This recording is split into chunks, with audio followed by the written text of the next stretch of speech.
well, which would probably like to do something like that. Hey guys, I was just signing on here tonight. We're hanging out with Michael Macintosh and just kind of taking some public questions and just sitting here hanging out. But we were talking about that you're making wine and stuff, and you were saying you're making it out of different things. It's not exactly traditional wine. Well, at least in the sense of what you would call wine. What did you say? It was more like a German. Yeah, well, most of what I have is most of what I've done. It's modeled after like German style apple wine, um, which is big in Europe. But I haven't done it with like apples that I've grown or anything, just that I've gotten. So, um, but I'd like to be able to, I have some land that I'd like to eventually try to cultivate my own fruit and whatnot, and do it that way. But it's mostly just a hobby, and I started it basically just so I could learn how to do it from doing it. And do you think the apples come out a little bit sweeter than the grapes, or is it just an all around different taste? I haven't even used grapes yet, actually, but I've used that. So I don't know. I have no grapes to compare it to. Excuse me, but there's a lot of apple. Hello, Alina. Yeah, it's probably not very. It's probably not very good, but. I feel like it would be good. Yeah. I mean, I don't feel like you're the only one liking it. I feel like it's definitely got to be a good taste as well. Yeah, I haven't even had any of it yet. It's just I just made it, and there it is. It's like stored away. But yeah, maybe I'll take it out eventually. So what have you been doing now with music? You said you're starting to get into it a little bit more, starting to pull the instruments out again, and possibly start picking up the guitar again, maybe? Yeah, I started playing guitar again a little bit recently, and yesterday and today we were my wife Crystal and I, who is sort of the other half of the studio aspect of especially the production aspect of my band. She's the other half of it, basically. She's like my production partner. We started working on some electronic stuff today. In fact, it was mostly her, but I was kind of like listening, and she was hearing what she was doing through what I was hearing, and that kind of acts as like a sounding board. When you say electronic stuff, are you doing like mixing, or was it more of like a techno type of thing, or what do you consider electronic? Well, using computer, and she was sort of like taking different sounds and loops from various places and turning them into a collage of sorts, an audio collage. And she made two really good ones, and we may use them as the basis for some songs in the future. But nice. So yeah, I mean, it's just a matter like when you're in studio mode, which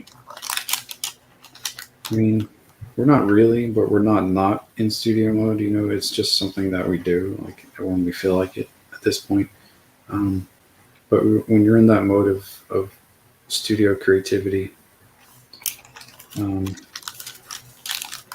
it's good to kind of like pile up a whole lot of things all at once, I think, and then kind of sift through it and figure out what's the best, and then hammer that stuff down and refine it and make it the best that it can be. So maybe that's what we're doing right now. I don't even know. It's not like a conscious process or that we. Oh yeah, a lot of artists have different patterns when it comes to that. Some people just like to lock themselves in the studio the whole time, and they just keep writing, and then they look through it all at the end and pick the goodies. Like there's quite a different a range of formats for how people like to get in the writing process again and back in the studio.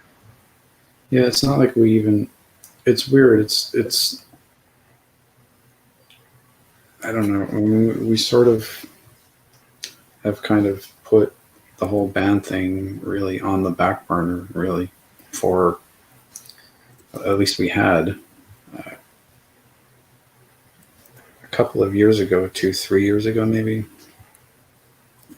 because one of our members died, actually. So How long ago was it? A couple of years ago, one of the members did? I'm trying to think what year it was. It was a few years ago.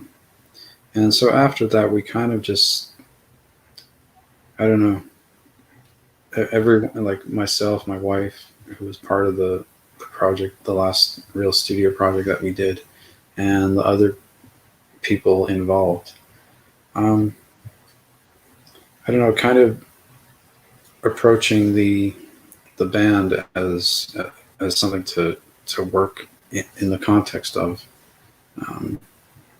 Just didn't really feel very good with that person not being around anymore, you know. So we kind of just put it away until we maybe feel better about doing it again. So maybe that's where we are right now. Maybe we've just gotten over that point where we actually feel good about starting something new, starting a new album or project or whatever it is that we're doing. So, yeah. I was going to tell you one of the things that just happened recently, and I didn't know if it was because me and you were talking more on Facebook or if I'm getting more attention on YouTube or what the case is. But so I just got a community guidelines violation on Facebook from a post that I made in 2017. It happened literally a half hour ago. I'm like, you guys just saw this now? Like, what is going on?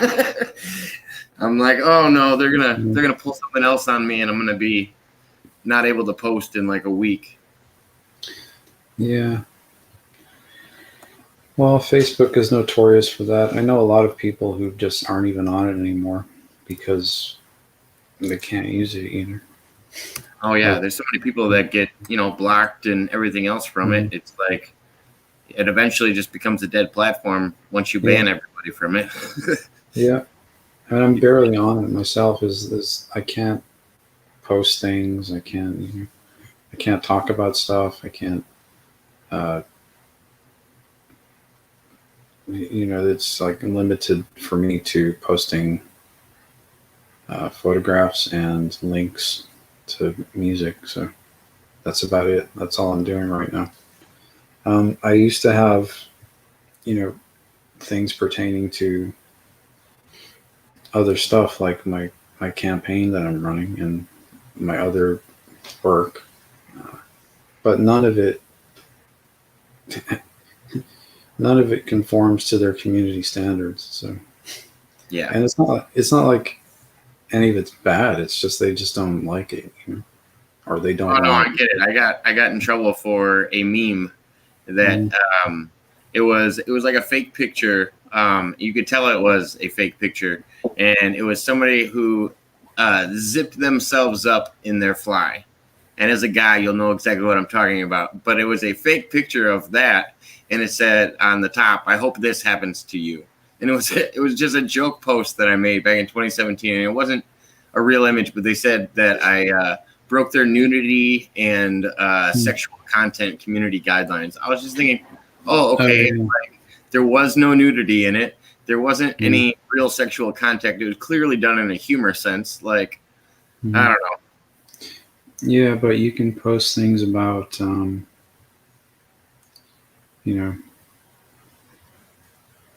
how kids love transgenders and how we must support Israel and everything else all day, and that's fine. But if you post something that's even slightly could even slightly be misconstrued as something just as I would call it normal, but it's sexual, then they'll Well, just if it's not modern normal and what fits the narrative, is it really normal? I guess I don't know. The definition of normal can evolve, can't it? Or what's the social accepted idea of normal? yeah. Well, I think society can be abnormal. So I think if you want if you want proof of that, just look at what happened in Germany in the 1930s. I would say that's fairly abnormal. Or say, I mean, there's abnormal stuff about a lot of societies, really, but that's an extreme instance. But that's my belief. But no, I mean, it was at the time that was what was socially accepted in the area because everybody else was doing it. And it's like, how is that considered normal? Like, there has to be, it can't be defined as the same thing. I feel like normal should just be, something that follows the same guideline. Like whether it's like something's good or bad is also one of those things that can evolve. Like, oh, it's good that we're going to war. Okay, well, why is it good that we're going to war? Why would you want to tell anybody that it's a good idea for us to go to war? Like anytime you have to fight with another community over anything, it can't be a good thing. Right. Whether you want to claim it's nationalism or whatever, to support your country, that doesn't make it better. I agree, and that's what we're experiencing. I mean, to me, what's normal, there's a war against it a lot of the time, So, but the stuff that to me is abnormal is accepted and even encouraged or promoted and endorsed. So it's kind of like in a lot of different ways. Yeah. So the question is what to do about it, if anything, and what needs to happen, where do things really need to go if they're going forward, because everything's going forward anyway, whether we like it or not. True. Yeah. So what when you were talking about you working on your election campaign, what were you doing for your election campaign to kind of get the information out that you were running and all of that? what have I done? Well, the first thing I did was, I'm trying to think. The first thing I ever did in any media was well, I think officially first thing I did was make a YouTube channel, and I'm pretty sure that's still up, although I haven't used it in a while because I was doing live streams, and the ability to do that was suddenly halted because of the fact that I was getting too much attention from it, and someone had the idea to try to suppress what I was doing, I believe. So they messed with my channel and prevented me from being able to do that. I also made that now world famous video for Apex TV. Yeah, I would say that one gets passed around but like wildfire. It's a pretty popular video. Yeah. Unfortunately, what they do with that is at least a lot of the media that is talking about it and showcasing it, they really get it wrong as far as what I'm talking about in it. So it's like one of those things where they're just copying and pasting the wrong interpretation of the video, and everybody's doing the same thing. And a lot of what you're seeing that's regurgitated is just incorrect. So, did you have different context that was in the original video that got cut out? No, it's still the original video up there. Okay. So that's. I always wonder if that was one of the other ways that they tried to silence you, is take out pieces of your video, because it wasn't a real long video. The first one that I saw, when you is it the one where you had glasses on and you were doing kind of a live video recording? The first one, no, that's the first one. I think I'm not sure which came first. Actually, was it the Apex video or my YouTube video, my YouTube I'm gonna channel? say the YouTube ones are the ones that I've seen. Those are the ones I would say get passed around a lot. I don't know if I am remembering the Apex one right away. Okay, the Apex one is just 11 minutes. It's exactly 11 minutes. It's me talking about my experiences as a child and how I believe that in relation to that the presidency of the United States is basically known, like who's going to fill those shoes is known in advance, and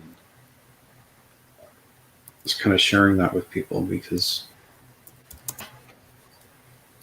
I think it seems important that people know that you know their presidents are kind of it's known who those people are like well in advance, and they should know that. Oh yeah, they definitely should. And like I said, if you're not telling people you're running, they have no idea otherwise. Mm. I mean, Well, it's only 2021 right now anyway, so that the election's not till the end of 2024, so it's kind of like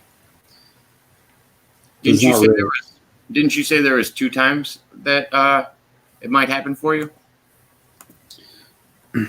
Well, I believe that I'm not going to run in 2028. I'm just not even going to campaign or anything like that. I'm just going to say, look, 4 years is enough for now for me.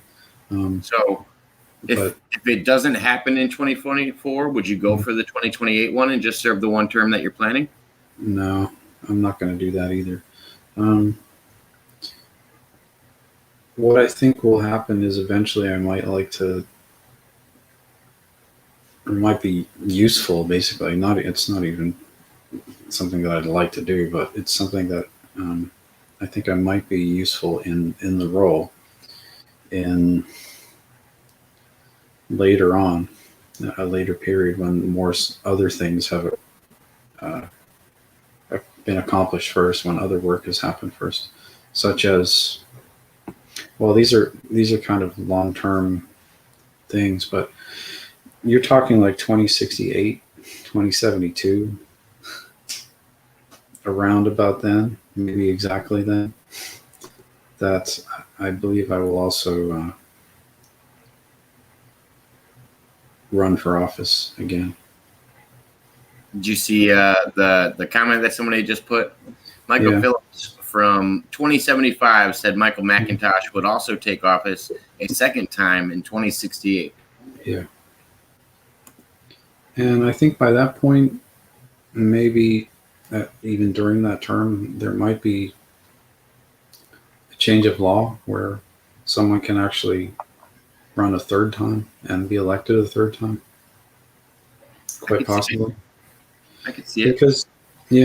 Because I mean, when you think about it, that depending on the person, and I think I would be that person, frankly, that it could balance out certain things that happened in especially the 20th century when we had Franklin Delano Roosevelt was elected 4 times, during World War II. And that's when they eventually changed it, right?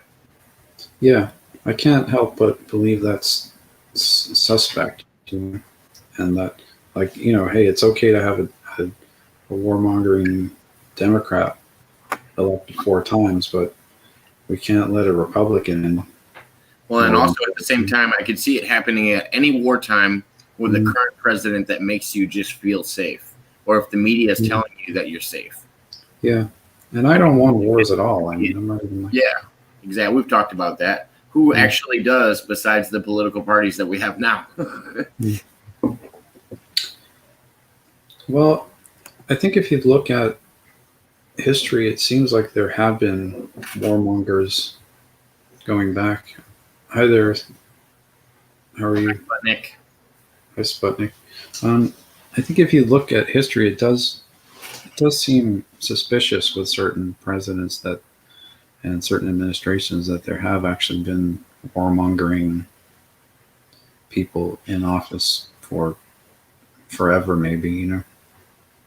Can you pick any presidents off the top of your head that you think are less warmongering than others? Yeah,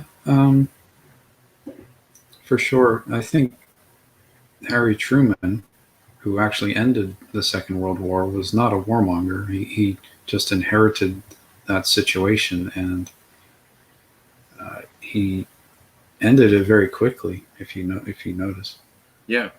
um, Well, and he didn't. what I liked about Harry Truman is he was also open to extraterrestrials. He had claimed to have seen them before. He had Yeah. claimed to have actually had a meeting with some at some point. I mean, Mhm. you know Harry Truman a little bit better than most people as well. Didn't you get to meet him at one point? I did. I worked with him for 2 years. Yeah. I know that sounds absurd, but yeah, I worked in his administration, and so yeah, I mean, it's weird. Uh, I was born in 1974, but I worked in 1947. Well, you can feel free to tell the story. We have some guests in from the Philippines that might not have heard your story yet. So Okay. if you don't mind, I always like hearing it. Yeah. Well, I might have been in the newspaper in there, but in the Philippines. But I guess I'm gonna have to keep talking about this. But yeah, when I was, it was a couple of years ago now. In this time, that I was basically, by use of advanced technology, transported to 1945 in what's now Roswell, New Mexico.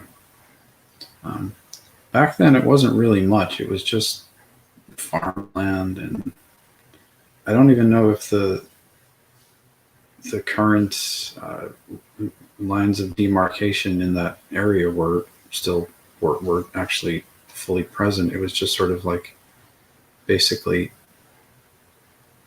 it was still basically newly charted territory for the United States, more or less. And Makes sense. Just desert and farmland. yeah, um, but yeah, I that's the Roswell crash is was me. I a craft came and picked me up, and they allowed me to fly it, and I flew back to that time period and that location, and because of that, I convinced the military people who came along to figure out what was going on.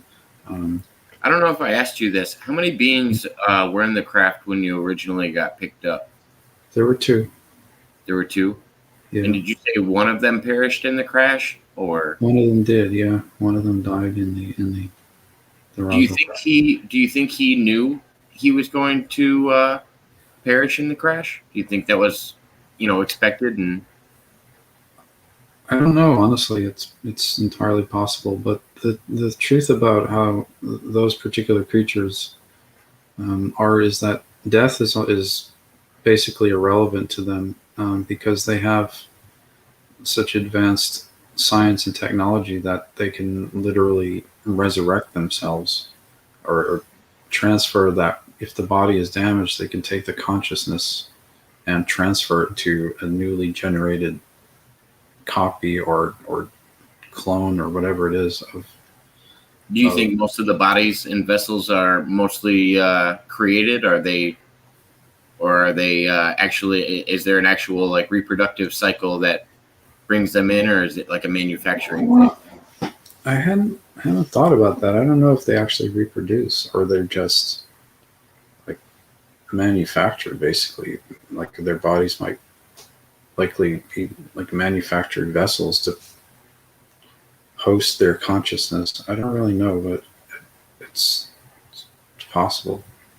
It fits a lot of theories with what people talk about with the Greys and them being kind of a slave race and very mechanical-like in their movements. Yeah. But yeah, no, I've heard a lot of different aspects of what people call, Greys, but it seems like the short Greys always seem to fit into one category. And sometimes I hear stories about tall Greys that are a little more, I don't know, a lot more personality and have a lot more character than the small Greys, and almost are more in a leadership position. Yeah, the small ones seem very much like little children, they're very kind of playful and emotional, and there's more of a sense of fun in their experience. It's like it's all playtime, everything's playtime for them. I guess maybe that's why I like them, is because I'm kind of like that by nature. It's hard for me to be serious about a lot of stuff, to be completely honest. I'm just, I think most people who really know me, I'm just kind of a comedian, and stuff is just like, I laugh at everything. Stuff is just silly to me. Like,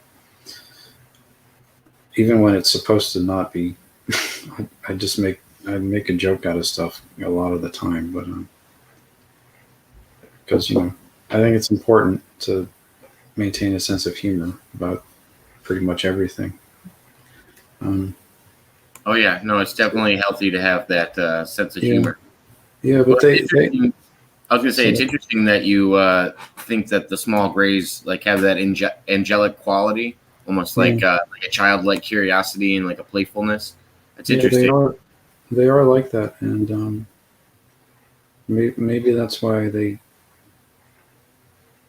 don't know. Maybe that's why they're drawn. They come to me a lot. That's maybe why they like me. I don't know. But I think a lot of people scare them because, in their eyes, it's like people are just too serious, and they can't really relate. I always wonder if they have that fear of just, oh, if the humans ever got a hold of us, they're just going to cut us up and see what's on our insides. Or, I mean, I don't feel like it's going to ever go as a proper encounter. Yeah, it's probably like that, I would think. A lot of people are just, I don't know. How would they react if such creatures were to appear to them? I don't think they'd react in a very friendly way, frankly. I think they might. No, probably not. Yeah. So, the poor creatures, The what?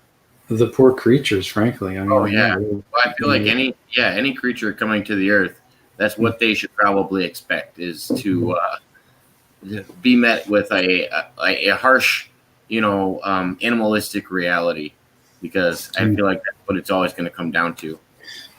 Yeah, I was watching a video today of a band, Public Image Limited, and there was an interview with the singer, and he said that if there are aliens, heavy metal music is what keeps them away from us. Heavy metal music? Yeah, and I just kind of think of that. It's like, we have this music that's hostile and angry and aggressive a lot of the time, and it's just loud and it's unpleasant to like kids' ears. Well, I always wonder what tones and frequencies are going to be more suitable to an alien species. Like what sounds and vibrations they're used to at the same time. It could be death metal. It could be, electronic music. I always made jokes with my friends because they were big into the like the dubstep and stuff when we were younger, and I was like, it sounds like two computers making love. Like I don't I don't always necessarily know what noises are going on. Yeah, well, there's an interesting thing that I've found about all of that, because as a musician and as a trained, studied like recording engineer to help record my own music, and a producer, I realized that the frequency of the music is actually important when it comes to the feeling that it produces. Um, so what I've done a lot of personally in my own life is just listen to certain frequency recordings, and they can put you in a mental state and an emotional state where you become very relaxed and kind of peaceful, and just everything seems sort of more natural and functioning better, especially the 528 hertz Oh yeah, frequency. there's so many frequencies that can do so many different Mhm. things to the body. I Yeah. mean, well, whether it's a comfort one or very Mhm. uncomfortable. The whole idea of the brown noise created by the military. Yeah. Like, have you heard anything about that ever? Yeah. People using that to actually, I've never heard of any actual cases, and of course, nobody would know what the actual hertz level of that is because they don't want people using it. Yeah. But it'd be interesting to know where that sits on a scale. Yeah. Well, what I found is when I'm using those frequencies uh, to kind of relax myself and tune out all the other stuff that comes in or comes along, um, that's when I have the most experience with these encounters, is because I think it's because I've been attuned to something that they feel comfortable with, so they feel comfortable coming to to me at that point. Um, and that's what I've done. It's really interesting. So it seems like the frequency is important to their level of comfort or discomfort, and that makes sense because a lot of the music that we have these days is in a frequency that was intentionally put into music by, I believe, the Third Reich in order to motivate troops to become hostile and aggressive, and so that they would be more willing to fight. And that idea was taken from the Third Reich by, I believe it was a Rockefeller who brought it to the UK, and it was then that that frequency standard became the standard for Britain, and then it was brought to America by the same people and the same person, I believe. And that's why now in America we have an entire world of music since after the Second World War that is in a specific frequency that is actually harmful and keeps the human body and mind and spirit out of touch with the natural world. And I think that might be a real serious problem as to why a lot of people have never experienced these kinds of things. Because when you turn on the turn on the computer or radio, if you listen to radio or watch TV, all of your music is 440 hertz, and it's been proven that the 440 hertz frequency is very harmful. In what way? Um, well, as I said, it was initially discovered by the Third Reich that could be used to um, get the listener, upon enough exposure, to become hostile, aggressive, violent, and willing to just fight. And My question was more kind of geared towards: do you think it makes them like irritable, or is there yeah, something that is like, what's the underlying thing that makes them more agitated or more aggressive? I mean, I know uh, it's the hertz, but I didn't know if yeah. there was a certain emotion that it was triggering or what. It's not really an emotion. To my understanding, it's the frequency that tunes your entire body and your mind and your spirit, which is the life force in your body, basically. Which it basically knocks it out of alignment with the natural world, like trees and water and things that are natural, like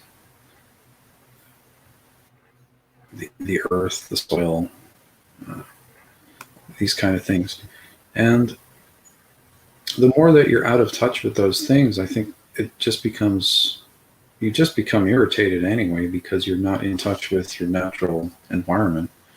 Um, but it might and probably does make you more susceptible to like different kinds of thinking where you become maybe hostile and aggressive.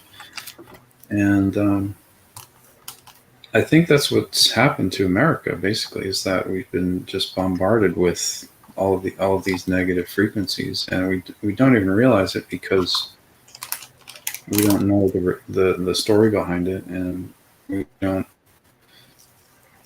I mean, if you really think about it, this type of music and these sounds, these frequencies they weren't commonplace before like 1950. They just didn't. I think they were prior to 1950. I think it's a forgotten knowledge, and I've always had this theory. Like, to me, it just makes sense that is what like Stonehenge was for, is like a sound reverberation type of thing. And I could see when some people had done experiments there, they could see that the sound reflected off of the stones very well, and it could be utilized in that. It could be, just something that actually worked out when they had a different purpose for it. But I feel like sound and vibration is a lost knowledge in that sense, just because when we talk about some of the old structures that we moved and were able to build, I wonder how they're able to do that without, modern technology and cranes and stuff like that. I mean, you can come up with the theory that they pushed them on trees and stuff and made log rollers, but I just feel like some of these structures are just so big, and I couldn't imagine a bunch of slaves moving it in order to build it. Like there was more to it than that. Yeah, for sure. It seems like they definitely knew in older times, but because of whatever reason, we haven't, only some of us really know this just yet. But I think it'll become more commonplace and more common knowledge eventually. The internet is really helping with the spread of that awareness. I mean, you go on YouTube and you find miles and miles and miles of alternate frequency recordings. You can find your favorite band or artist tuned to a different frequency a lot of the time, and I think you'll notice the difference if you play those alternate frequency recordings. It makes you feel different. It makes you think differently. Thanks for stopping in. Yeah, and it's just better, and I think we're going to realize that eventually. Some pretty famous artists knew this actually, and like the likes of John Lennon, for instance. If you research his music, you'll find that a lot of it, especially his stuff later in his life, it was tuned to not the standard frequency tuning. It was tuned to, I think it was 528 hertz, which is the same frequency that grass vibrates at. Okay. The grass on your lawn or in the forest or whatever. The green things on trees. So we did a podcast recently, or an interview recently, where one of our guests by the name of Mud Rabbit, she was sending us, she sent us this clip, and it was this guy. He had made he got his amp and was able to hook it up to a tree. And the tree was actually producing music that sounded like piano keys. That's how it interpreted the music that the tree was playing. And he was doing a duet with his guitar in this tree. It was the most amazing thing I had ever thought of, because I didn't realize that you could make this machine that would harness those vibrations that the tree's putting off, and that earthly connection there. Yeah, and that's a real part of. I think that as a musician, especially, I think it's a real part of what we do. Um, I think it's important to be responsible that you're not polluting the air with your music. And once I started to realize that this is actually the case, like I didn't really know that early on because I was raised in a by a musical teaching system that basically taught me to tune my instruments to 440 hertz, and that was correct. But before 1950, it was a different frequency that people tuned to. It was Western classical frequency, which is like 432 hertz. Um, but after the war, it got changed to 440 hertz. So I So think I'm sorry, I trying wanted to. to. I pulled up that video. I wanted to show you this because it's kind of amazing. Um, Mhm. this guy is just hooking up his amp to the tree right now. I'm gonna give Mm. him credit because I don't own any of the rights to this video, so I can only probably share a little bit of it. But I'll jump around so we don't hit more than 8 seconds of owned footage. But yeah, he's got it hooked up to this pine tree, and I want to give credit to Cosmic Knot for doing this, and also Tom Wall of Cosmic Knot. But here, let me see if I can play some of the music that the tree is playing. Once they start to jam, they jam. Well, I think it's getting the hang of it.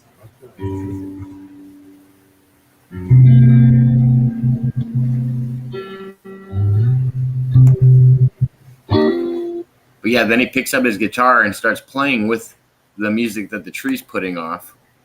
And he's got these electrodes hooked up to the actual tree to, I'm not sure how he's measuring it into his amp, but eventually they play together.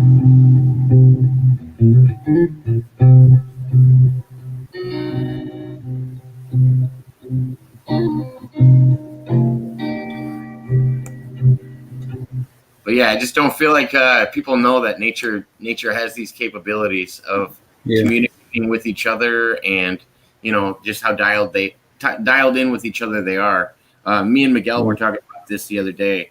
When it comes to the way that mycelium has developed a communication process, like mycelium is probably one of the, I don't know, the best examples of a system like our internet that isn't the internet. The way that they're intertwined and connected with each other from vast distances away. I feel like trees, they communicate with what's next to them. They put off their own vibrations, but and they can only communicate with the things that are around them. Mycelium, one of the I think one of the largest living organisms on the planet is mycelium. And I don't remember what state in the U.S. it's in, but there's this one that's growing under this town, and it's considered the largest living, I don't know what you call it, entity on the planet. And I just thought it was interesting how the connection with these things and how they communicate with each other is just unknown to the regular human walking around if you don't pay attention to it. Yeah, and that's amazing. And we're not taught this stuff. Like we have to find this out ourselves. Like we're taught almost the opposite, to view nature as something to subjugate and to transform into something that we have been taught is the ideal, when it's not, first of all, even the ideal. And why would we want to subjugate it in the first place? Because it's fine as it is,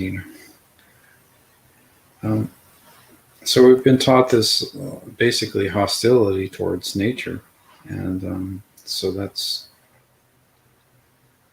a real problem.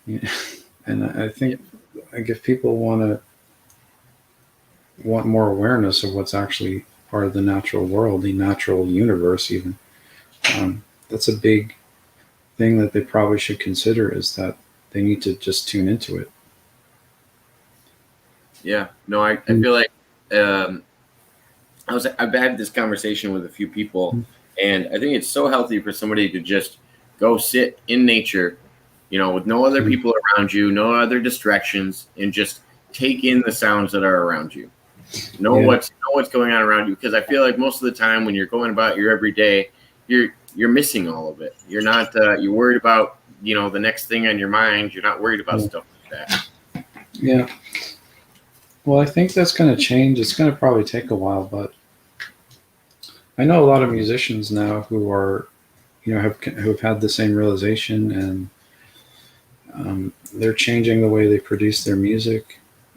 They're spreading this awareness as well to their listeners, and even marketing their music as that. It's like, this is an alternate type of music because it's in a different tuning, and you should really try it because it's different than the stuff I used to make or that came before. I'm really getting into that just now. I haven't really made a whole lot of music that since I haven't really produced a lot of stuff that other people can listen to just yet with that awareness in mind. But I think it's inevitable that I will. I don't really think it would be responsible to continue to be part of putting something out like that. And I've tried and I have successfully made some of my prior stuff available in different tuning. Like I fed the music into a program that retuned it, recalibrated it, and then re-released it as the same thing, but with just the different tuning, the different frequency. Personally, even hearing that stuff, it's like, it sounds different. It makes me feel different, and I would prefer to do that from now on. I wish I had known it sooner. I wish someone had told me, but I think maybe the thing is to educate people differently when it comes to how they create music or how they play music. I think the biggest thing is to never say that there's a set way of creating music. I feel like there's always other possibilities that haven't been thought of, and people just like to keep their mind narrow and say, "Oh, you got to structure yourself like this, or you have to structure yourself like this in order to be successful." Yeah, and that's what happens. I mean, if you're a kid and you go to music school or music classes or whatever, even if you just study it at school, like if you're not taught that there's a different way to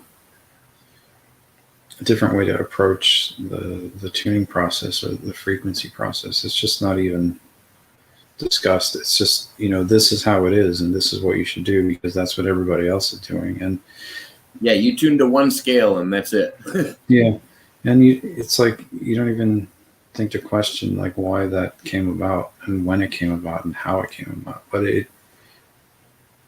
it did come about after World War II, and that's why we have that now. It's just from 1950 up until basically now. We have a whole block of music that's basically designed to irritate the listener. So, well, I think it's interesting. Do you? So you're big into music like myself. Have you heard of vaporwave? yeah, it's like it's a genre of electronica, right? Yeah, but what they do is they take already created songs and they change the frequency and either speed them up or slow them down greatly, and it's kind of what we're talking about. It changes the whole rhythm and tempo of the song, but gives you the same lyrics, and it almost hits you in a different way because of the way it's being played. And it's become a little more popular recently with people doing it to older songs, and I always thought it was super interesting. I dove into it a little bit more recently, and I just thought it fit with what we were talking about. Yeah, I mean, I like that. I probably like all of it. If I like all of that kind of stuff, I take a listen to it. But it's not, I think it's definitely important that awareness is spread, that there is another way to to calibrate this stuff that isn't harsh, and especially if we're trying to like help people realize something about the nature of the universe that we live in, that there are literally uh, other beings besides ourselves that we can't, that have really advanced capabilities, but because of the way that we are, which because of things like this, we're essentially toxic to them, and that's why they don't deal with most people. Um, so I think you really have, if you want evidence that this stuff is real, it's important to sort of realize that the condition that you are in isn't always conducive to that evidence being presented, because you have to be a certain way for it to manifest. Well, I agree with you, and I think, like you were saying, with the internet being as popular as it is now, I can see people being able to go online and find these different frequencies. Like you can go on YouTube right now, and they will have a frequency for every popular drug that you can literally go on there and say, type in marijuana, and they'll have a frequency that is supposed to simulate being high on marijuana. Like, it's wild that they have all of these different frequencies that have, been messed around with until they feel like they're dialing something in when it comes to the feeling that they're putting across the human body from those vibrations. Yeah. Just how responsive we are with it. It's just so interesting. I wonder if the vibrations and frequencies also have to do anything with your body's density and the ability to move through solid objects. If vibrations and density can also adjust those types of things. And that's why I've always thought in the past that they were able to move larger objects, is because they had a technology where they were able to lift large objects because they weren't as large when they were changing the density of those objects because of the vibration they were in. But I mean, it's just theory and speculation from me, but I didn't. Yeah, I've heard of that kind of stuff too, where vibrational frequency can be used in the building, like levitating things, for instance. I've heard of that. I have no evidence of it, but it seems like it could be a real thing. It would be cool to find out and to try it, I suppose. Maybe we will find that out someday, that these things that we held these beliefs about were made completely differently through different scientific approaches, such as the usage of differing frequencies and this kind of thing. I would like to know about that, actually. Well, I think we are learning more about them. Like there's those, we've seen those, it's almost like a plate, and they put the plate at a certain vibration, and they'll sprinkle like sand or salt on it, and it'll form certain shapes, geometric shapes. And I always thought that has to be some kind of significant knowledge as well when it comes to the whole scheme of things. Yeah, that's how the 440 frequency was discovered to be, or at least, well, it was already discovered other ways, but was proven actually to be an unnatural frequency, because when it's used that way, it creates a different pattern than the other ones. And you can I think there's a video on YouTube, for instance, that you can look at about that. And oh yeah, there's a lot. Yeah, it shows that the 440 hertz frequency is inferior in than other ones. but that's the one that we're using everywhere still. And I just think that might be a huge part of why uh, people who want proof of the existence of extraterrestrials, for instance, are not getting any. Hi, Athena. Thank you for coming. Thanks for watching. Hi, Tiffany. Glad you made it.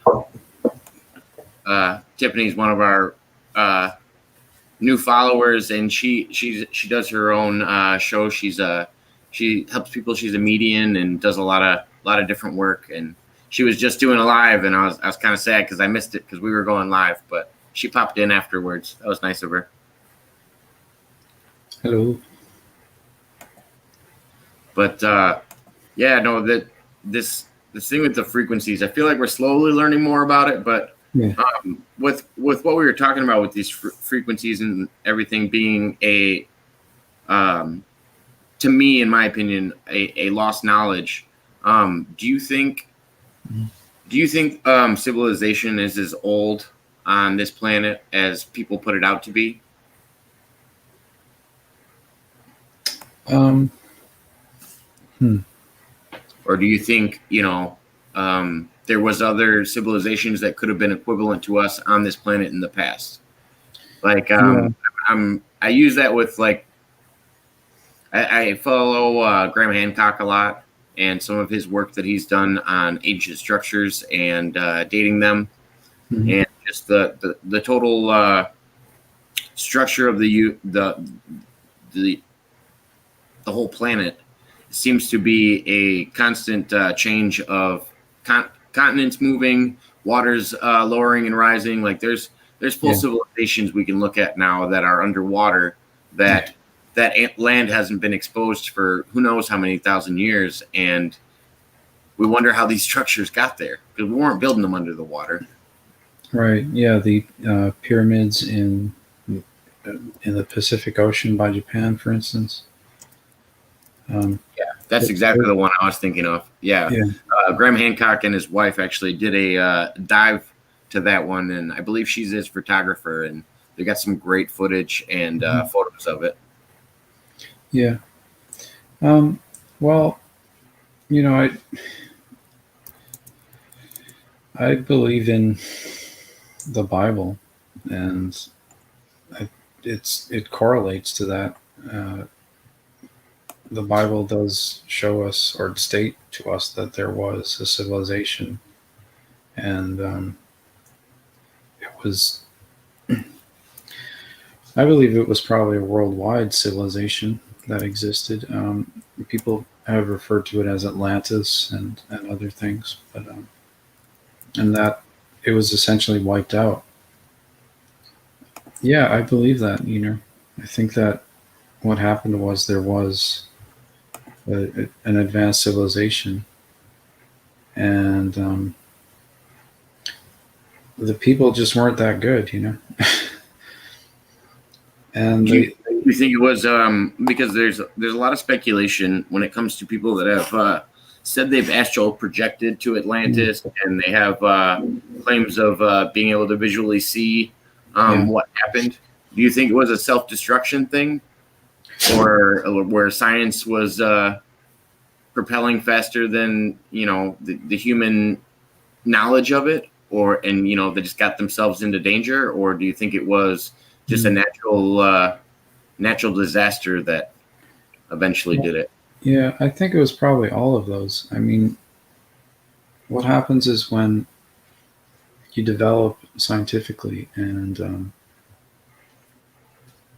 you sort of hoard that for yourself and not share that development with everybody else because it's a natural thing.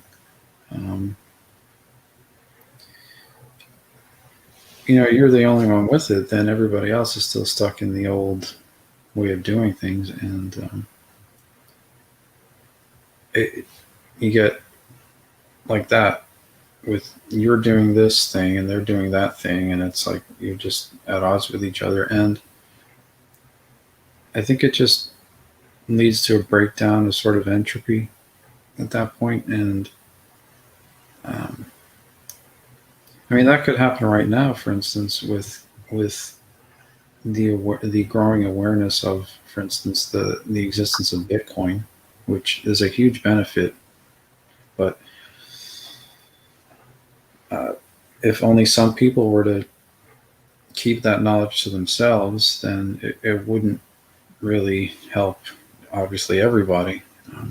But that's not the point. The point is that we're trying to share it. But I believe that happened in the past, and that is basically something we can learn from their mistakes from. And yeah, but I also believe that there was, because of that and because of the systematic breakdown that came because of these clashes and people being at odds with each other and hoarding the knowledge of things.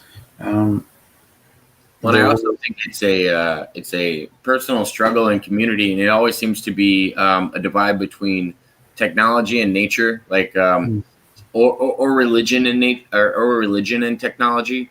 But I feel like it's this: some people are going one way, and some people are going the other, and everybody feels like their route is the right way, and they always just clash. Like societally, no one's ever going to follow the same structure. I don't know if it's just human characteristic or what, but it feels like there's always going to be that rebellious, what you're doing is wrong, what I'm doing is right. And I wonder if the human species is even savable at that point, or if they're just meant to self-destruct in the long term.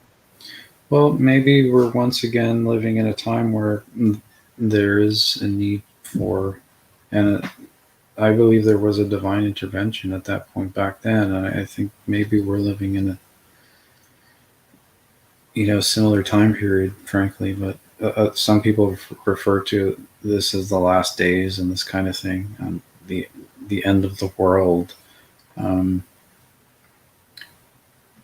I would hope that it's not yet, but if we really screw up very badly, it could very well be. Zachary Kim had a question. He said, speaking of the aliens, Apex TV interviewed a time traveler named Slim, who claims to be from 4126, who said aliens picked up the golden records in 2088, and they come to us in 2090. I don't know if he's just telling you about that or asking you if you know anything about it. I don't know anything about that whatsoever. I don't know what the golden records are, other than I have a few of them from my music. It reminds me of that. Didn't we send a golden record out into space, the U.S. government, at one point with messages and greetings on it? Yeah, the Apollo mission. They had. I think that was before I was born, so I'd have to do more research on it. But it would be wild if it was just going around until 2088, and then they finally picked it up, just traveling aimlessly through space, and or maybe they find it crashed into something. Who knows? Okay. Tiffany says, "How are y'all doing?" I'm doing good, Tiffany. How are you doing tonight, Michael? Pretty good, I think. Just tuning in to more natural things, constantly. It's definitely a lot of work, requires a lot of adjustment for some people, because especially if you were raised in an environment or by a system that taught you one way to do things, and you realize that this is not the right, not the best way. It can be quite a challenge sometimes to kind of get yourself adjusted to another way of doing things. But it looks like we have a guest popping in with us. Tiffany said, "I want to time travel." Yes, Tiffany, I've had that dream ever since I've talked to some of these people, including Michael. Michael's got amazing stories. But speaking of Michael, the Pena Perspective has dropped in. Hi, Michael. How are we doing tonight? How you doing? You gave me a buzz. I was talking to Leonard. They've got some issues with certain topics that are in the news today, and many people um, perishing with that. How we doing tonight? You've been on for an hour and I didn't catch you. Holy crap! All right, I'm late. So, hey, Michael, Mr. Macintosh, how you doing today? You sent me another music video on my Facebook, so thank you very much. I believe it's the same one that you had sent before.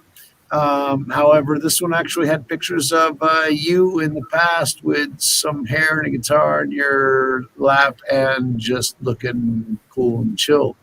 So that was nice. Thanks, Yeah, Mike. okay, you're welcome. I'm hoping to get some pictures from the future and put them up there too, but at this point, How far in the future have you been able to get? And I'm sorry for the lighting. I've only got my one light. I didn't put my studio up today for this because I saw the invite and took it. how far? I don't know. It was that far ahead. After a point, I just think it seems like we stopped using dates, basically. Seriously? Yeah. Stop using. Oh, okay. Hold on. You're going to be. No, sorry. Go ahead. Go ahead, Jake, please. I was gonna say, was there like a civilization around at this point, or was it? Did you go to a point where there was no more people where you were at? Where I was not this particular planet, or I don't even know if it was this galaxy.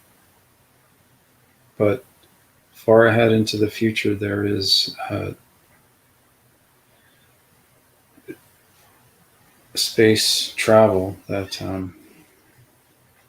it can take you really far. Basically, I don't know where I was because I wasn't piloting anything. I was just a passenger. But so there's a phrase in Portuguese that says "Eu pego o bonde andando e eu quero pegar a janela," which means I grab the train while it's going and I still want a window seat. So I'm sorry I caught this train late. We're, dude, cool. We're on the time travel topic. I'm in 100%. However, where did you go and in what? I mean, at what? I know that we're space traveling. We're doing that now. Okay, Elon Musk, among others, are starting their travels to Mars. However, we've got movies that have told us for 30 years that we're going to have colonies on Mars. So we're prepared for that. However, what you're telling me is more of a Wall-E type situation to where humanity goes off into places close to a scenic nebula to stay until something else cleans up the world. I need to get onto your actual YouTube page and say hello as well. I'm not following along with the chat, so I apologize.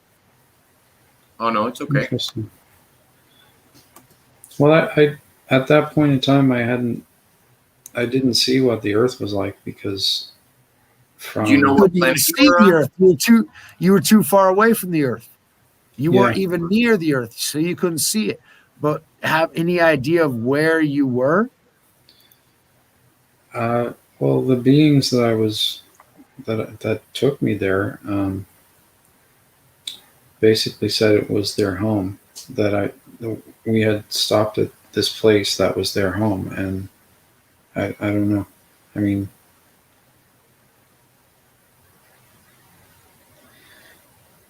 I'm not sure if I recall. They actually mentioned what home was, what quadrant. Is it in Sagittarius? Is it in Taurus? Is it in Leo?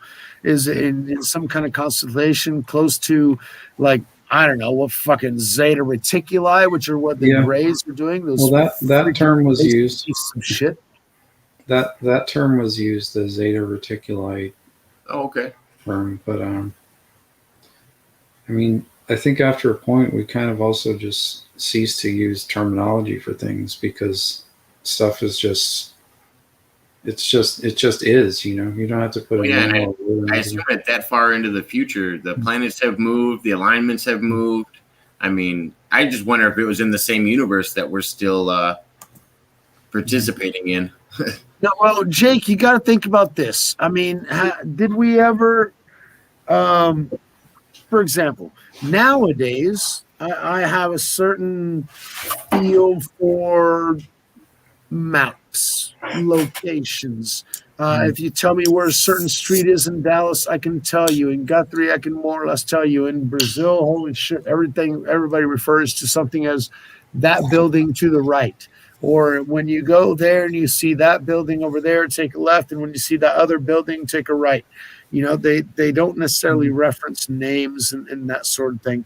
And the more we get attached to like Google Maps and everything else, the less we actually pay attention to the world around us, and we trust the system to tell us where we're going. So when civilization gets to a point where we're dependent on technology to that point, to where we don't need to know where we're at or where we're going, because the system is telling us without uncertain doubt, because we all trust the system implicitly, that we are, and they don't even have to tell us where we're at.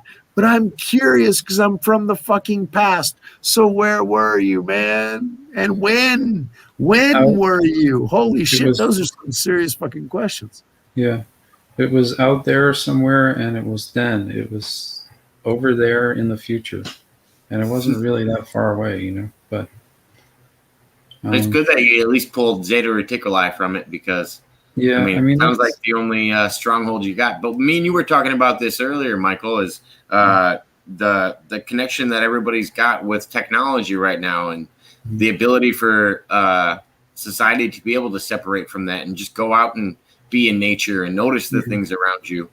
I mean, I was getting ready to actually tell you about being in nature. Holy shit, that's all I have here. That's I'm gonna do a video tomorrow. Just Junior was here with me for 3 hours. We were supposed to do a video, we didn't. However, he gave me an idea of me filming my garden to basically show everybody during the day what this is supposed to fucking look like, instead of just black like it is today. So yeah, when we're talking about nature, I'm in. However, we have been completely disconnected, and like I'm complaining about here, every time somebody builds something, they eliminate nature completely and build their own reality. They subvert nature. They don't work with nature. There was an architect that I used to love seeing his work, to where he would look at a landscape and not think about cleaning everything out and putting what his image of something was supposed to be. He would look at the landscape and see how he could build a structure that would flow with the landscape and integrate the same beauty that was already there.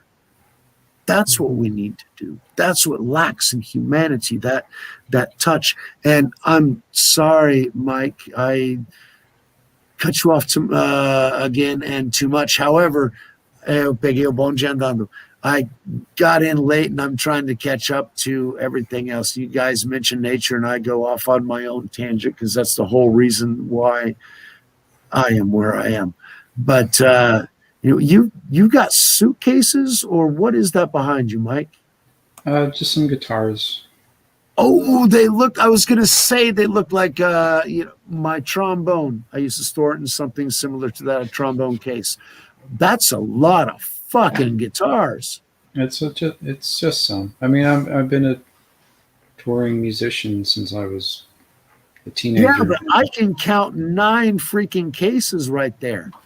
I mean, I used to play tennis. I know I had 3, 4 fucking rackets. It's 9 guitars. Holy shit. It's a violin.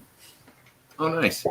So you are multi-talented. Okay, so it's guitar, violin. What else do you play? I played trombone. He's got a lot of different instruments back there. I can't play violin. You can't play it? No, I just have a violin. I don't know how to play it. I just didn't know if the significant other played it, and that's why it was around, or if. No, it's just the fiddle, so his buddy can play. You remember when you went down to Georgia? Got to play the fiddle, baby. Give the devil his due. Yeah, I don't talk to that guy. Thank you very much. I appreciate that. Mr. Macintosh. That is a weight load off my mind. Definitely. So I'm going to shut up now and let you guys continue on. You guys are an hour in on this, so I'm just going to sit back and enjoy. We'll let you know. We'll let you know some of the things we were talking about. We've been talking about sound frequencies, and we got into music for a little while. We got to go over Michael's experience when he went back to Roswell again, because we had some new fans in from the Philippines that hadn't when he was piloting the craft that actually crashed. Yeah. Okay. When he crashed it. Yeah. Okay. Yeah. Well, we were talking similarly to what you were just talking about. Actually, we were talking about how we've been effectively removed gradually from our natural environment by things like frequency bombardment and by design. Yeah. They want to take us away from who he is. Right. That's exactly what Michael just said. Michael was talking about we tune our instruments to a different frequency now than we used to. Yeah. And that's just 440 or 452 or 432. There's something about that I've also seen the frequencies that resonate with a healing frequency versus a destructive frequency. Because frequencies, man, we're off into a whole nother tangent that I want to get to in my channel, but I haven't gotten to yet. But holy fucking shit. Oh, please. Sorry, go on. Yeah, but these are really important in particular if we want to become more aware of the actual nature of the natural universe, because it is frequency. Right. So if Tesla told us this 100 years ago. And he was right. And if we're constantly bombarding ourselves with negative, unnatural, destructive frequencies, we're out of alignment with what's actually going on around us. And for instance, if you're trying to become more aware of the existence of extraterrestrials, for instance, that might never happen to you unless you attune yourself to these natural frequencies, because like Dr. Greer has been trying to show lots of people, but I'm not sure if it's actually beneficial to attune yourself to those particular frequencies. Mm-hmm. There are other frequencies that we want to attune ourselves to. I would say I might be wrong. No, for sure. The 528 hertz frequency is the same as grass, like green things, the trees, the leaves on trees and stuff. 528? 528, yeah. It's the same frequency that actually John Lennon used in his later music. Because this is why everybody loves it. The guy knew what was going on. Because he knew, yeah. 432 is the frequency that a lot of reggae music is attuned to, like Bob Marley's music. Reggae man, all is good, man. Life is good. I should enjoy the thing. Okay, so we got 432, 528. Is that it? Yeah. The worst one is 440 hertz, and unfortunately, the vast majority every music that we listen to today is in 440. Is 440, unfortunately. Exactly, to screw us up. Everything that you listen to on the radio is 440. Yeah, and this is part of the reason why we're not collectively becoming more aware of the natural universe, is because we're deliberately being misaligned with it through frequency warfare, especially. This is 5-dimensional warfare, man. I mean, we are at the point where humanity either takes a choice or they lose. Sorry, Jake, continue. Oh, no, I was just going to ask. We've been talking about frequencies, but Michael, I feel like you have a good sense of electronic music as well. Do you think beats per minute correlate with frequency as well? Because I've noticed that it can also raise the energy for like people dancing when it comes to beats per minute. And I just don't know if it also correlates with frequency, if it creates a different vibration or how that works. Frequency is not really related to the music or the sound at all. It's just the frequency. It's in the recording, but it's not in the music necessarily. Like, it doesn't have to be anyway. I mean, you can take any recording and adjust it to a natural frequency with a simple computer program. But it has nothing to do like with the genre or the music itself. It just happens that the standard that it was basically dictated to produce it by was determined in the late 1940s, early 50s. That yes, you must do it this way. Yes, you have to do it this way. That's the only way, and that's how entire generations of music producers and musicians were trained. That's how I was trained, and it literally has nothing to do with the actual music itself. It's just the standard by which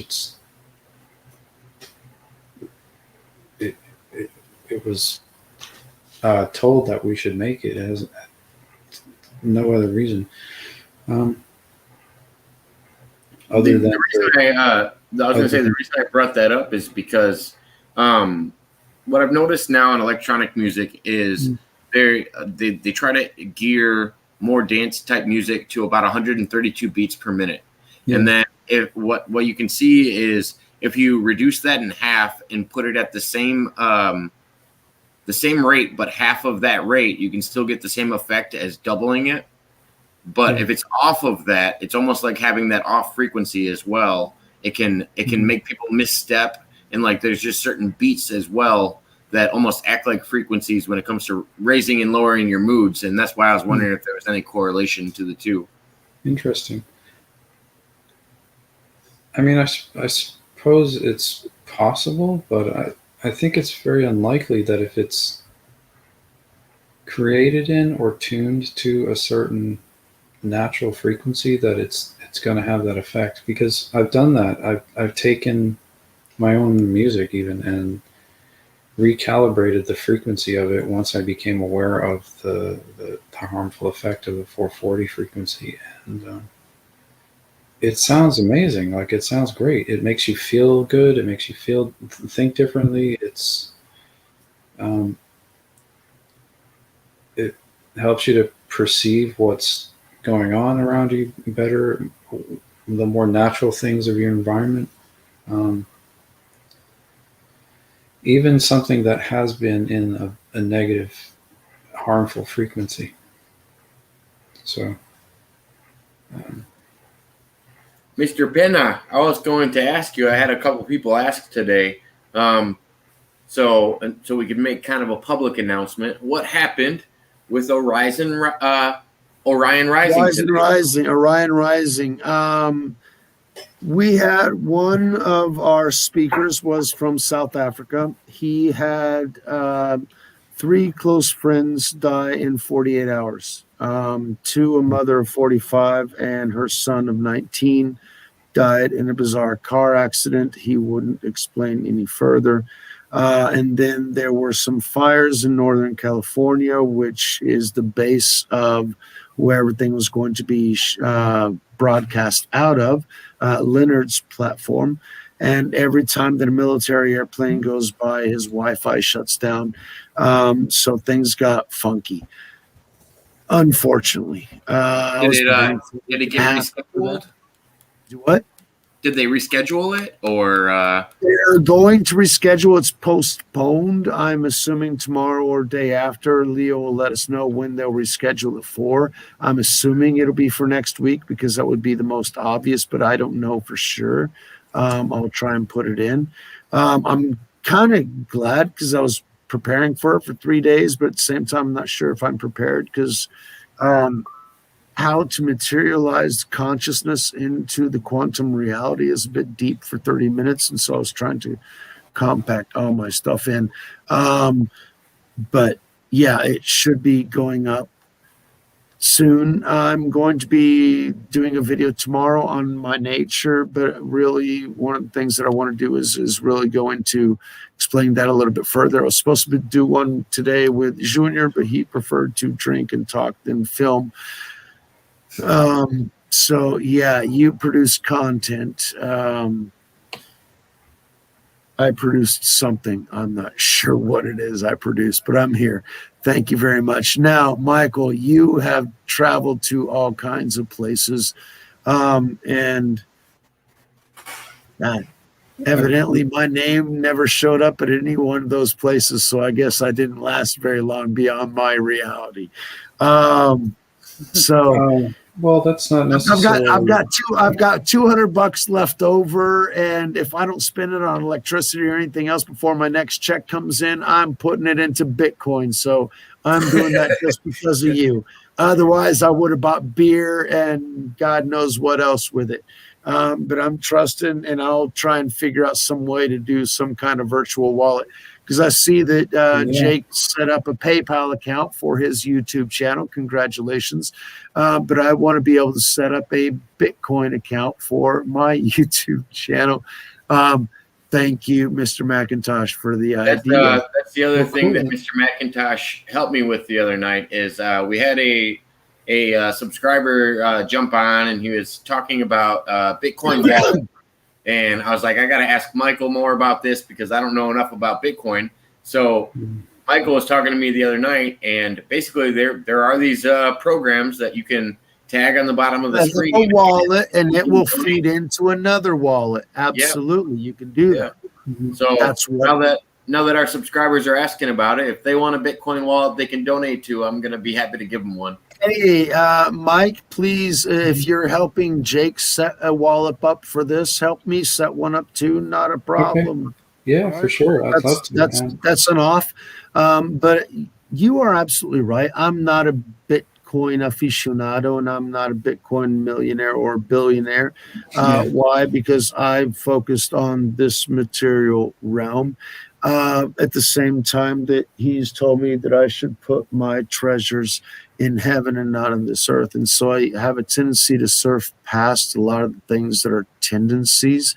However, it's hard to avoid Microsoft, Amazon, and Apple when they're screaming in your face for a year and a half. That, sir, is what you're reminding us of. While it's still affordable, because soon it's going to be $200,000, $300,000, $500,000 for a Bitcoin, and you're going to get in on something, and that's going to be used as a base currency for the planet itself to circumvent. But instead of getting onto your hourly wages, you got on when the thing wasn't worth anything, and now you can outdo anybody's hourly wages for multiples of humanities. That's how currency works. I make dollars every day from keeping it in Bitcoin, basically. It just, I'm telling you, hey, $50 a day, man, I would be the happiest man. I would be kissing your boots. $100 a day, I'll make a flight there so I can kiss your boots personally. We've had, I have to say, Mr. Pena, we've had Pena perspective. We've had so many people come in, subscribers, saying that Michael has already helped them. And I have a feeling me and you are going to get late to the party. I already know. If we don't, I don't know. Publicly, that's not something that he wants to admit to. He's already helping us by telling us how to get into it. He doesn't have to help us in other ways. And besides the fact that Mr. Macintosh is the person that has brought in the most viewers to your channel, so he has helped you immensely in that fashion as well. In talking about the future and other things, he helps many others in change. I, however, have a tendency to interrupt a bit too much and not let. I want to thank both of you gentlemen for that. We just passed the 50 subscriber mark for my channel, so I've gained over 37 subscribers in a month, less than a month. I remember. I think when you were at 10, maybe. Yeah, no. The last time we were on with Leo, I said, "Hey, Michael, I only get good guests," and you said, "Wait a minute, you only got 7 subscribers. What do you mean you only get good guests?" And I said, "Wait, you'll see." I told you we got goals. You have been busting your ass for the last couple of weeks, and I have seen that. You've gotten some good and some not so good. But dude, overall, people have loved the people you brought on, and everybody asked for Mr. Macintosh to come back on repeatedly. And obviously he's with his stories, nobody can match it. I mean, holy fucking cow. I'm just happy I can be here. Well, I'm appreciative that Mr. Macintosh has got this time to share with us, because not a lot of people in his position actually are able to, take the time and share their stories with us, and that's why. Would they want to? I mean, who are we? Personally, I mean, I'm lost in the south of fucking Brazil. Who the hell am I? So, thanks, Mike. No problem. That's what I'm doing. It's I'm here to help people. Basically, that's my. Thank you, Terry. I appreciate it. And I'm glad if I've done anything to help anybody. I'm glad about that. Well, that's the purpose why we're here. Every destiny that we have to fulfill, and each individual has their own destiny.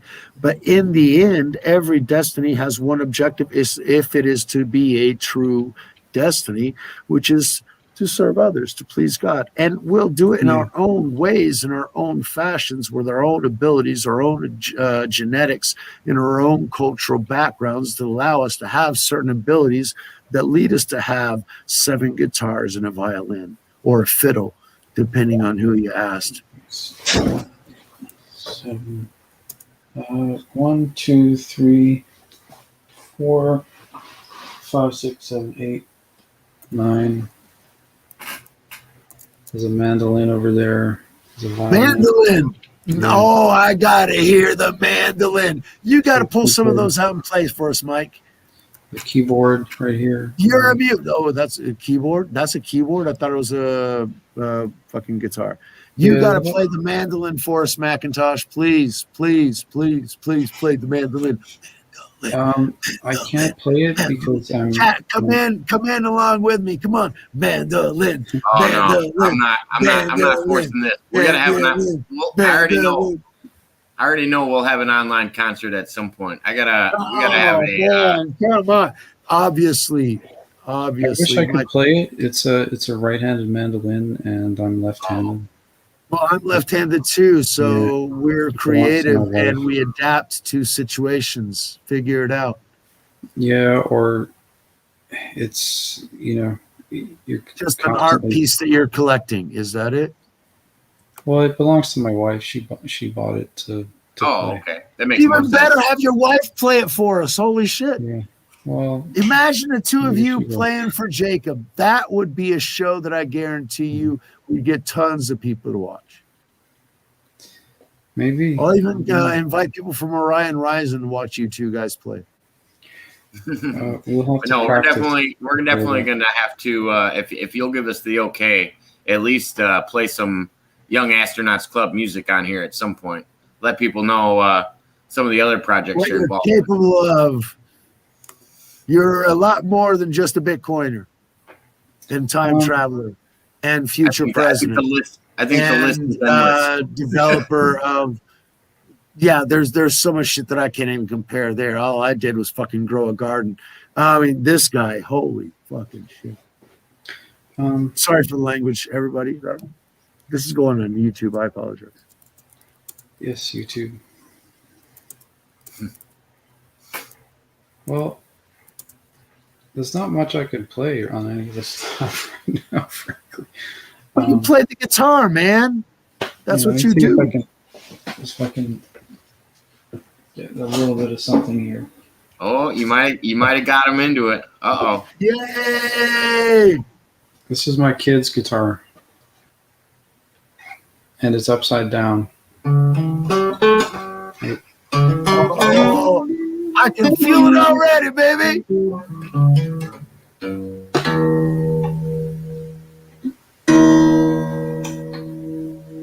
It's very out of tune. That's okay. You can tune it up. That's what artists do, man. You get you going. Jacob, you got music on this channel, baby. You got to record this as your intro, basically.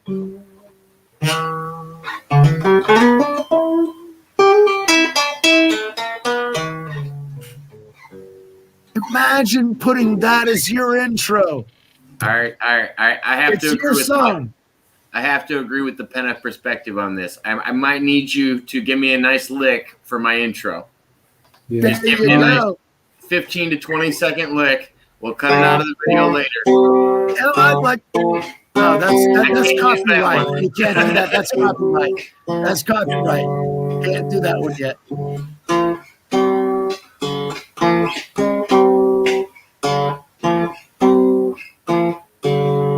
There you go. You know I can't use that. Come on.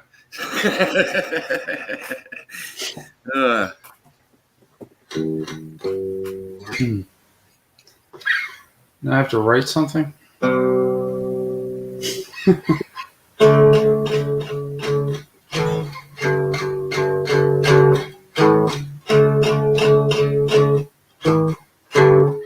There you go. Those are the cars in the 80s. That's a lick. It's more like a velvet. However, you were tuning up with something that both of us freaking licked with. And if you can repeat what you did in the very beginning, it was just a little nothing that you started off with, but it was the best thing. Cars. Well, I am from Boston. Explains a lot. Yeah. You can You're tune a gonna lot get faster. no. You can't take that thing off your lap now until I leave. You gotta have that thing on your lap. No, now we gotta. As long as it's on your lap, you're playing something, and as long as you're playing something, it's a good thing. Have you heard of the famous club called the Rat in Boston? No, I didn't spend enough time there for that. It was kind of like the CBGBs of Boston. Okay. CVGBs. I don't even know It's a big venue. Okay. Yeah.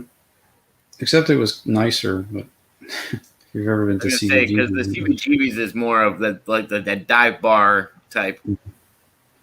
Punk rock, but the Cars used to play at the Rat. They started off there, and so did I. So. Oh, cool. Well, that's good to know. Hence the similarity. All right. Well, okay. Gotcha. So I understand. So you're telling me it was similar, not equal to. All right. That gets us out of any kind of, I don't know, copyright, whatever garbage they decide to throw at you. Yeah. It wasn't like anything that the Cars ever did. I don't think too close. All right, so let's have a minute and a half of that, 2 minutes, so that Jake can have an intro and maybe even splice it for an outro. Actually, it was more close to a Velvet Okay, Underground song. any 30 seconds without me speaking is a good thing.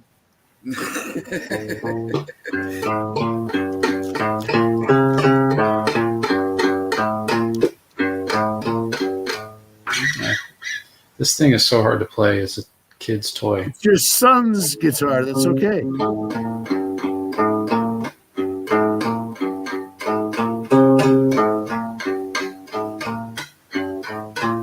I feel like you're trying to make a cobra stand still.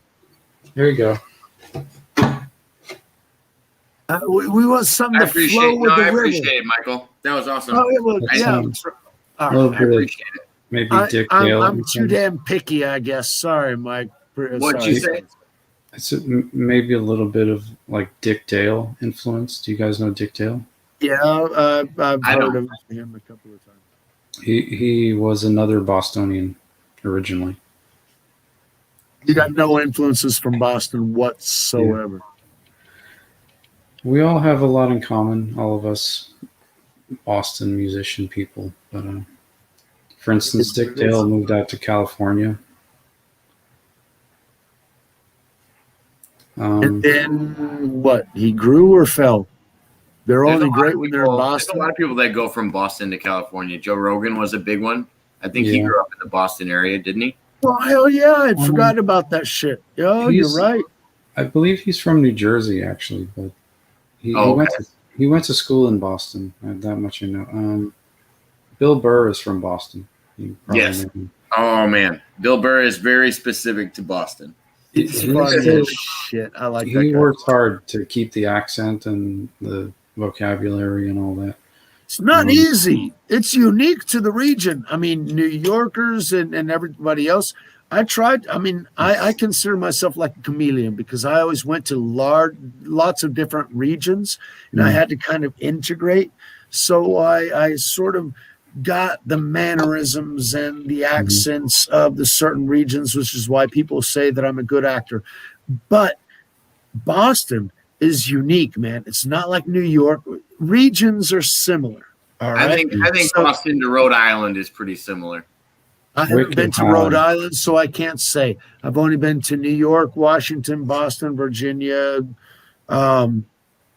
upper state New York, and then the rest I've done. But Rhode Island, I wasn't too. If you've ever seen one episode or any impressions of Family Guy, that is basically the generic Rhode Island accent. Family Guy is Rhode Island? I Yeah, think he was Quahog, Long Island. Quahog, Rhode Island.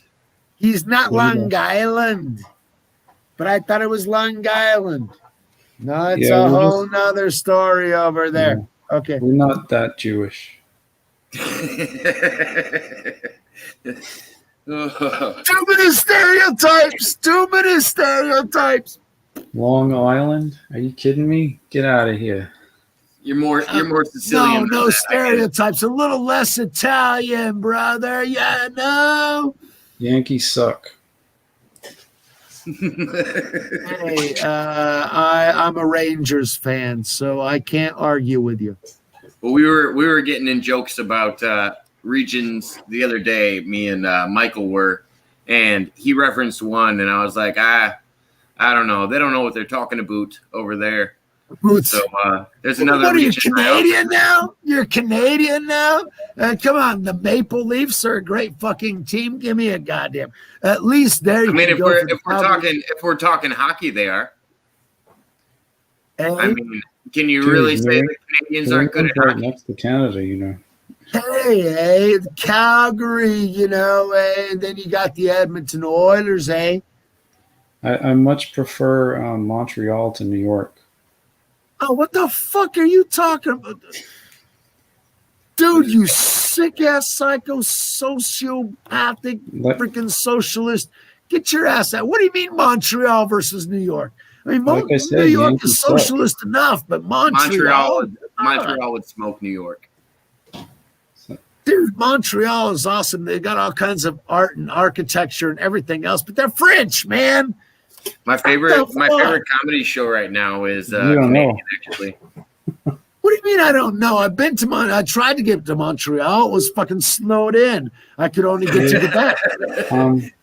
Montreal is actually mostly Irish, but Wait, they sorry, learn- I got to Montreal. I couldn't get to Quebec. One of those fucking Canadian cities was snowed in. Yeah. I think Quebec is further up north. Montreal is beautiful. They had the Olympics there, right? I don't know. I Okay, have no so idea. yeah, I was At there. one point, they did. But the history with that is that the people moved to Montreal from a lot of them. A large number of them are actually Irish, but they learned French and they changed their names. So Oh, you kind of had to. yeah, I mean, me being Boston Irish, we have that in common. You know, there's actually a really strange kinship between Montreal and Boston, which is closer. Oh, because all the bitches that ran away from the U.S. that were from Boston went to Montreal. I gotcha. Yeah, so No, it's those little cousins that decided to not freaking rebel. Is that it? You got that kinship with those? No, it has nothing to do with that. It has to do with like Jake, I'm joking. Please. actual North American things versus New York just sucking, basically. I've been to New York as a tourist. It's great living there. Everybody's opinion that I have talked to that lives there, it's not the best place to be. I've lived in New York, in the New York area. It sucks. But everybody wants to be there. The Big Apple, man. If you want to make it big, you got to make it there. Yeah, that was the 80s. is it just the attitude of people in New York, or was it just the structure of politics there, or No, a the little fact bit that it's everything? dog eat dog means that the dog that eats the most other dogs is usually prevalent there. It's just that I don't know, man. People are just they can't get it together and they refuse to. You know what I mean? It's just not like America. It's New York, It's New York. It's its own entity, for sure. and that's why it sucks. They refuse to get it together. You know, it's like everybody's trying to be the top dog, and everybody's trying to. Yeah, that's what makes New York, New York. It's That's what Babylon. that's what makes it suck.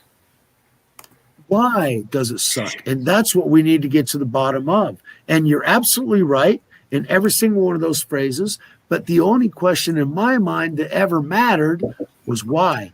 Why does it suck? Because that's the intrinsic reality that they need to change within their perception of themselves, and how they deal with reality can actually make their own reality change.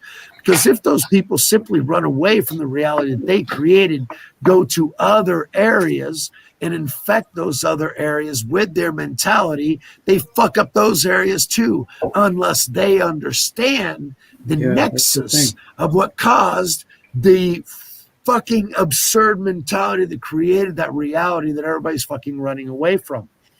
Yeah, that's the thing about New Yorkers too. I've seen it where actual New Yorkers. I'm not a New Yorker. I'm a New Englander, but I lived in New York. But You're Boston. New York hates Boston. Boston hates New York. Everybody knows that. Fuck off. Go on. well, it's not really that way. But I mean, Well, in but that sitcoms it is, so I know it's real. yeah, exactly. If But Prince tells me it's that way, then I know, by golly, it's got to be true. yeah, but I forget what I was going to say. But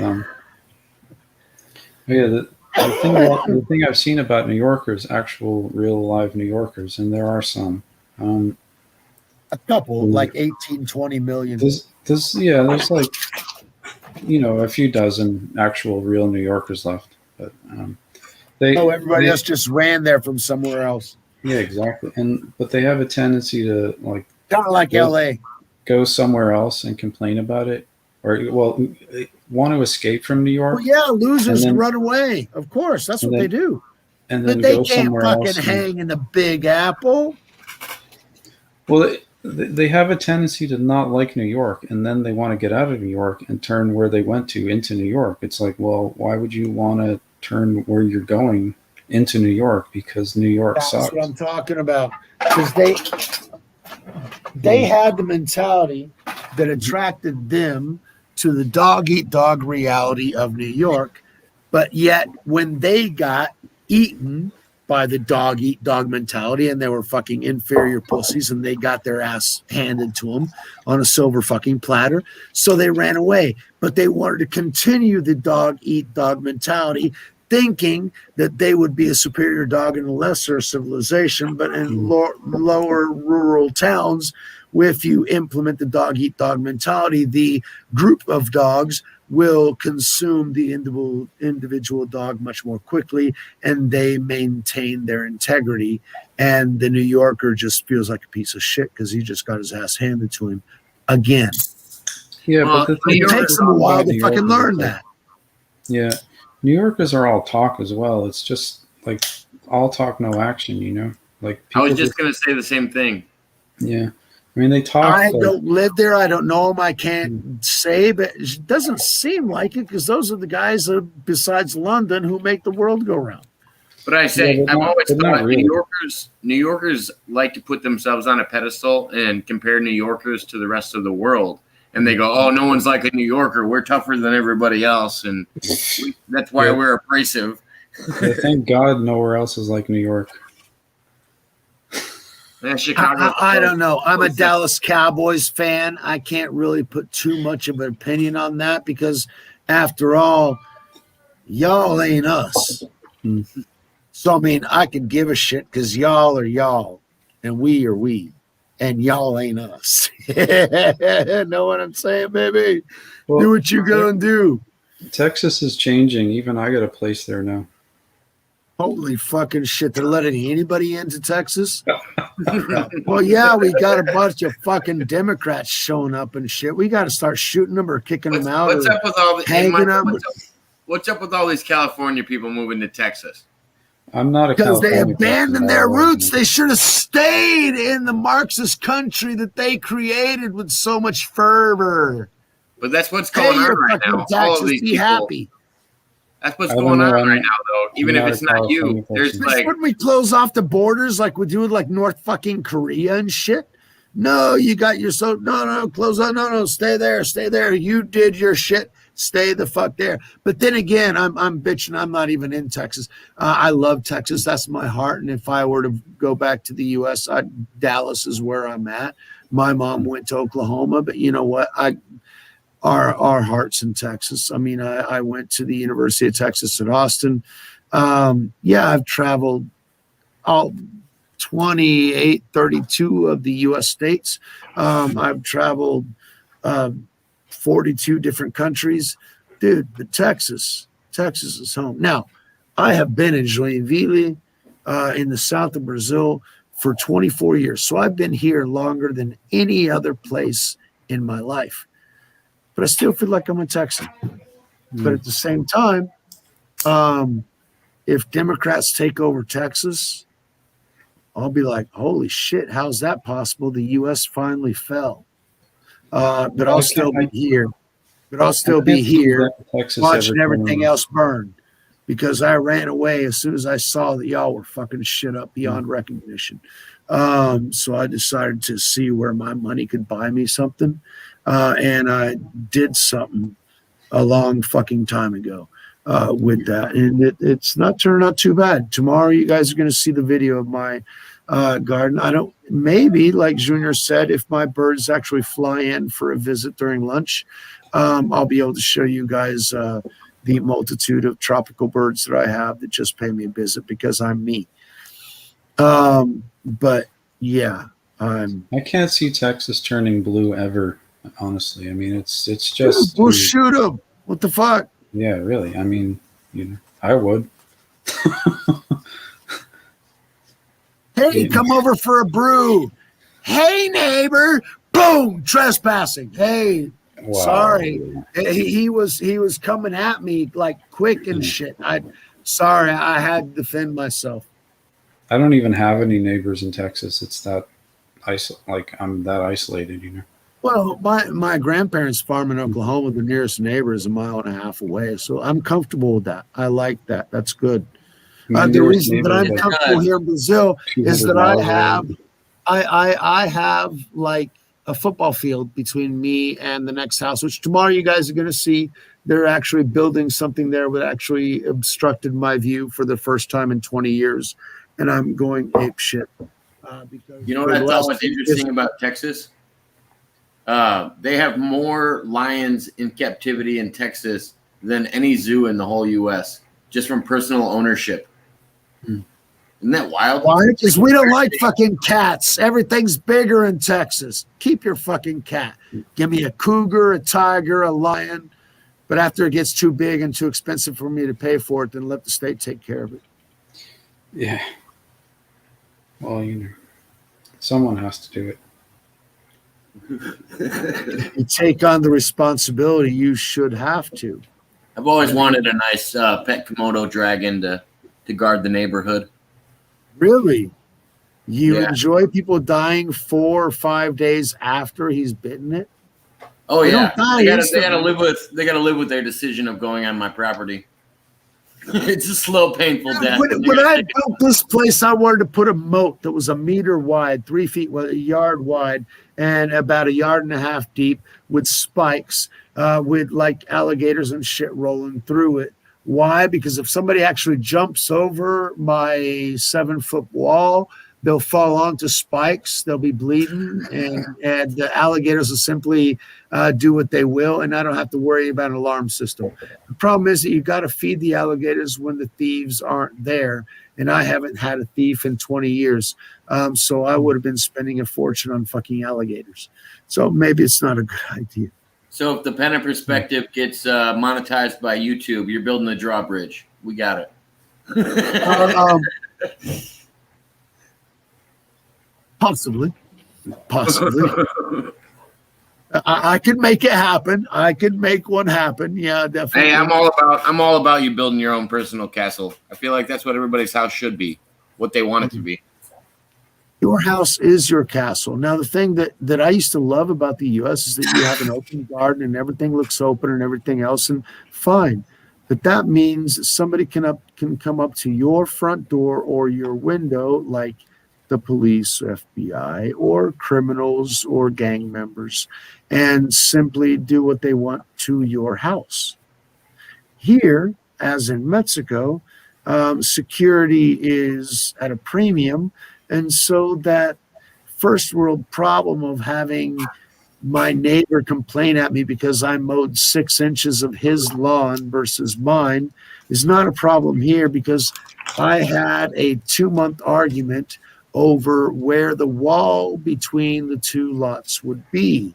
And we were arguing over 8 centimeters, which is 16, 20 inches in the end. Okay, it doesn't seem like much, but fuck you, you're not taking my land. Even then, 2 of my trees fell, and I was pissed as shit. But at the same time, life goes on, and I've still got a lot of trees. But dude, these trees were 36 feet tall, each one. I watched them grow. I watched their grandparents grow. I mean, these trees were 10, 15 years old. And I saw them fall from a rainstorm after they cut the wall so that they could build that fucking thing that they're doing over there. Yeah, So I'm psyched because I love nature. So you get along well with your neighbors? Everybody loves me, but if anybody shows up, they say, watch out, that guy's ele bravo. That guy gets mad. I love my neighbors in Texas so much that I got the president to build a wall in my backyard. You're where, in El Paso or Laredo? Yeah, pretty close to El Paso, actually. Yeah. Seriously? So that's why you built your house down there. Okay. So you're one of those, huh? Okay, gotcha. Sale, hermanito. Estamos todos ahí, cuñado. ¡Asa! ¡Échale, mijo! No hablo. It's over that way. Get over there. ¿Cómo se dice Texican en español? Not a friggin' clue, dude. Mexican. It's called Mexicano, hijo de la puta. Nos robaron, chingados. Guáchale. Guáchale. Oh, es mío. That was all Mexican anyway. Y'all stole it from us, California too. I'm pretty sure we stole Mexico. That's kind of how the U.S. works. Hey. Oh, it was a gift from France. No, we bought it. No, that was Louisiana, and that No, wasn't I a know. gift. We bought that shit because Napoleon was losing his ass to the British.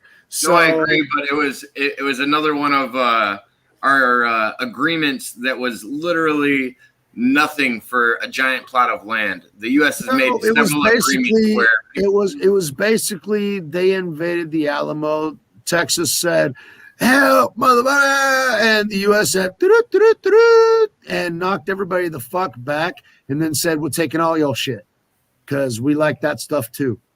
Well, I feel like there's some stuff that happened at the Alamo, and it was a little more than that. But Now, that would be interesting because I've never heard anything beyond the stereotype, and that I've fucking been there. But the official story is one that I like to stick to. Now, if you have something else to tell me, that would be on off, please. However, I would always be interested. Why? Because the story of the Alamo actually is something that invigorates and energizes every single Texan, because we know that no matter you put us down, somebody else is going to take your fucking ass out. I'm not a Texan. I'm an American. true. You know what? You can take whatever the fuck you want. I love the Constitution. The U.S. flag is beautiful, but I'm Texan, baby. I mean, once you're there, It's a whole lot of fucking different. Now, I've been in Brazil for 24 fucking years. Am I going to call myself Brazilian? Unfortunately, not even they will accept me as Brazilian. Well, that's interesting because a lot of people in Texas feel that way. Besides Michael, but you don't currently live there. It sounds like you just got property there. I don't know He's how in often you're California. there. He's just got a house in the drug channel. Sorry, I didn't mean to I let have that. residence. I have residences in a few places. But I'm gonna say I was gonna say it sounds like you had places all over the U.S. The last time we talked about. He's Bitcoin man. That guy's I got a got few. whatever he Yeah, wants. I got a few, and I got residency in Canada and in Europe. See, So anywhere in the south of Europe that I can show up to. Maybe? I don't like the south of Europe as a residence. It's a nice No, place sorry. to visit. But South of France, dude, the Loire Valley. If you've got anything Wow. there, or you find anything there, no, I'll like lick the bottom of your shoe just to be able to live there for a couple of decades. yeah. No, I do not own anything in France. The Loire Valley is fucking beautiful. The wine is freaking awesome, dude. Oh, you missed that talk as well. I did. Sorry. Yeah, Tell us, Michael. Tell us a little bit about the wine that you've been making. Well, the thing about being American in France, it's actually weird. the French wines are Canadian because the French sent their roots to California, and when the plague wiped out the shit in France, the French brought some of their stuff back from California. So all the French wine is actually from Californian vines. Is that what you wanted to say? Sorry. There's a lot of stuff like that. I mean, even like Irish potatoes were from South America, so it's like everything's that. from Peru, man. There are 300 different variants of potatoes in Peru. I went to Machu Picchu. I saw this exhibition. I was like blown the freak away. 300 variants. I thought there were like 3. Okay, but then again, before I came to Brazil, I thought there was like 2 kinds of bananas: Chiquita bananas and Dole bananas. Yeah, you know how English people don't pronounce their R's? I hadn't noticed. What do you mean? Brazilians have a much worse problem. I'll give you an example. Like I'm driving my car to the store, sir. Like English. I hadn't noticed that. That is the R. Well, you know who did that? I can pick that up. Okay, that's something I can adapt to. Understanding. I feel like that's where the Spanish community makes up for it because they just roll theirs to. Yeah, you know who did that first though? You know who dropped their go R on with first? your stereotypes, Jake. Go ahead. But we just made a stereotype about fucking bear. See if it doesn't bite back. You're okay when we make a stereotype about the Europeans, but when we say something about South America or another one that you might fall into, this is the same problem we had when Galaxy Perspective jumped on.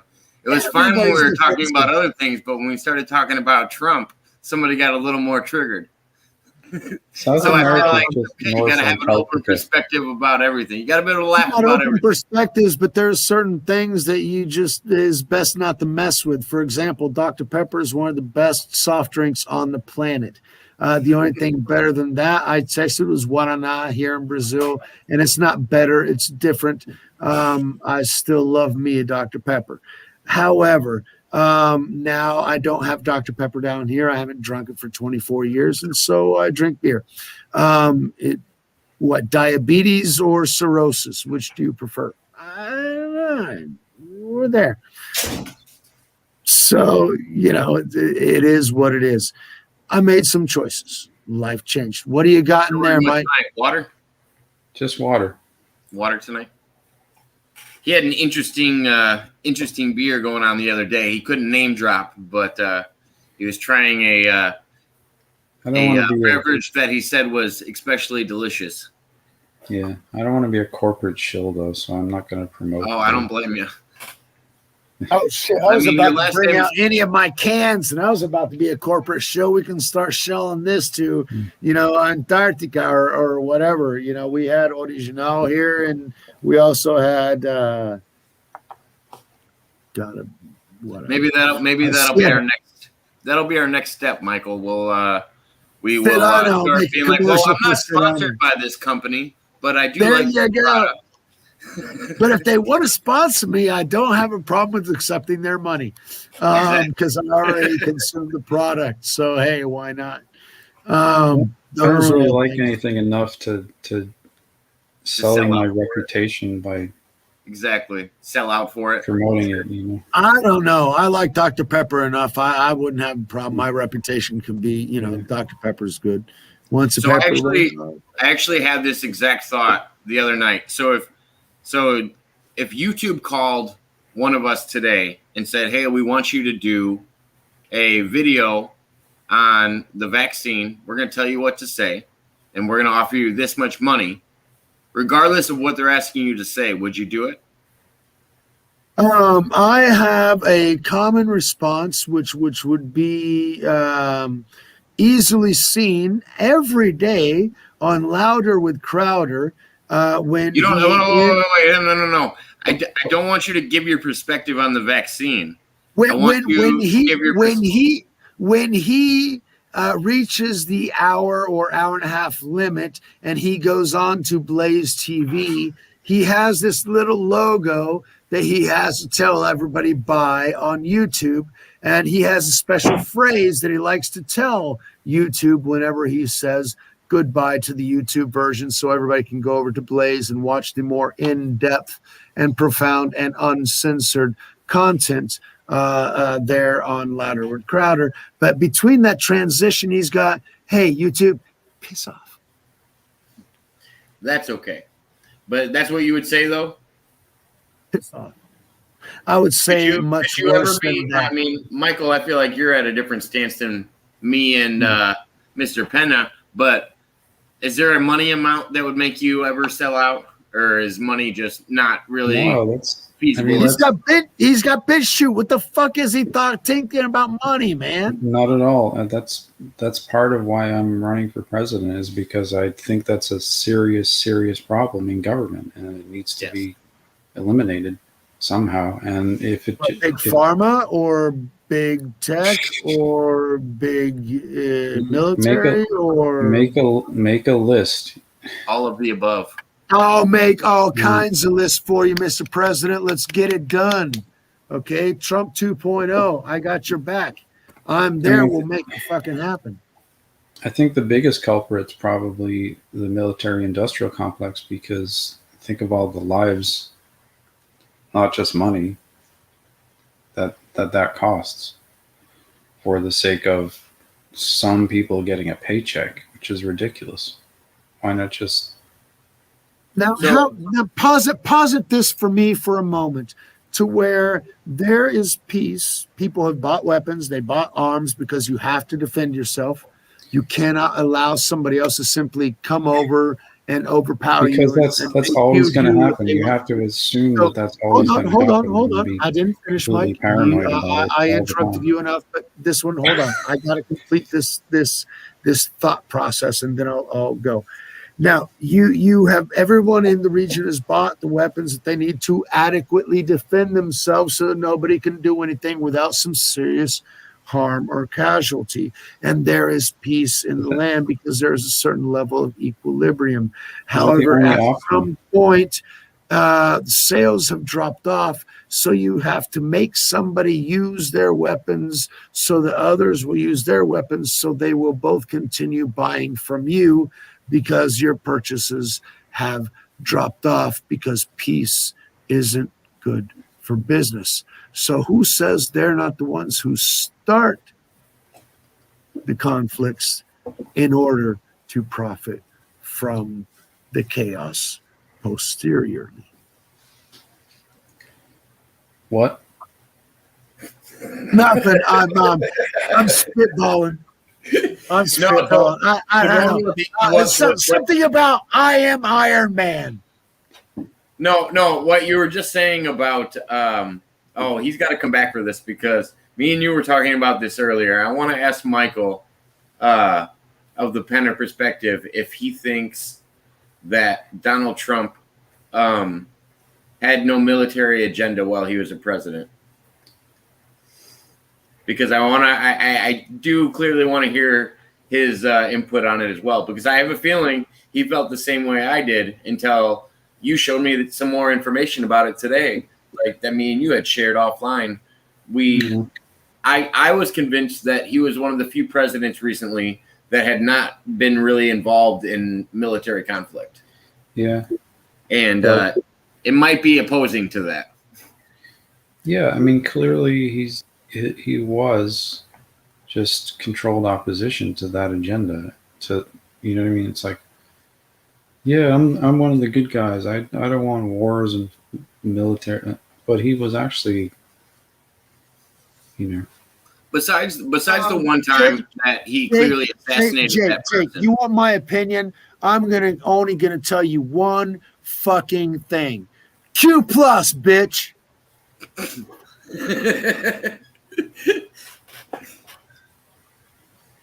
No, but Michael, going off what I heard the whole fucking thing. Yes, he was the most peaceful president in the recent American history. He was the only president in the last 5 presidencies who didn't start a new war. You would posit that he's against the industrial complex, and that he relatively is, because he cost them a lot of fucking money through peace, which is what I was talking about. Now, to say that he is not part of a military agenda, there, my friend, you would be wrong, and you do not understand the 17th movement at all, because they are here to make sure that the freaking psychopaths that are trying to sequester the reality of not only your and my nation, but the planet as a whole, need to be finally put down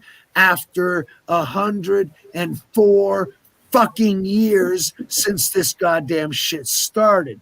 Okay, that's the evolution of this mindset, and it needs to be put the fuck down.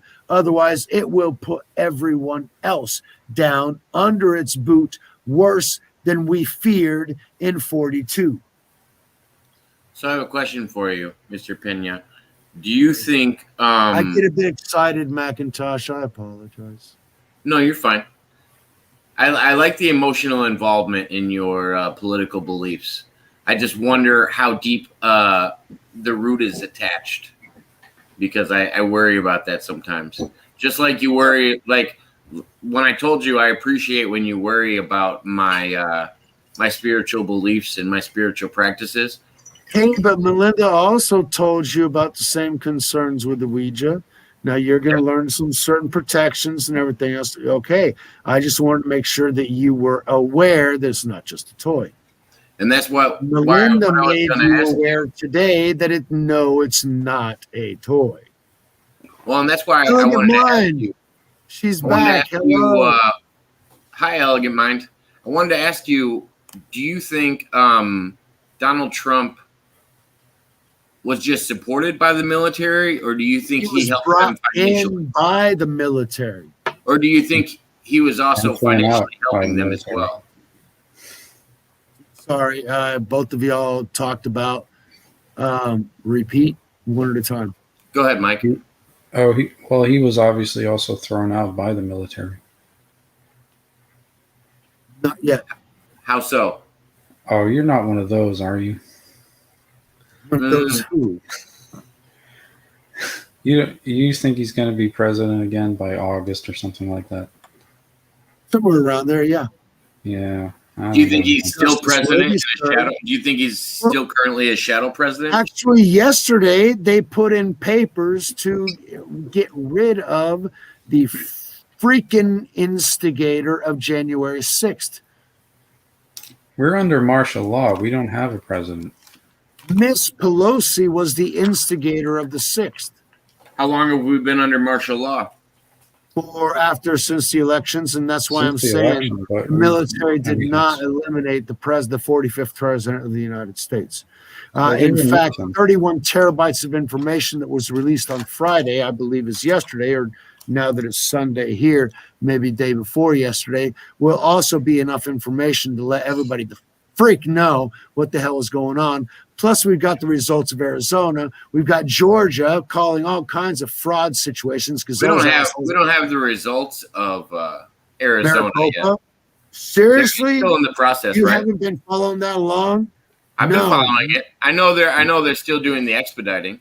Yeah, but at least It they doesn't know matter. they have reason to actually Doesn't overturn matter. their electoral votes. Why? Because they see all the shit that was going on. Before they even started in Georgia, they already saw what was going on. All right. Now they're seeing Pennsylvania, Wisconsin, and they already did an audit in Texas and Oklahoma, just to be honest with you. And in Texas, there was all kinds of fucking fraud. Guess where? The majority of the state was green. Fraud free, everything checked out. What they said was. All right. In 85% of the fucking state, you see Texas is green. But there were 4 fucking bright red freaking spots showing questionable situations. Dallas, Austin, Houston. The big cities, the big center ports. That's where these freaking fascist pieces of garbage try and push their fraudulent bullshit. Sorry, Zachary. I'm gonna let Zachary jump in here. He said, speaking of Trump, Michael Phillips, along with a few other time travelers, stated that Trump was to be reelected. However, Trump was criticized for his handling of the crisis, the COVID crisis in the U.S. And then he continues with, which is why he lost and Joe Biden won the 2020 election. Oh, well, see, there we have to say that China's involved. He's not done. He also said on our timeline. Yeah, so okay. I thought that's significant as well. Yeah, on our timeline, which is where we're at this particular morning. Outside, Elegant Mind, congrats. I'm always outside. Trump clearly won the election, but the military would not allow him to be president. They couldn't legally overturn it because they had to prove the fraud. Trump they never is actually gave. and he's Who's a got the dangerous football? threat. Who has the football? Yes, thank you very much, Terry. In fact, we have. If you see Trace, oh God, he was talking about. There was a pastor.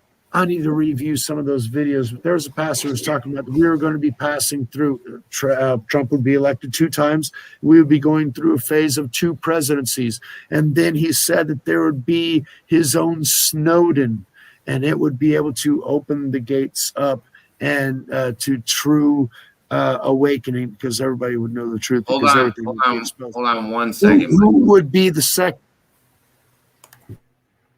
I muted everybody for a second. I just want to let everybody know these are just our opinions about things. We're just talking about some of the stuff going on in politics. We're not necessarily saying we're right. I am asking Michael Macintosh and Michael Pena about their opinions about these subjects, and that's what they're giving us is our opinions. So I just wanted to let everybody know and make that 100% clear so that if this does go off the rails, we know it's just our opinions about these subjects. So regardless, it's okay because we're not experts on these and we're literally just talking about it. So I just wanted to let everybody know that.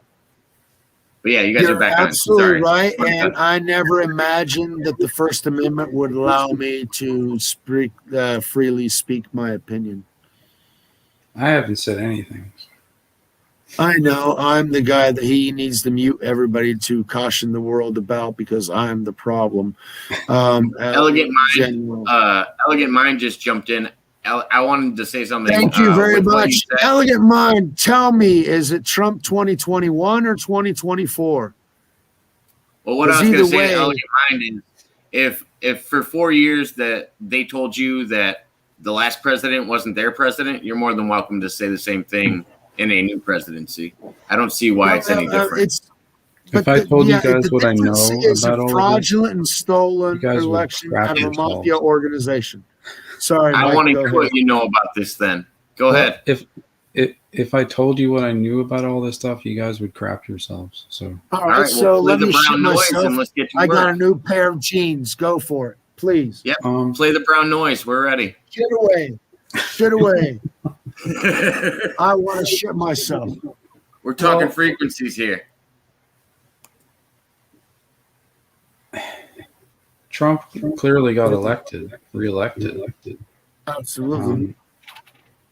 But because of the fact that during his first term, there were, and according to people I know who are active military, he was far too unhinged to be allowed in the White House yet again.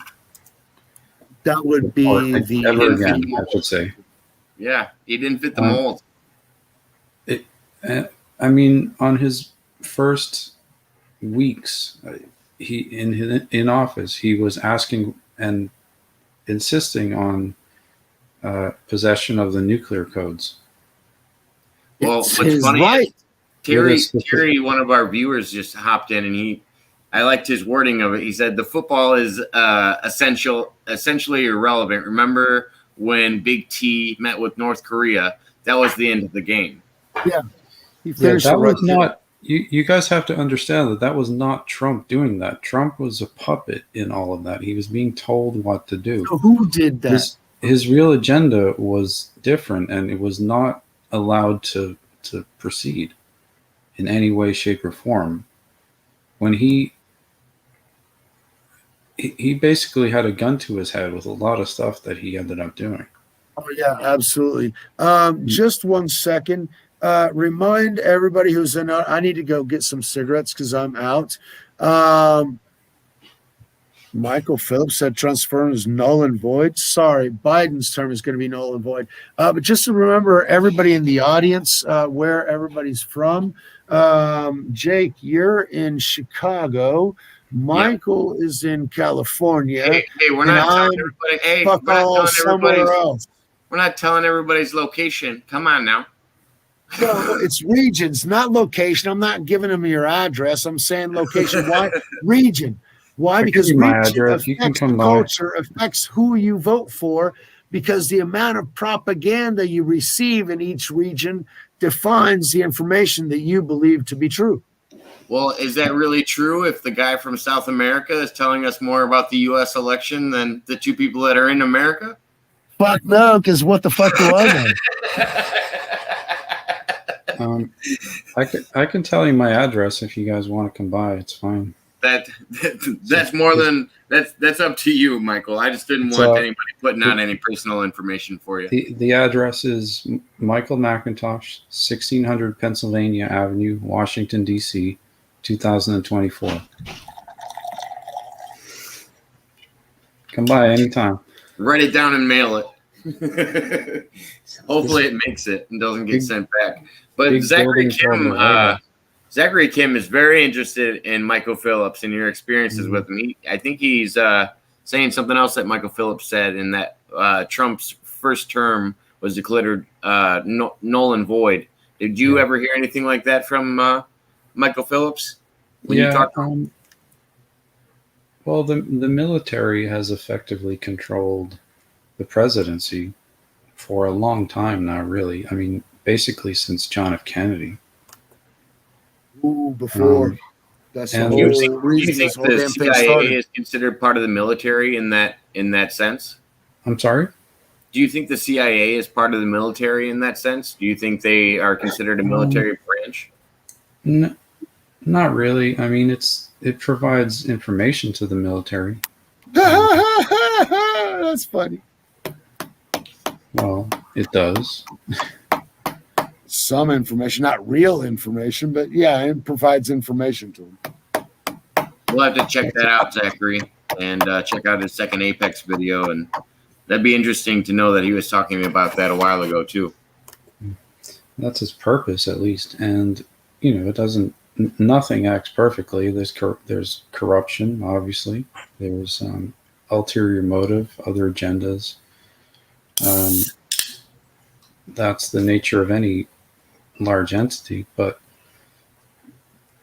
the military has been in control of the presidency since John F. Kennedy was assassinated. Thank you, elegant mind. And no, the CIA has been in charge since Kennedy was there, because the CIA is who killed Kennedy. The military, who was after that become subsequent, didn't like the position, which is why they brought in the greatest president in the history of the U.S. since Ronald Reagan, to be able to save the planet, because everybody's been wanting him to be president since 1986 when I read the first freaking interviews asking him to be. And he said that he is too freaking busy. He would only be if the country really needed him. And when the country truly needed him, those that needed him called on him, and he said, yeah, what do you want me to do?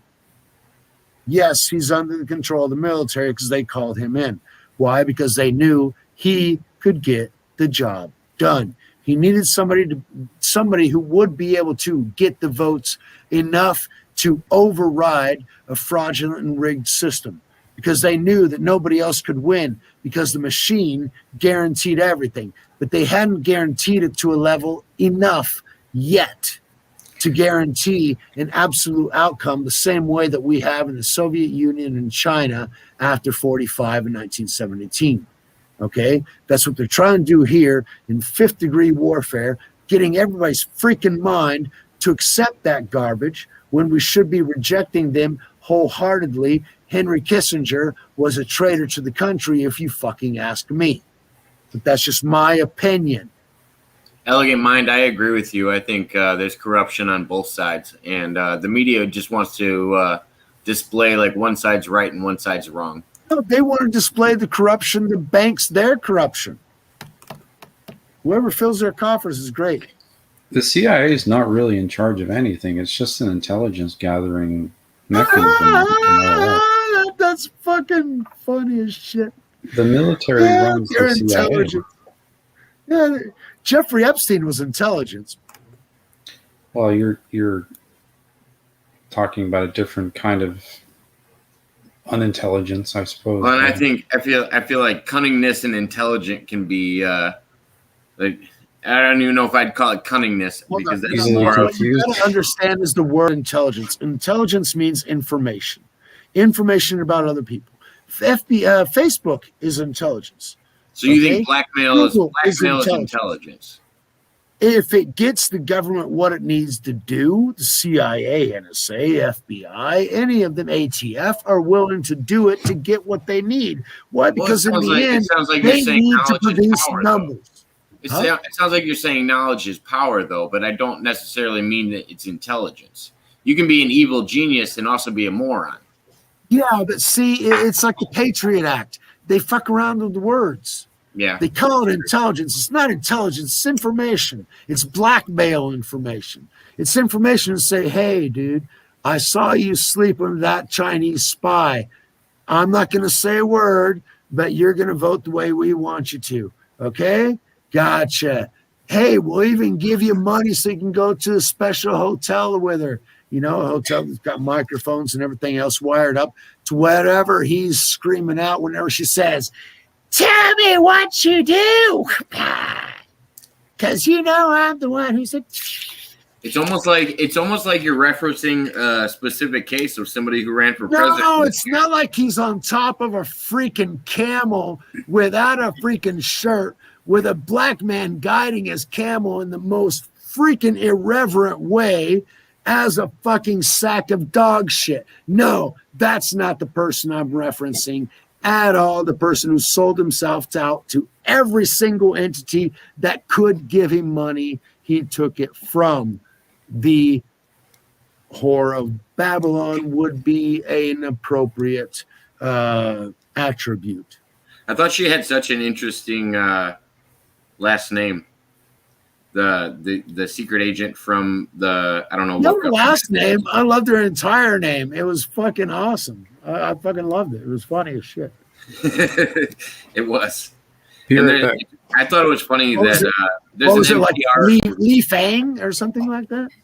Fang is the last name. And I thought it was interesting that there's an NPR reporter who has the same last name. It could just be a popular last name, but she was actually reporting on the story and describing the person in the story. And I was like, how are you going to describe the person in the story? And then you guys have the same last name. Hold on a second. You think that's bizarre and it's not possible? How is it? No. I think it's hold on. Let me ask you. How is it possible that a CNN anchor has to have an opinion about his mayor brother on corruption charges? Nah, because regardless, he's one of the biggest anchors in the world. Regardless of Yeah, what but his he brother's wasn't position pushing is. his freaking brother Well, for why 6 is months it? Why is it beforehand. that we could have a president that doesn't have to address what his son does? It just has to do with position and where you're at.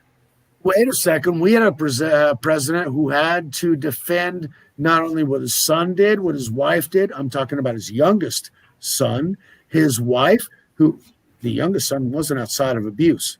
Okay. They took real umbrage with his name.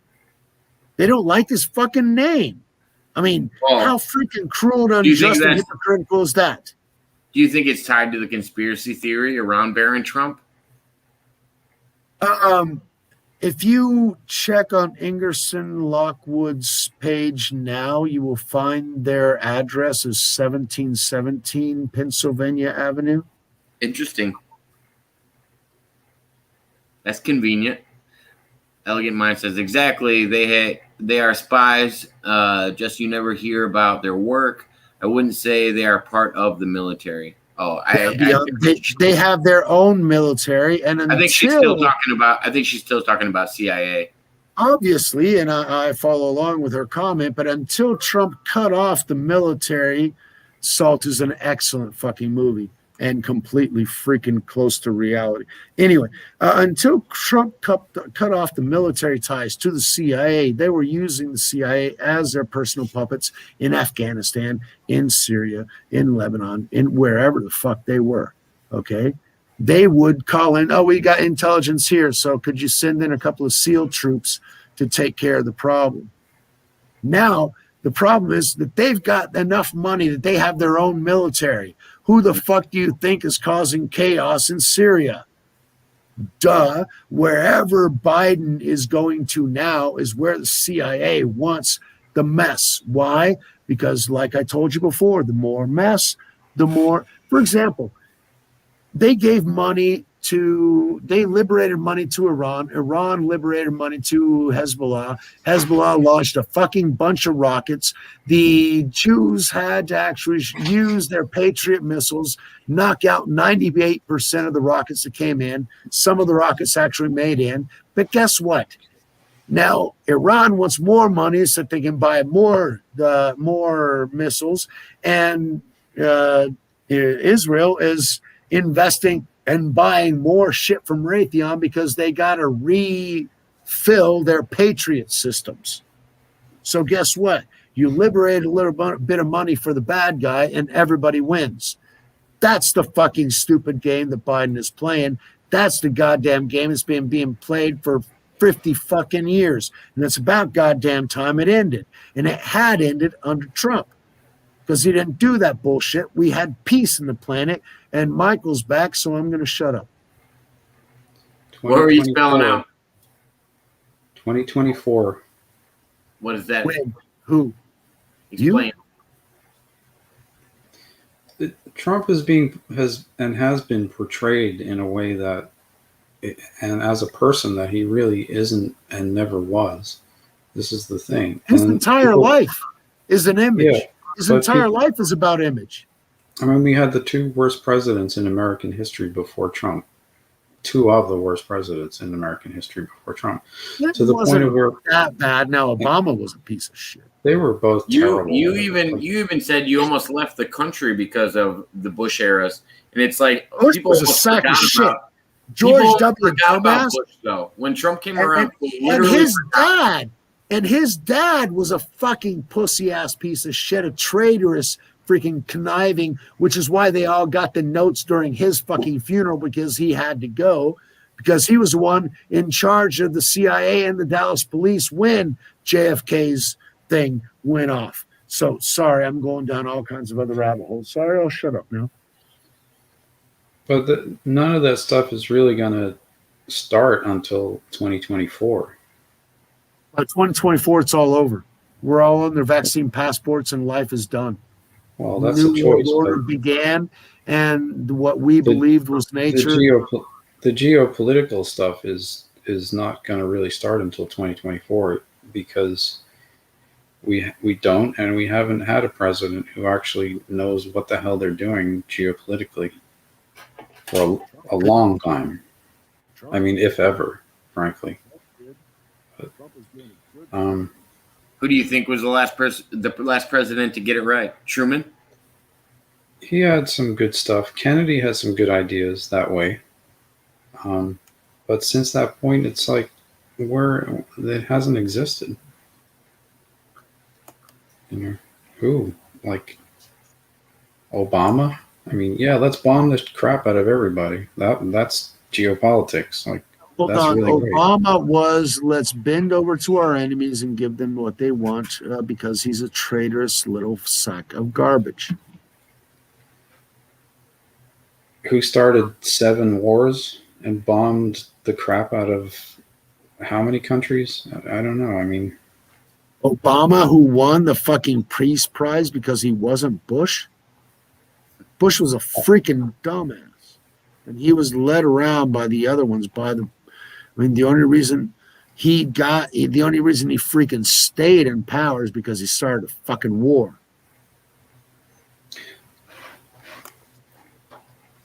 But that's just You think Obama started that war? No, hold on. I was talking about Bush. The only reason Bush stayed in bombed the power, crap out of Syria. Obama started fucking Al Qaeda. Sorry. My bad. I didn't mean that. That was McCain. That was McCain. Michelle was doing that to him, but no. Al Qaeda was McCain. Sorry, I apologize. ISIS was Obama and Hillary, and McCain, because McCain was a traitorous piece of shit. The New World Order that is being governed in by the World Economic Forum. No. He's not asking about a specific entity. He's asking, what is your opinion about a one world government? Like, is it a positive thing, negative thing? Oh, as far as that, no. I have a book that told me 2,000 years ago that it's not a good thing. What do you think, Mr. Macintosh? a one world government. Well, I think it's inevitable. Yep. Which is why the book told us about it.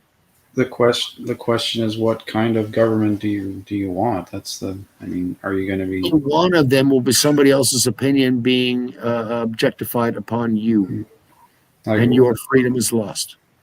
Do you support a one world government that's led by oligarchs and dictators, or do you like we have now?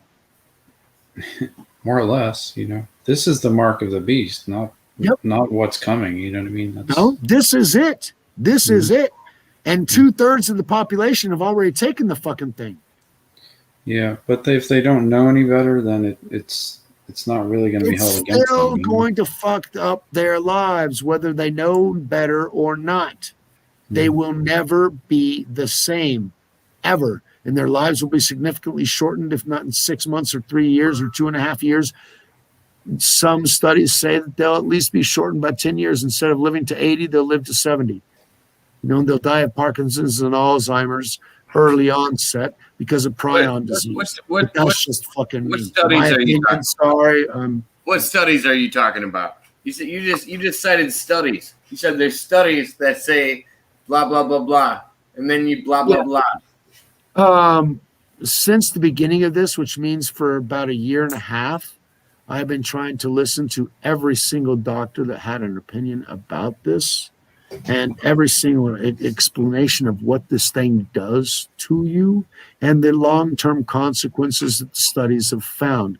Because the only animal fucking tests that were done, all the animals died of various different things, of which these studies say that could also happen in people. Now, the time in which these animals died would be because of their accelerated age rates and everything else, because of the type of animals that they were. If it were correlated to humans, that means that humans would have from 2 to 3 years to not be affected by all the things that took out the lab rats.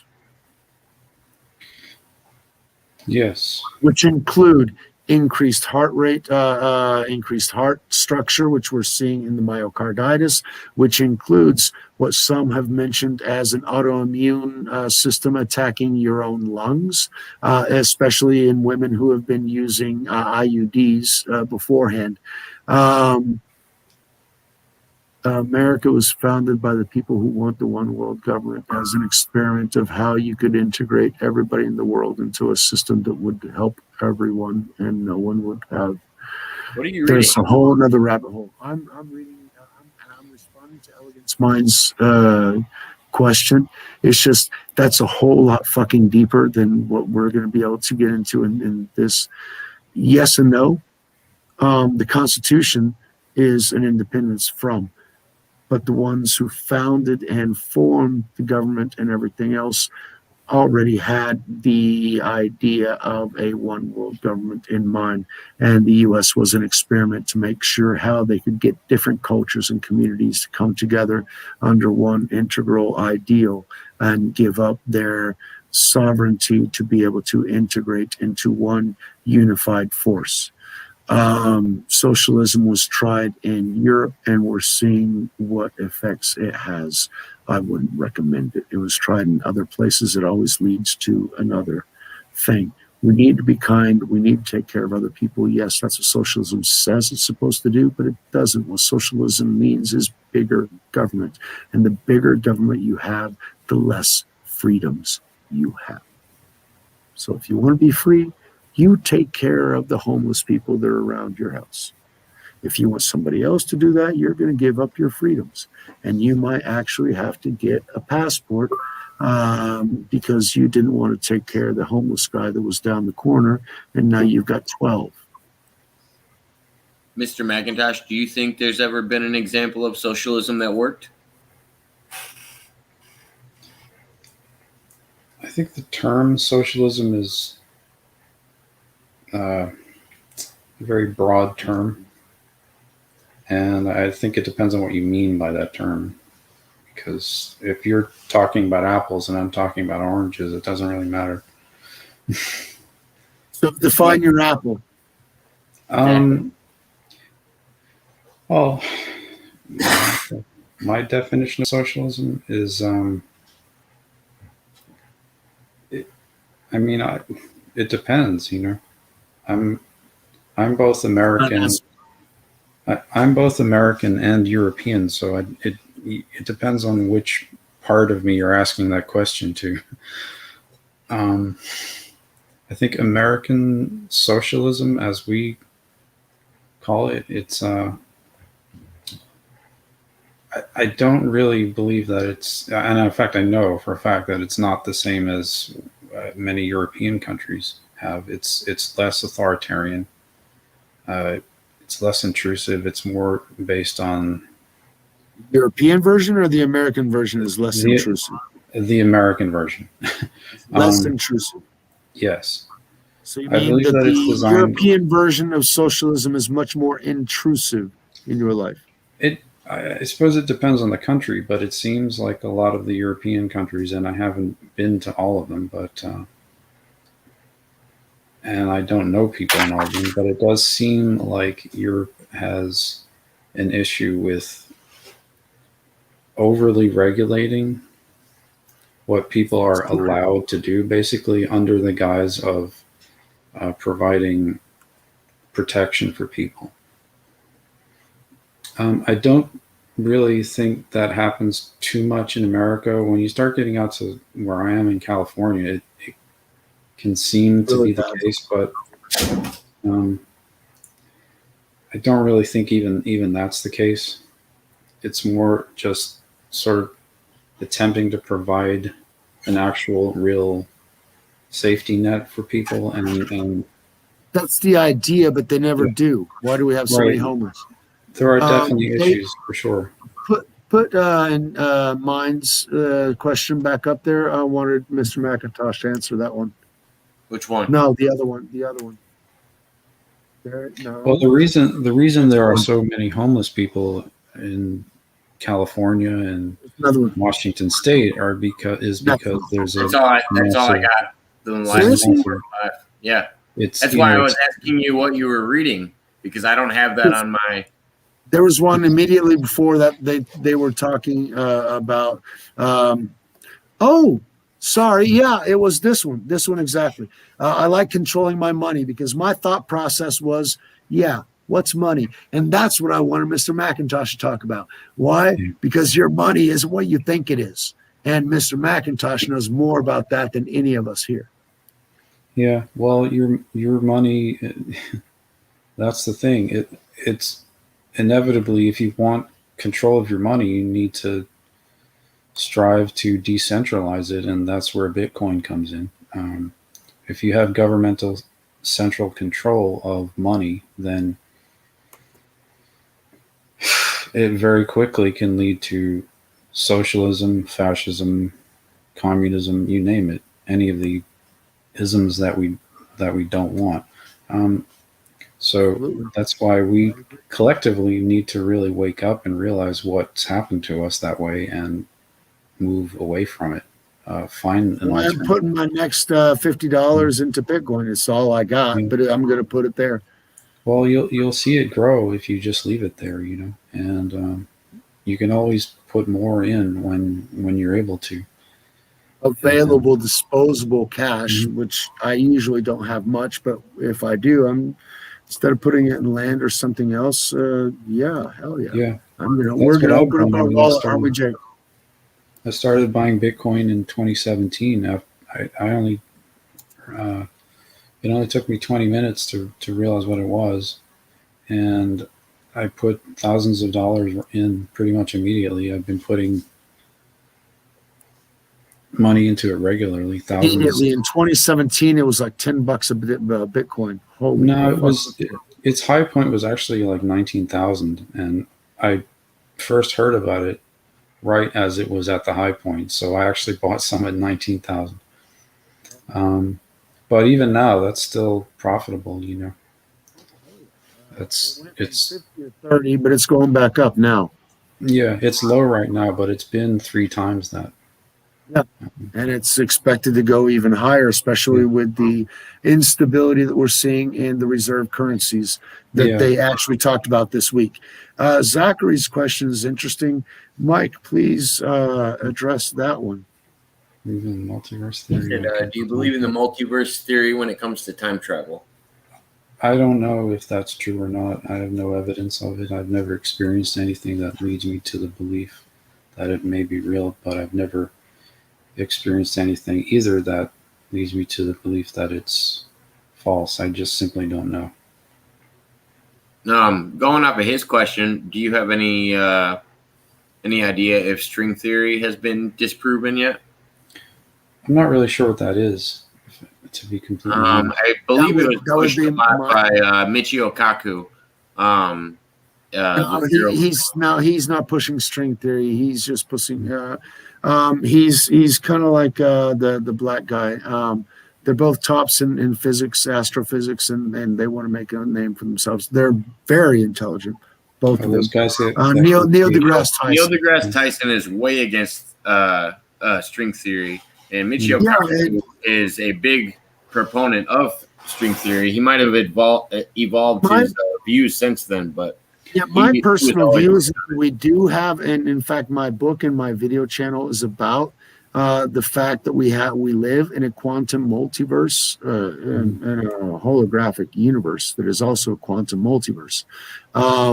So what that has as far as implications in time travel in my videos, I will get into later on, and some of the whenever I get to that point, some of the facts that Tesla actually invented a machine to where he was in it to time travel. He saw the past, the future, and the present at the same time. Okay, so that leads a lot of other questions about what time really is.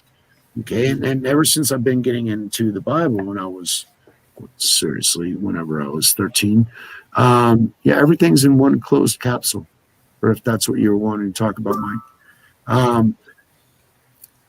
Time's Study outside. quantum physics. Yeah. Exactly. I try and stay within the laws of quantum physics. Now, string theory is within that, But string theory and quantum physics doesn't, and we actually see quantum biology, which I've actually been studying as well because of my book.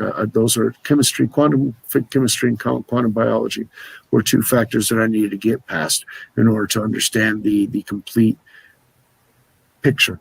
Anyway, because that was one part, the materialization of things that was seriously lacking in my comprehension between the two spheres. But the multiverse, definitely, whenever we have Einstein talking to Niels Bohr about the fact that the world, Einstein didn't like the idea that God plays dice. Now, within my video series, what I want to tell people is that God doesn't play dice. He knows all of the outcomes. The ones who play dice is us. Because within the multiverse, the only option of what to do is our option for the next second, next quantum of time, where we have an effect where we create reality. And up until that point, every single probabilistic reality exists for everybody else except us, the instant that we take that decision to not do that, do that other thing, not do the other thing, do this thing, and not do the other thing. So we automatically eliminate a lot of the possibilities within our quantum probability state and continue defining the final quantum state by the decisions that we make. Now, since all of those quantum realities are real because they are possibilities, they're just not real when we make the decision to not make them real, they in time existed and they can be visited by many. Now, if you alter that timeline, will it affect yours? Most probably not. And that's where you can actually find a solution to the time paradox. Because when you go back in time to kill your grandfather, you're not killing your grandfather, you're killing somebody else's grandfather. You're still a sack of shit, but you're not going to die because it wasn't yours that died. You altered somebody else's multiverse. And you're going to have to live in that multiverse. Well, would that be time travel, or are you visiting an alternate timeline and thinking you're time traveling? The whole thing. Whenever you're time traveling, you are visiting alternate timelines. It just depends on which timeline you're visiting. You can, if you have the calculations correct, visit your own. But it's so you believe it is more of a multiverse than a actual deviation of going back on one's own timeline. You think it's more of a multiverse theory? That would be my theory. We can consider Back to the Future as an instigator of the idea of altering timelines. And whenever we alter those timelines, we alter the dimensional reality in which we're in. And you can see in those movies the dimensional reality, how it changed. In fact, when the bully went back in time and changed things for his grandson to have all the answers, well, he turned everything into Trumpville, because that's what everybody thought Trump was about. You know, prostitution's, big hotels, do what you want, everything's free. And we see that those are different probabilities, different probabilistic states. And free will is given within the quantum probabilistic universe. God knows every single one of the outcomes that we have. However, we decide which outcome we follow. And that's not necessarily always the best. Why? Because we have free will. We have a destiny that's predestined. We sat down with God before we were born. We decided what we wanted to do, what was best, and we decided our genealogy, our culture, and the things and the influences that we would have. When we get here, we forget all of that. However, our genealogy, our culture, and everything else leads us in a certain direction. We have certain preferences. We have certain likes and dislikes. And along with those, we can accompany them with probabilities that are, you're good at this, so the probability is that you could do this, but you could do the other thing. You could do that other thing. And those are other realities that you can choose for yourself. If it is the ideal reality, the destiny for which you hunger for, and you know if you're away from your destiny, if what you're doing pisses you off or doesn't satisfy you day after day, because the ultimate saying is, if you do what you love, you don't have to work a single day of your life. Why? Because what you're doing isn't work, it's what you love. And those people excel because they do it better. They put more attention to it. They're more perfectionistic about it because it's a passion of theirs. They put more hours into it without even thinking about it. Whereas you put in your 8 hours and you're thinking about, oh God, I got to get back to my wife, my kids. I got my tennis class and I got my yoga lessons and I got something better to do than the work that I'm doing. And the work ethic that we have in the United States, that people are supposed to be focused on that and they forget about everything else, the family, the friends, and everything else, because they're hyper focused on that, which means they're excellent at that, and that allows everything else to grow. But the individual dies because the individual has to be supported by everything else. However, if you're doing your passion, you can find a balance and you won't have a problem with going to work, sacrificing those things, because you know the greater things that you are building because you're doing what you are supposed to do.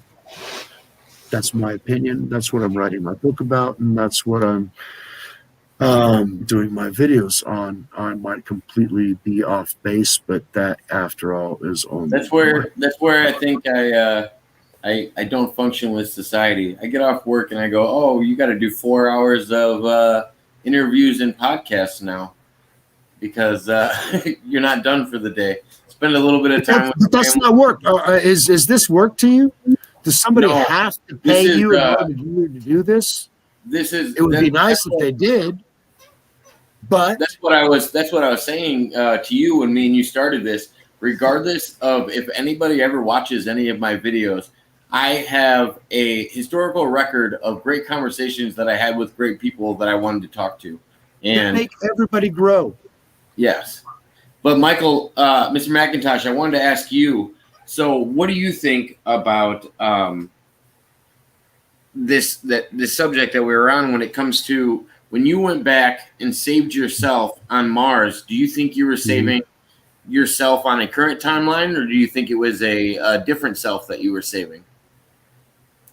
It was me, because I have two sets of memories pertaining to that moment. One of them was from when I was 5 years old, and the other was from when I was 44. So in this timeline, they happened. One when I was 4, one happened, or 5. One happened when I was 44. But both of those persons were essentially punched out and put to another location, and I believe time as well. The view of time that I have is, it's almost like because I studied quantum physics at Cornell University, so I have I correlate the view of time with that. It's almost like a ball of string, not string theory, but like a ball of wool or something. And time is the beginning of time is at the beginning of that ball, and the end of it is somewhere in the middle there, and everything else is just overlapping. And where's the beginning of a ball? A ball has no beginning or end. It starts somewhere. There is a start to at what we perceive as time, but obviously someone tells us where that start is. Yeah, well, obviously someone created that ball, but that's a whole other subject. And we're talking about the ball itself. But thank you very much. The ball itself can reference time. Yeah, but so time is weird in that way. You can have one piece of time touching another piece of time, and it's almost like you can step outside of it if you really know what you're doing, and you have the technology to do that, and punch in anywhere on that piece of that ball of string. Yep. And that's essentially the concept behind time travel, I think. And that's how I view it. That's how I try to explain it. But you don't think you can go into other dimensions or break off other new dimensions by creating new timelines? Other dimensions? Because when you went back, you said that you mentioned you went back and you saved yourself. Yeah. Okay, fine. So you're messing with your own timeline. So you don't believe that you could actually create your own paradox, go back, kill your father, you never were born, but you're here. One of the paradoxes, the time paradoxes that they debate about in physics, which is why we can't do it. So it's a legitimate question of mine. I don't know. I mean, I think it's kind of pointless to debate something that there's no evidence for or against. It's theoretical. No, But everything past 1945 is theoretical. after 1945 or before, are you saying? Depends on where, because actually the conversation between Einstein and Niels Bohr in 1923 was pretty fucking theoretical. Okay. I don't know about that, so I have nothing to. That was a conversation. You can actually look it up. There were Madame Curie was at that reunion too. But the most intriguing conversation among the most astute scientists in the United States and around the world, actually, in 1923, they all come together to kind of talk about the world. And the conversation that Niels Bohr, one of the founders of quantum theory, had with Albert Einstein, who was still very much entranced in the mechanical perspective of the universe. Everything's a piece. In fact, Einstein believed the universe wasn't expanding, it was static. So there are certain things about his perception that have been proven to not necessarily be completely accurate. Because this is one of the discussions me and you talked about that I also talked about with Mark, is it's just because he is lacking some of the tools that we now have now when it comes to quartz and what he knew back then, what had to be known back then. Yeah. He didn't know what we know today. However, the reason that I study physics and science and everything else so that I can explain something in a book that somebody told us 2,000 years ago was real, and I'm still trying to figure out or prove that it is. And every single time that that's been tried to be disproven, you can't. And so I'm trying to prove how it is that it is true. And then that's been the focus for the last 5, maybe 7 years of being but then again, that's been the focus of mine for 30 plus fucking years. So, but I deviate, and there were other questions. There was stuff in the chat that I want to go back and look at. And I'm trying to bring up what question it was. Terry's on board. Elegant Mind is on board as well. Zachary, I'm curious about some of his questions as well. So let me read here, and I was deviating too much. I apologize again. Oh, no, you're fine. Time itself is a dimension, if you really think about it. You have... like up and down exist at the same time. Yeah, you have length, width, height, and time is the fourth dimension, really. Yep. That's essentially all it is. Okay, so you don't actually believe in the multiverse theory at all.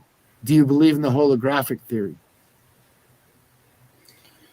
I don't believe any theory because it's still just a theory, you know. I don't believe in the theory of... So what do you believe? I don't believe in the theory of evolution for the same reason, because it's a theory. It's the theory. Theory of creation? We gotta bring this more simple. Do you believe in gravity, Michael? Gravity. It's a theory. But there is evidence for it. There is evidence, but it's classified as a theory. But it's not necessarily gravity, because in reality, gravity is an electromagnetic effect.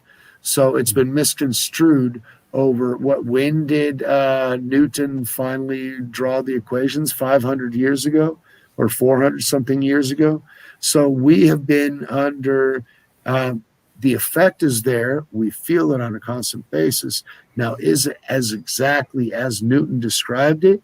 We believed for hundreds of years that it was. However, now certain theories are showing us the possibility that it may not. It may be an electromagnetic effect But then again, I just might be pulling shit out my ass. Mike, Well, you correct me if I'm the reason I have a problem with that is because when people reference theory and they're comparing it with scientific theory, it's a semantics game. There's a reason that scientific theory is classified the way it is. Yeah, but gravity isn't a theory. They call it the law of gravity because it's been proven beyond the shadow of a doubt. Yes, however, just but because they say under it's a scientific theory, it's considered a theory, and that's why I say it's a semantics game. And that's why I it brought always has. It always has been. It always has been semantics because the game has always been politics.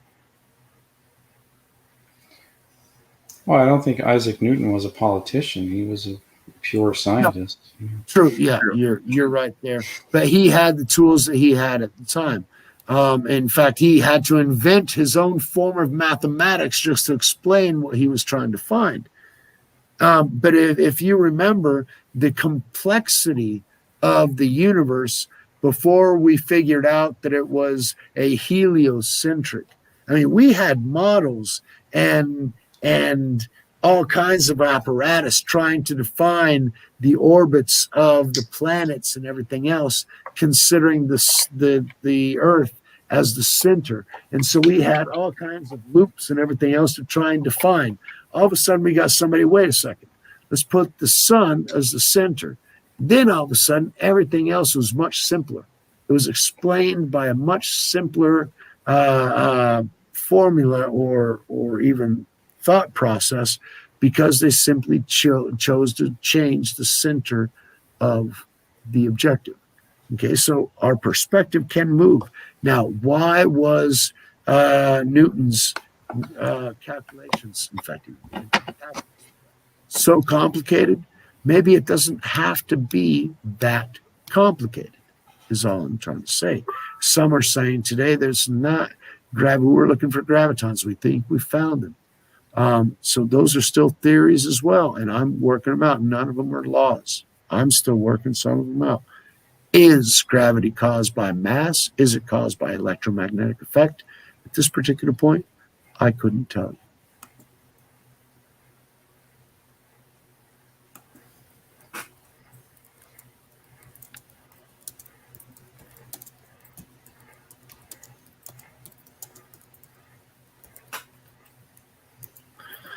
Six dimensions, free will, and gravity is a theory. Yeah, I tell you, Terry's right on board with all that stuff.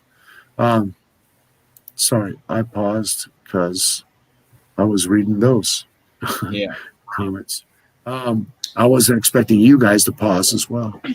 Pluto's I thought you were taking guys. a break. You said the last thing about gravity, and I was like, oh, might be a pause. I feel something else coming. Pluto was sort of. I had gone on for way too long. It was a good time for a pause. Oh no, sorry, Mike. Go ahead. Go ahead, Mike. Pluto is still a planet to me. Thank you very much. Thank you. Absolutely. But then again, many will ask, is Ceres also a planet? Because they've found 4 or 5 different objects that are almost the size of Pluto. So what would you say that it defines? That they're almost circular? They have enough mass to where they're spheres and they don't look like asteroids that are just clumps of stuff. They've actually got enough gravity to where it creates a sphere. And so we found some that could be classified as microplanets, which is why either they classified all those as planets or they declassified Pluto, which is why they declassified Pluto. But I love Pluto. I don't want to. I think if enough people regurgitate something, it becomes general consensus, but that doesn't make it fact. Like everybody getting sick. Like, theory of gravity. You got it, Jake. Thank you very much. I was just thinking he's tiptoeing down a road again that I don't know if we want to travel. We don't know if YouTube will allow us to travel down that road, but anyway, that's a whole nother story. It's a dangerous Mike, sorry, go on your tangent. I twisted things around. That dark alley is my driveway. Mike, go ahead. With creation, it's very interesting because it's as though you're not really expected to prove it, but the ultimate proof of it is the lack of ability to disprove it. Well, and that's how religion and science are. Like, religion is always put at the farthest point of science where they can't figure it out, and it gets moved every time that science advances. That's what science keeps wanting to say. No, However, science proves over time. Whenever they can't think of the answer, they say, "Oh, okay, that's where God must be." That's what religion also says. Yeah, religions. However, the one who created it has a tendency to have a relationship with each individual with whom he wants to have a relationship. And in those situations, science can't explain any of it. None of it. Because it's outside of what science can actually do or prove. Nowadays, we can never prove a lot of it. It's not necessarily science that did it. There was always something else within the quantum field that gave that push to the butterfly that created the hurricane on the other side of the world. Chaos theory. Neuralink. I like my watch. Who says we're not integrated already? My cell Everybody phone's loves their pretty cool. phone. I'm gonna say I haven't signed up to Neuralink yet. I haven't totally tapped in. I'm still disconnected. Just to give a good example, this is my phone. I don't think anybody owns one of these anymore. It's a flip phone because I don't prefer to use the newer versions. I feel like I'd be on it too much. I have a Roomba. I play American football on mine. There's a great little game on there that I had. Smartphones. We are integrated to everything, whether or not we want it or not. Now, the problem is that humans and robots will not converge. Humans will try to merge with the dominant robot structure, which has already taken effect. And those who cannot merge will simply be on the margin because they can't sustain themselves. Whereas robots will be in a system that will sustain them, and they'll be much more productive than we are, much more intelligent than we are, and we'll be able to produce everything that we do at virtually no cost, which makes us irrelevant. Which is why this bioweapon was developed, to be able to reduce the overall cost of maintaining humanity after robots take over. My thoughts. Explain what was this, Michael? Bitcoin keeps going up. Yep. It just went up. 34 and almost 5,000 right now. $34, like American dollars, or 30, like what? Yeah. The price is in American dollars so far. $34,000. Oh wow! Yeah, 34,300 and something. And the cheapest to get in was 19. All right. Well, after that, it really dipped. Actually, it went down to like 3,000 at one point. Look, let me tell you, land in Brazil grows more than that. Oh, I know. I was going to buy land in Brazil as well, and then I saw the bugs. They're like this big. Yeah, I know. I've had some of them as pets. Yeah. I don't know. They can be, but you got to feed them a lot. Yeah, there are big bugs down here. The roaches, they fly. Man, it freaks me out. So I try and maintain them as far away from me as possible. With enough birds Shooting and practice everything else, might be kind of fun. What? Shooting practice must be a lot of fun. Guns aren't, like Junior said, we can't have guns down here. Oh, forget that then. That was should a invade right away. job I had when I was in Florida. I got paid extra to shoot iguanas in Florida because all of the dumbass Americans like to set their animals free, and it's usually in thriving climates where they're actually not from, and they like to eat all of the species in the area. And right now they're having a problem in Florida with iguanas, anacondas, I believe, and a couple other. Well, yeah, anacondas don't eat. mammal Anacondas eat pets, man. Those Yeah, guys, well- those things will eat your dog And if Well, you're not it's not careful, even. they'll It's eat not you. even at that point. Right now they're dealing with. There's no more like squirrels around, rabbits, and small mammals because these lizards are taking it over. I saw the largest iguana I've ever seen in my The life. lizards So are large. taking over. Is that what you said? I said the The lizards are. lizards are taking over. Oh yeah, the reptiles are definitely thriving in that climate. That's true. There's a lot of British people down there. Ah, you think they're the only reptiles? Probably some Germans too. I was gonna say they're just the hierarchy of them. Oh, it'd be interesting to see. Well, I feel like doesn't the guy? Oh, he's Australian. I was thinking of the Geico lizard. I was wondering if he had for some reason I thought he had an English accent for a second, and then I was like, oh wait, I guess it's Australian. Is it? They don't have to have an accent to be lizards. Do you remember sorry, I'm a child of the 80s, all right? 70s and 80s. So I grew up on TV then. Does anybody remember the show V? Yeah. Showed up in the 70s. Well, I watched the newer series of it. I liked the newer one. They had the they had the girl from Firefly in it, and she was also in Stargate. It's this really good person in a sci-fi series. But I liked the newer version of V. I didn't see the original. I didn't know about the newer version. I don't know if they actually altered it.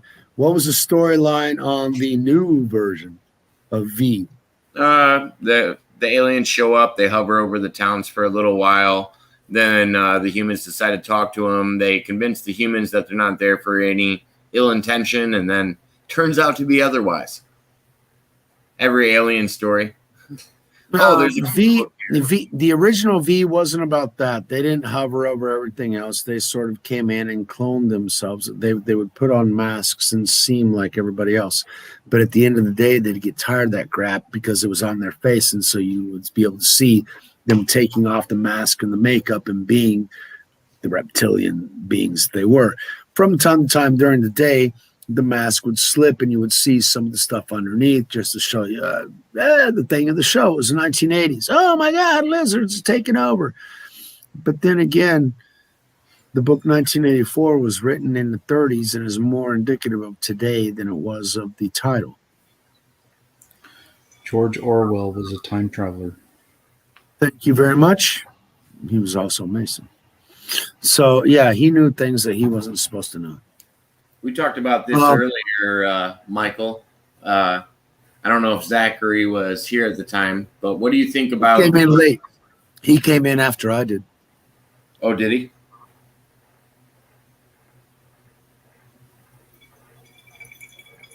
At least started commenting. So, Mike, what's your idea on the Greys?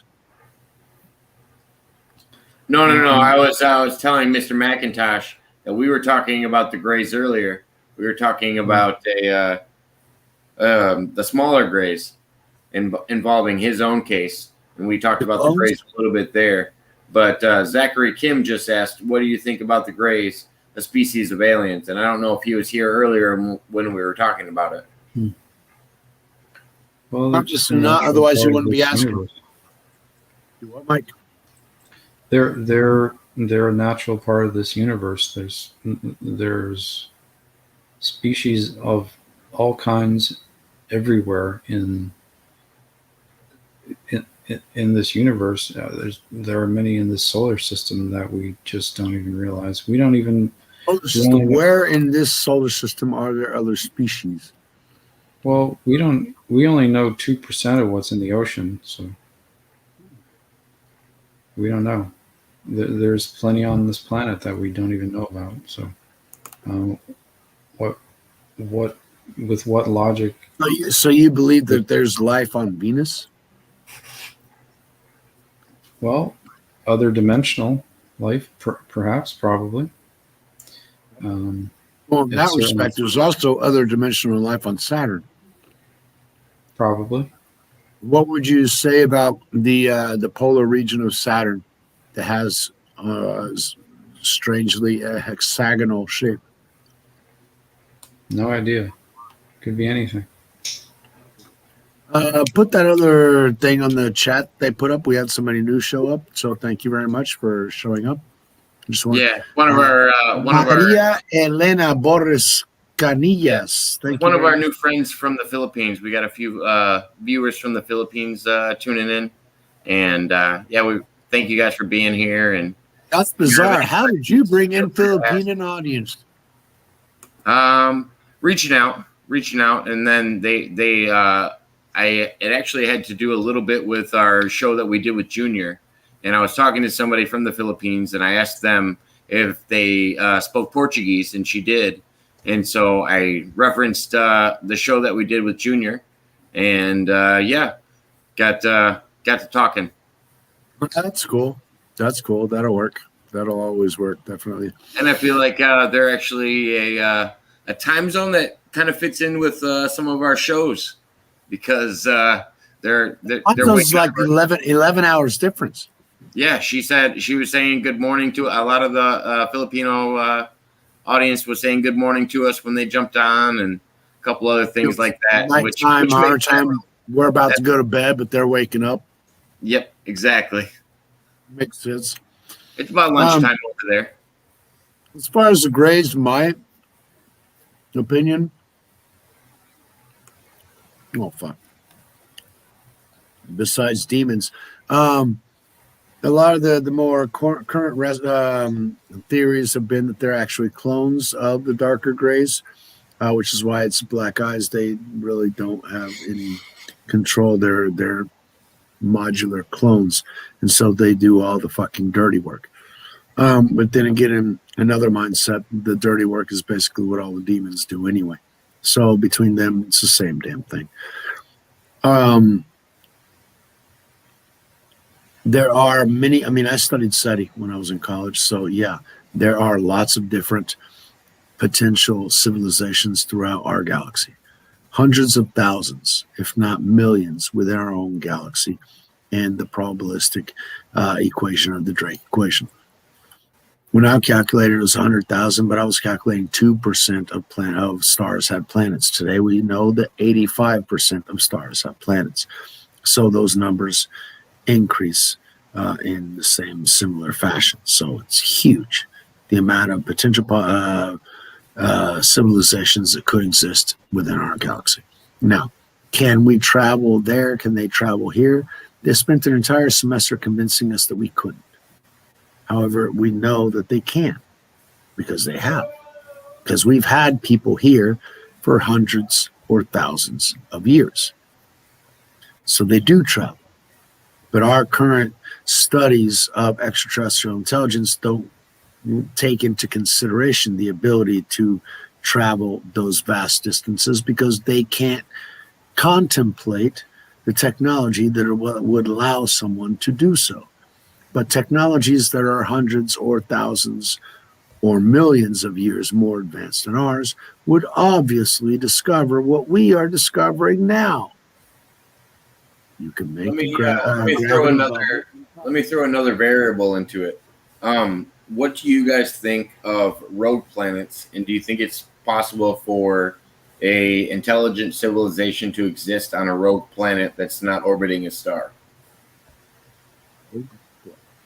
Mike, take this because I'm confused. Have you heard of rogue planets? Ones that travel that have been knocked out of an orbit. It's the whole idea behind Nibiru as well. That's what I thought. But Nibiru is not a rogue planet. It's still tied to the sun. They try to.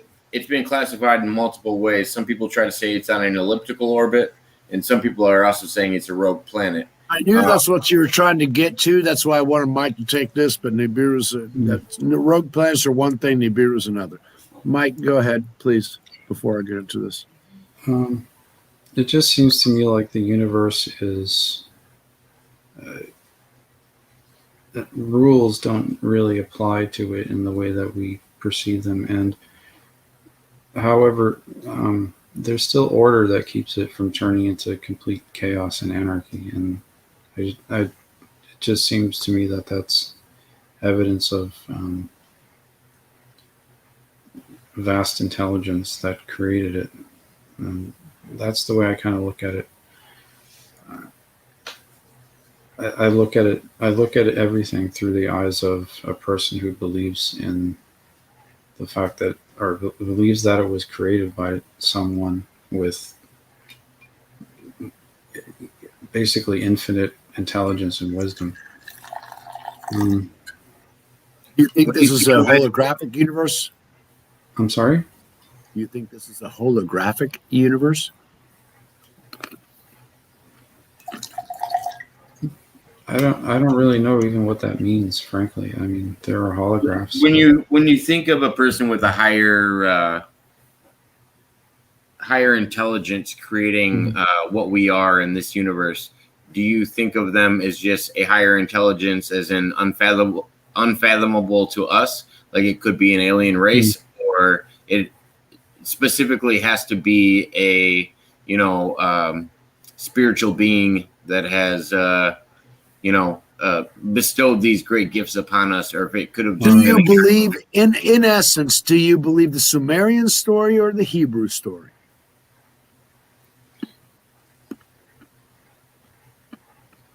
They both tell the story, the same story, but from different perspectives. That's all. Yeah. Well, I feel like some people tie it to religious, and some people say that it's also possible that people with higher technology have done this same thing. We have religions around the world that all tell the same fucking story. I'm not saying that we don't. I'm just asking as a theoretical question if it's possible somebody with a higher technology than we can fathom, just like beings that could travel here that we couldn't even fathom from light years away, if they would have the type of technology to, I don't know, create and seed a planet. Would it be that hard to think of, or does it have to be a spiritual being that the human mind can't comprehend? Which, if the human mind can't comprehend these things, would any of our earthly biblical texts be actually accurate?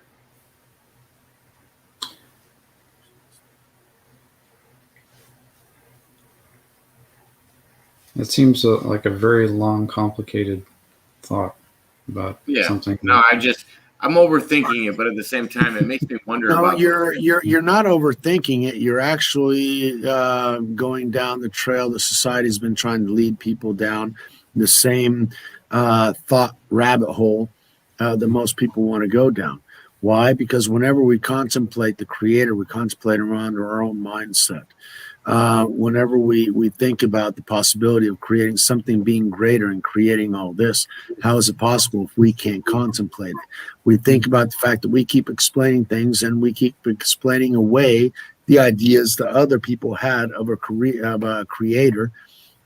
Terry, we'll get into that, just not right now. No, we were on it. I think he sent. We're still on it. We're still on it technically. Because I'm just getting there. I have a really roundabout way of explaining shit. But anyway, the idea of taking him out of the equation is what has made many of the mechanicalistic thought processes that we have taken scientifically to its exorcist. So whenever we've got Mayans thinking a rain god or a harvest god or a war god or something like this, we figure out it's the rain, it's this time of the year. All these things, they were doing things in vain because it didn't really make a difference, because we know scientifically that was going to happen, period. And I think that supports my idea of science and religion always butt heads in that sense. We used to think that sacrificing would make the gods happy and we'd get good weather for our crops. But we learned that sacrificing people on the top of a mountain didn't really make a difference of how your crops grew. Yeah. I think however, also that shows you that religion always puts God at the farthest point of science. Or that's where people would like to put him. And that's why God has been placed at the edges of civilization, because we don't like to think about the fact that God is present in every quanta of existence, because existence wouldn't exist without his conscious will for it to exist. Okay, it's those thoughts of the fact that he permeates everything. Everything is him. And anytime, and this is a discussion that I had with Junior today. It's like he's a lawyer, and so he had a debate about possession. The question that he asked Melinda about possession, but it was also based on his legalistic view of what possessing things is. Possessing a car, possessing land, possessing cars, possessing thing. What Possessing defines $51 possession? million worth of Bitcoin. Possessing things. And what happens if somebody destroys that which you possess? Do you not? What happens if you put those Bitcoins in lots of different wallets, and somebody gets a hold of one of those wallets and decides to sell all the Bitcoin in that wallet? And yeah, you will take care of your possession as much as possible. And what I was trying to explain to Junior today after the call, after the video with Melinda, was that, yeah, but we are all his possession. So whenever we damage something else that is of his possession, he has the right to do what you just mentioned, except his is a little bit more severe, and he doesn't like to kill. He just launches him away from where he's at, which is bad enough, because leaving us to our own vices leads to an extremely destructive reality, which ends up being the torture chamber that we all associate with. It's the people that don't have a higher understanding that will to follow the one that made all of this for us. And he has a certain purpose for us to follow. That's why he made all of this. But the people who choose not to follow that purpose and follow their own purpose, fine. And that's part of the big problem that's happening around the world, is what many would call the Antichrist spirit. People do whatever they will, which is what Crowley talked about in the Satanic Church. And that leads you to absolute chaos. Now, do we have free will? Can we do it? Yes, absolutely. Should we? No, not necessarily. In fact, that's the reason why we talk about self-control and not doing those fucked up, screwed up, and really out there things that we all kind of intrinsically kind of want to do. Wow. But we don't. So we had another question from Zachary Kim. And as soon as I read it, I was just thinking, is this one of the guys that was at the meeting? And Maybe. I recognize that. So it says, I have a question for Mr. Macintosh. Do you know somebody named, was it Genu Oliver Beck? A time traveler from 4932 said he was that he would be elected president in 2082. Yeah, I know his parents, and I know the nurse who delivered him, and I know he's. You know his parents? Yeah. That is a Jake, dude. You the man. What? You the man. Okay, so how do you know his parents? Can you give us that much? Yeah, I mean, well, actually, let me think about that for a second, because there are issues relating to it. Because if you know anything about this story, it also states that Genu Oliver Beck would be assassinated in 2082. So therefore, that who would be? Genu Oliver Beck elected and assassinated. Wow. Correct. Okay. So the issue surrounding that is then that Genu Oliver Beck has perhaps already some enemies that he needs to be protected from, and giving information out about him might compromise his safety.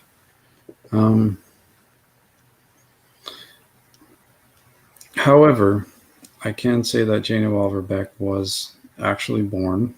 He's still currently a child, a very small child. He's no older than 3, maybe not even 2. And yeah, I do. Does he live in Florida? You know his parents. What's that? Does he live in Florida? Yeah, I probably shouldn't say that for his. It just reminded me a lot of the John Titor case, about the fact that his significance isn't important right now, but it technically is, but He Well, my question is, if he's 3 years old now, he was born in this timeline. Mhm. Why is it saying he's a time traveler from, go back, from 2085. 49, 30 something? How can he be from that time if he's 3 years old here now? No, that's two. You're confusing two different people, perhaps. But Beck That's was what the born. message said. I don't know any of them. So Beck was born at a hospital. Um, Well, yeah, he said because in Zachary's question, he'd said he had time traveled from 4932 Mhm. and said he would be elected in 2082. So Yeah. he would have to be Came born back on from the 40 Earth before 2082 in order for that. No, that was the time traveler. he Not, would have to come not- back in time in order, not necessarily that he would be a child there. Comes No, he back was in talking- time. And if you let me explain, he was talking about the time traveler who came back from the year 40 something or other. Okay. And Janie Oliver Beck was actually born. That's what Zachary just said. 9/12/18. Yeah, in the past few two, years. two different stories then. Okay. Yeah. Zachary, it looks like Zachary corrected it. He just said he was born in 9/12/18. So he's supporting what Michael's saying. Yeah, Might have Beck, 3 years old. misquote. the person who delivered him actually contacted me right afterwards because I needed to know it. The nurse who delivered this person. And Why did you need to know it? why would I need to know that? Because apparently in 2082, when he becomes president of the United States, it will have been because he had already been vice president of the United States. And at that point, my family will still be involved in the United States government. So he's actually connected to my family. Zachary also put up another post. He said, actually, JOB, which I assume is an abbreviation for his name, will be killed in 2084. Yeah, well, we're trying to Here's prevent that that from result. happening. So this is possibly something that can be altered in the Actively timeline. trying to prevent that from happening. Correct. So So is This he? may- So is he significant in the long scheme of things? Like he needs to be kept around? Is there a reason he's quite likely, really yes. being protected? Yeah, quite likely. So what I know about his whereabouts and where he was born and all this kind of stuff, who his relatives are, I can't really talk about that because, assuming that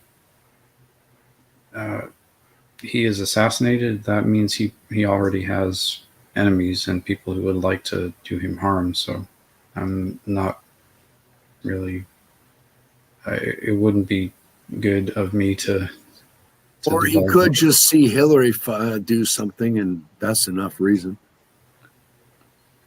I I have another question for you, don't know Michael. anything about Hillary Clinton. Was he at that meeting with Michael Phillips? No. No. Okay, that's the meeting I was referring to. I was like, oh, because you said there was other people there that were also time travelers. You'd mentioned Michael Phillips and you had mentioned him, and then you said there was nobody else significant, and that's why I was wondering if he might have been involved in that, or that I would know. I think is It's what not you the said. first time we've gotten that question, and from that viewer. So if you look a couple of videos back, there was that question as well. Yeah. Apparently, Said Jane Job. Oliver Beck is. an Zachary influential also said philosopher. Job would be a famous philosopher in his time. Yeah, and apparently he grows up to basically help large masses of humanity come to realize the existence of God. So to That me, sounds that's- That's 2082. I will not be alive at that point. I would be 110. So Your consciousness will be downloaded somewhere. Don't worry. no, it won't be downloaded. It'll be uploaded. I'll still be around. Congratulations. Those who can subvert time And Well, no, it's the truth of this is that in the 21st century, we're pretty much guaranteed to live longer and healthier lives than in the previous century. well, in that case, smoke up, bitch. This is good times. Well, I don't know if anybody would encourage that. Smoking is Yeah. probably going to kill you regardless. yeah, Exactly. Which is why I know I'm not going to make it to 110. I chose my own death I think that becomes out of illegal. joy and actually. pleasure in life. I think that actually ends up becoming illegal eventually. Oh wow. Yeah. There's an episode of Sliders where they travel to a parallel universe or dimension, and marijuana is legal. You can buy it like a pack of cigarettes, but tobacco has been outlawed and illegal for several years. And I just thought it was an interesting storyline to play out in society. Like I was like, oh, that's fun. Like nobody's ever thought about the actual reverse effect of it, because most of the time that actually makes a lot more fucking sense. I Because mean, the damage that cigarettes do to you is freaking phenomenal. Now, the reason you got to think about, why do we have tobacco? Tobacco is popular because it was popular 300, 400 years ago. Guys would come back, and it was rich people that were able to smoke tobacco. That's why it's a cigar and a cigarette. Cigarette is a small cigar. It's for poor people to buy what the big wigs were doing. But they never actually inhaled. A cigar, you don't inhale because every fucking idiot knows that shit fucking hurts. When do you So you when just do you think enjoy when do you the think the smoke first and let it cigar go. was? But when you smoke, you definitely fucking inhale. And When it do you does a think the lot more first damage. cigars were made? The Americas. This is where they got I don't know American. when, like year wise. When do you think the first cigars were made?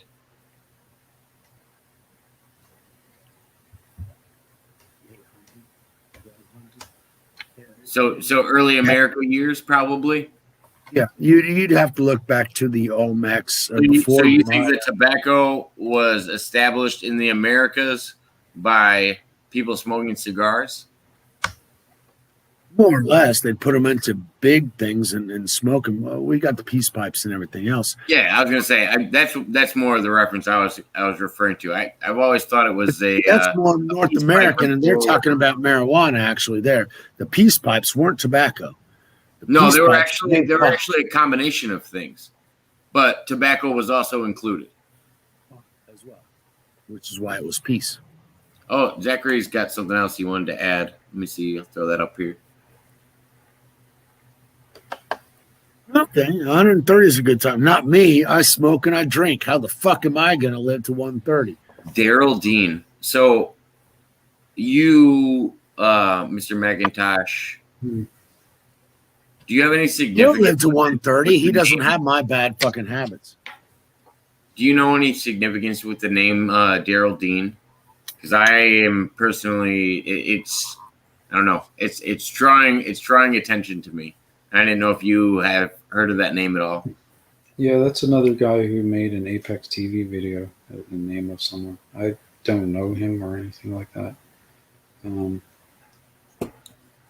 There's a Daryl that I believe me and you both know that I've talked to recently that may have been involved in the insurrection, and I just thought it was. Come the fuck on. You mean Pelosi's fucking FBI ploy? Oh no! Daryl's got actual video of him stealing a DC officer's uniform and leaving the insurrection with it, and claiming to be a diehard Trumper, and that he was doing it for his country. I don't fucking think. But anyway, all right, whatever. But yeah, no, I have evidence to back that one up. It's not just some speculation. But no, he runs another. He helps out with another radio show that I know of, and it's literally the only thing that's popping out to me is the first name, and I know that the person that I'm talking about, his family was involved in the CIA as well, his mother specifically, and I just like Barry. Popped out with me, and he would fit in the time frame of 2033 as well, age-wise. I just thought it was significant. Hmm. But might not be more than that. I don't know either way. I couldn't say. Neither 2023, 2033, nor Zach said he's also from Apex TV, like you said, Michael. Yeah. That would be Michael. I don't know anything about Apex TV. Well, Apex TV is one of the few. Apex is one of the few media outlets that will actually provide a platform for people who are interested in discussing the subject of time travel. The what? And, Subject of time travel. yeah, No. What do they do for people discussing the subject of time travel? it's just one of the few platforms that will even provide an outlet for people interested in that subject, whether they're just interested in it or involved in it. And No, there's another one out there. It's this guy named Jacob Waters. He's trying to get. I was about to say, just like you, man. Just like fucking you. No, man. I grew up watching things like Apex, and I saw all the time travelers they had on, and some of them I believed, some of them I just feel like I didn't have enough information about. I never watched Apex, to be honest with you. I never knew about it. Zachary Kim just jumped on again, and he was referencing Slim, who you had said you hadn't heard from him. Haven't heard of him before. He said Slim from 4126 said he knows 3 other time travelers named Alexander Smith, man from 2055, and James from 2028. I know who James is. You know specifically who James is? Is there any more of a name than James? It's an alias, but just so you know, it's my middle name as well. Like, Was James is you? he at the meeting? Were No. any of these guys at the meeting? James is, well, I guess I can talk about that now, I suppose. But James is my now 8-year-old son. No way. Yeah. And, 28? Your current 8-year-old son on this timeline is James. Yeah. At that point, he'll be 15 years old in 2028. right. That's kind of. Have you talked about this anywhere? Yes. Well, I'm not on the air, but I've talked I about don't feel like He's we've talked about mentioned this that at all. he has mentioned before that his son has abilities that he has. And Well, I talked yeah, to no, Mike I got about- that part, but I Well, didn't here- know that he's the actual time traveler Yeah. that one of our viewers. Zachary Kim is talking about. Well, Now here's the that's thing. interesting. 2028 is supposed to be my last year as president in after 2024, and at that point, supposedly there's the foundation of a national time travel organization by me, and logically speaking, one of the first people I would assign a mission to in that would be my own son, who at that point will be 15 years old. And if you look at that video, Like Massaggio, you put small kids in the front, but don't forget your Secretary of State has to be somebody who has lots of information about foreign countries and speaks various languages. So just keep that in mind, Mr. President. but when it comes to time travel, it has to be. The problem with just putting anybody in these programs is that it kind of has to be someone you can really trust and who understands how this stuff actually works. And I know my son's only 8 right now, but he does already understand a lot about this stuff. I mean, Aja was put into the program more or less at that age as well. You know your kids. I know I've got 2 boys. One is 17, another one's 13. I know them. From the age of 8, you know what they're capable of willing to do. And you know their brain capacity to deal with it. And kids are much more able to deal with those things than adults. Let me fucking guarantee you. if you look at that video about that man, James, from 2028, he isn't really a man. He's just still a kid. I was going to say, so according to Your what son. Zachary Kim just put up, your 16 to 17-year-old son foretold the World War III, just like Michael Phillips did. at the age of like 16, 17, according Well, this to hasn't- yeah. timeline aspect. If he's I'm 8 asking where Kim got this information from, because holy crap, this is stuff that Michael knows. assuming but he's getting Michael's this off in of the know. Apex. I'm assuming he's getting this off of Apex because that's where most of his references have been, and Apex is one of the groundbreakers when it comes to time travelers. The only other one I could think of, but they dabble in a little bit of everything, is Coast to Coast. Okay, yeah, Coast to Coast is Yeah. good too, but The thing about Apex is it's used as a means of communication sometimes. Actually, excuse me, not even sometimes, frequently. The significant. Sorry, Hart. Zachary Mhm. just jumped in and he said Slim says he knows James from 2028 as Agent 12. What's the significance of the number 12? your kid's gonna be an agent at 16. Holy cow! Well, no, How I'm much just of it? thinking of if his dad was involved in Majestic 12 and they named him Agent 12 later, then that makes perfect sense. Dude, That's what I got from that. that would make Like, I hadn't that made was- that connection. That Wow. would be too fucking much. That Mike, would you're make a gonna lot do of great sense. things, man. Don't forget us little people. There's a lot of time loops out there, you know. There's like time loops it's something to investigate because it's actually a real thing. And That would be the multiverse. They get into loops they can't get out of. well, yeah, I mean, if certain things don't happen, then other things don't happen. If certain things do happen, then other things do happen. Therefore, both things have to happen in order for them both Spirals to that can happen. occur on an individual basis can also occur on a social level basis. So things that don't happen in your life, that don't allow you to complete your destiny, you have to repeat. Society, if they do not do the basic things that they need to do, also need to repeat the things that they didn't do right. I'm assuming. I don't fucking know. It's all a freaking theory. Who's Slim? I don't know who Slim is. So Anyway, Slim is the same. Slim is the same time traveler that Zach referred to earlier, that you said you didn't know of.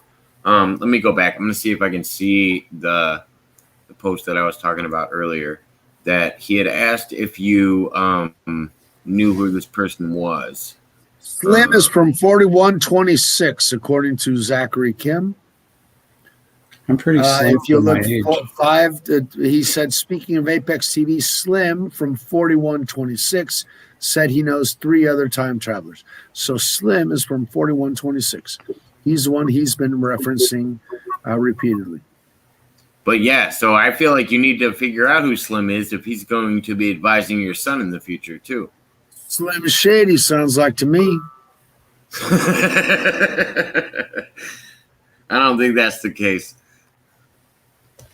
But we all got to dance. I was listening to some LMFAO before we got on. So yeah, we were. I came to dance. You That's guys the know exact what song you're talking about. That's one. Yeah, but that's the group. But that wasn't the song we were listening to. We were whenever they came in to complain about the noise, and they said "Party Rock." But I'm not going to imitate it because I'm not a musician. Just imagine of your own. Did you guys know that rap and rock both become obsolete in the future? Why not? Do you feel like they come? Do you think they come back again? 30 years after they become obsolete. No. Once Or do they're they- gone, they're gone. That's why he's talking about. Once they're gone, they're gone. Because there's an entirely new form of entertainment or musical elevation that will So, make them uh, obsolete. Just to give you a reference, he was the one talking about the golden record that they found in 2088 that me and you talked about earlier. So they find Carl Sagan's record, and then And that's you're what talking- that's what we were wondering, if it was that gold record that got put up into space. Was it traveling? That's the only gold record that I would know of that would be significant. But was it got sent out traveling with Voyager from? 1? Was it traveling Sent out on Voyager from 1. when we sent it till 2088 until somebody Yeah. found it, or did it crash? That's in how space? fucking long They it will scooped it take up. to actually get anywhere at the freaking speed that it's going today. because it's going slow as shit Well, compared technically, to. according to science, it would increase in speed over time. Depends the if it emptiness still has system. an energy source to continue feeding the ion propulsion. Okay, at this particular point, it's dependent on the speed that it already acquired, and it's going pretty damn fast by our standards. But by stellar standards, it's still fucking slow as shit. So for it to get anywhere, which the nearest one would be Andromeda, would take it about another 60 fucking years to get there. It looks like doesn't tell me much. I'm gonna have to get into that chat. No, he was saying Slim gave James orders. It looks like those were they were 2 minutes apart. Those were what he was saying together. Yeah, So, but he loves Apex TV. He's saying that Slim is basically the guy that gave Michael's son's orders. It looks like. Yeah. He also mentions he's a fan of Apex TV in that same chat, which means that you guys are absolutely correct. So It yeah, hasn't happened yet. I know nothing about that. I didn't even know about Apex TV before a couple of videos ago. So I can't say anything. Okay. Oh, Zachary, feel free to correct us. Oh yes. Oh, he was talking about the golden record. We've all kind of came to the same conclusion that it was the one that was sent out.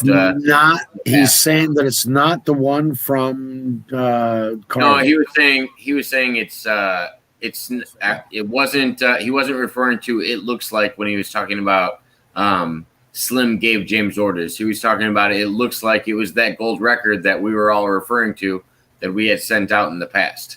Yeah, but it's not records plural. It's record. No, just one singular. Yeah.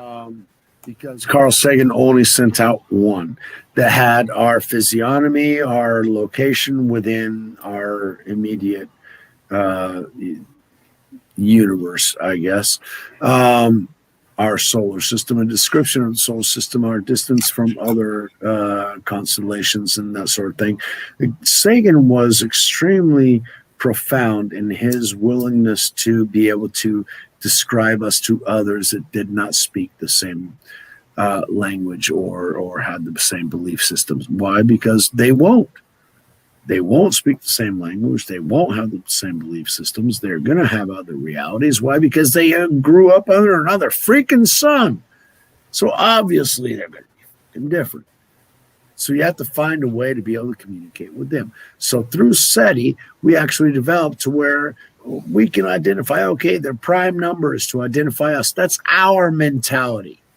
That doesn't say the signals that they're going to send to us are going to be in prime fucking numbers because they're going to have another association and another the reality. And we've gotten a couple of big fucking bursts over the last 3 or 4 years that have really told us, hey, wait a second, there might be something the fuck out there, but we haven't been able to decode these things yet.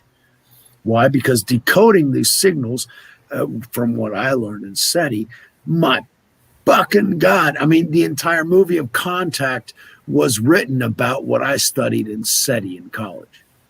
The wow signal? Yep, that too. Okay. But the fact that a signal can transfer either, they can transfer, they've been able to break down the signal to where it can transfer up to 3 dimensions. 3 dimensions can be a movie. Okay, 2 dimensions plus time. So you're showing things. For example, the first thing that left Earth's atmosphere was,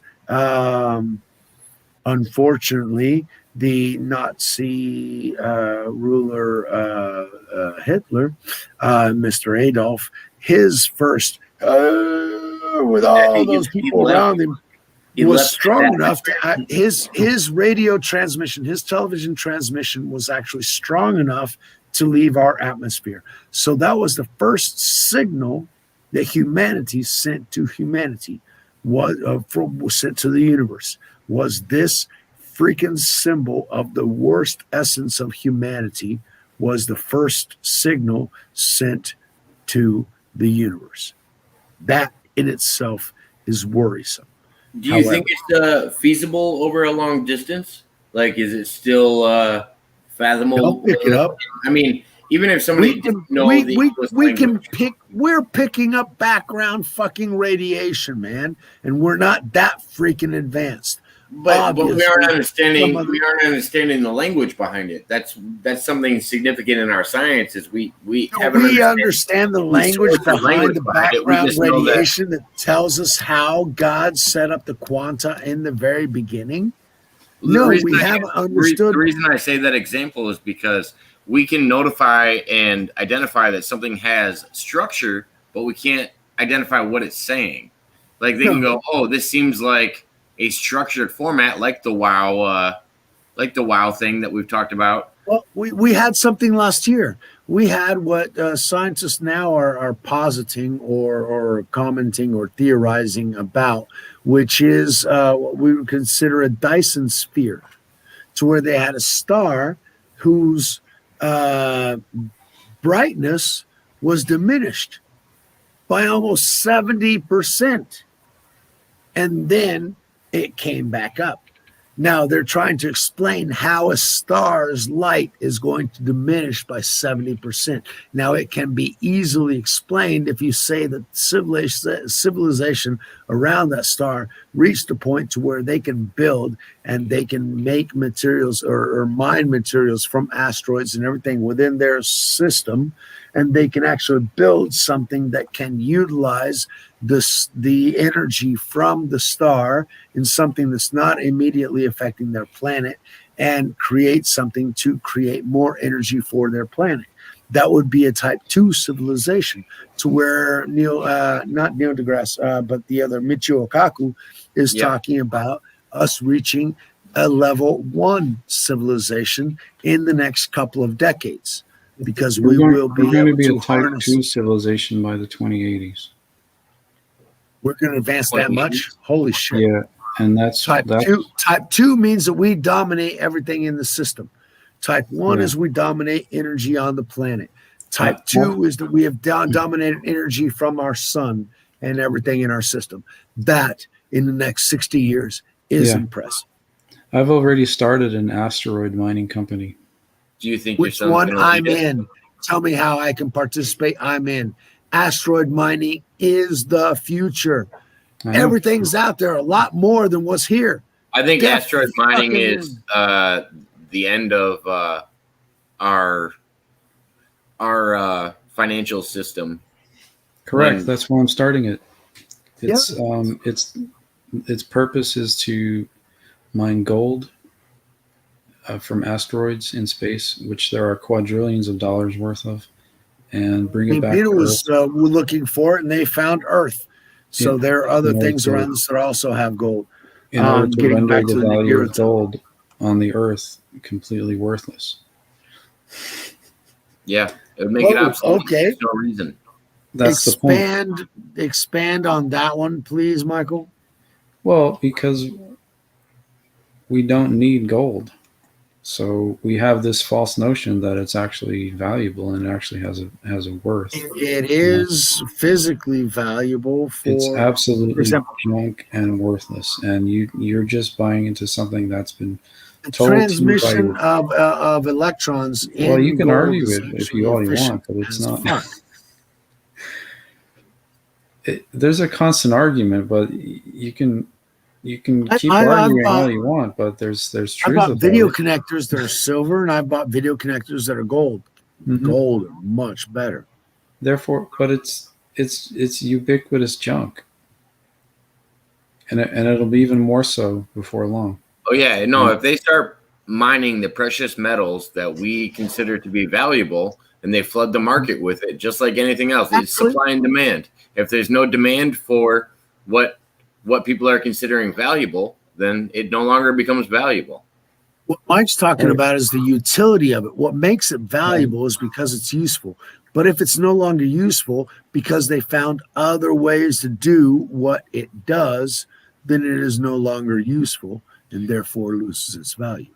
You've just been told that it's valuable though by your parents, and they were told that by their parents, and it all goes back to we don't even really know why. It it's goes back considered to the value. Sumerians who said that Nibiru had to mine gold, and that's And why they turned apes into human beings so that the we could Chinese did mine the same gold thing. for The them. Chinese determined it had value, and we just accepted what people said all that time ago. But the truth of it is, it's So just why are you mining for gold instead of mining for tin, to make it or worthless.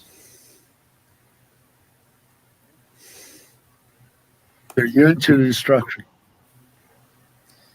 To render it worthless, because we as a species are obsessed with this idea that gold is valuable.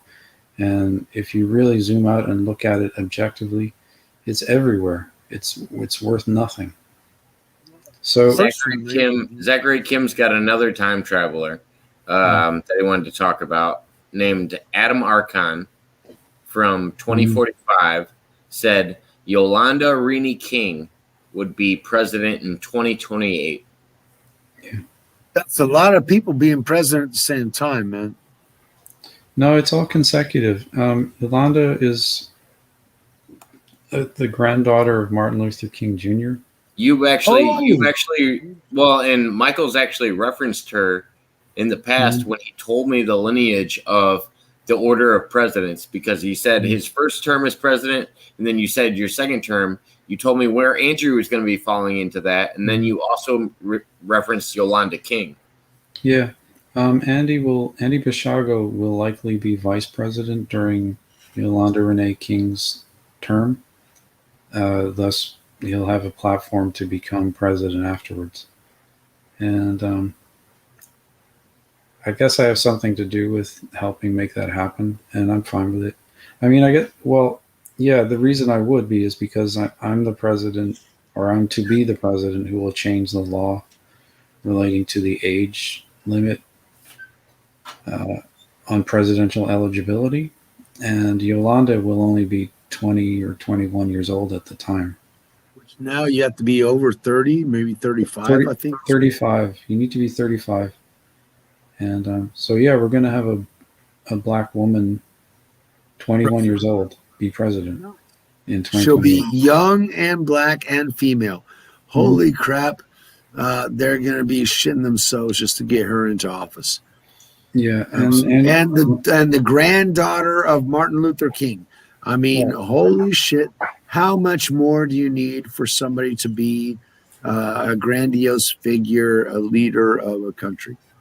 You know, all four of the main facets they're looking for would be qualified right there in their multiple cultural expectation of an equitable reality. But how would she be president of the United States if we're under a one world government? Well, there'll still be a United States for a long time to come still. Seriously? I thought we were taken over by the one world government. We are Zachary, the one world government. Hey, Zachary, I want to thank you. You're coming with a lot of information, and I appreciate it, because it actually supports a lot of what Michael knows about, and we don't always have all this information on hand. So let me read this off. We're trying to work with what you give us. A lot of the shit is completely fucking new. Yeah, it's really weird being in this position, because a lot of this stuff to me is just like reading a script to a movie that I've already seen. Well, yeah, That's but awesome. You're the only one that's read this script, and that's why we're so excited about it.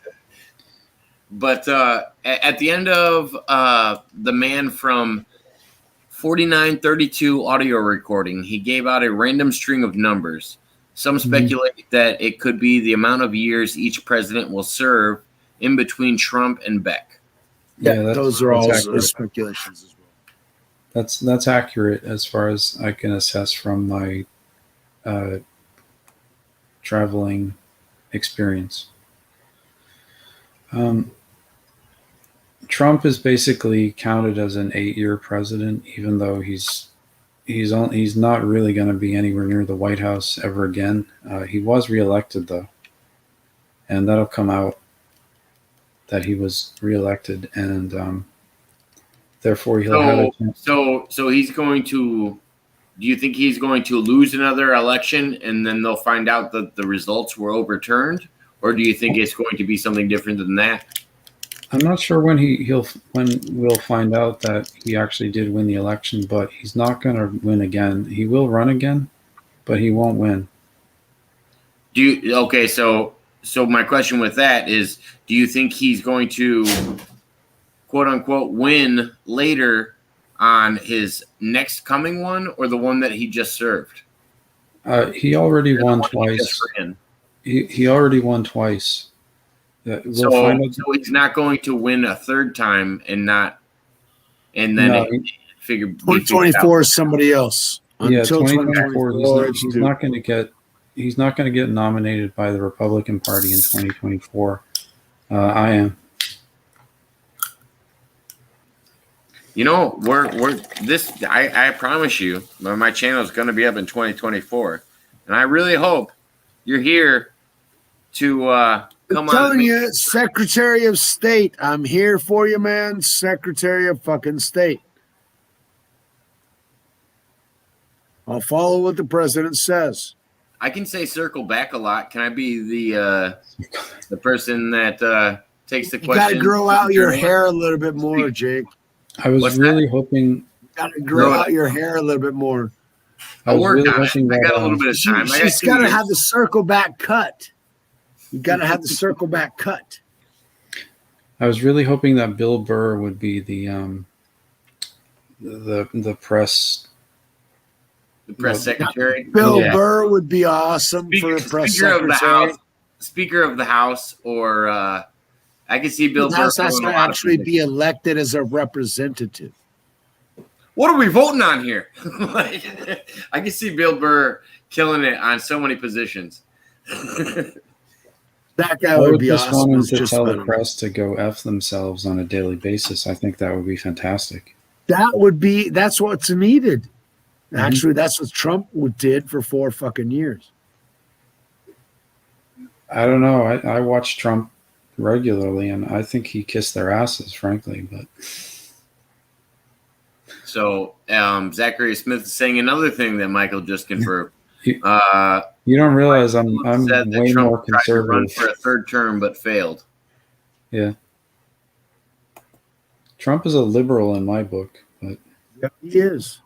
He was a Democrat before he became a Republican. But I've said that since the beginning of him running for president. It was a game.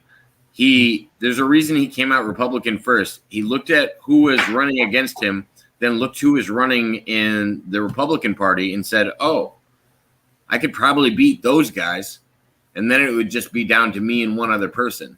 Like, if all they're doing is narrowing it down by the parties, do you think I have a better chance of running on this side and berating people? Because I've always thought, if you ever saw Trump on stage, Trump didn't decide to run. He was placed there. He was asked. But let me give you this. They already had the thing figured out before he even started. What would the public rather see?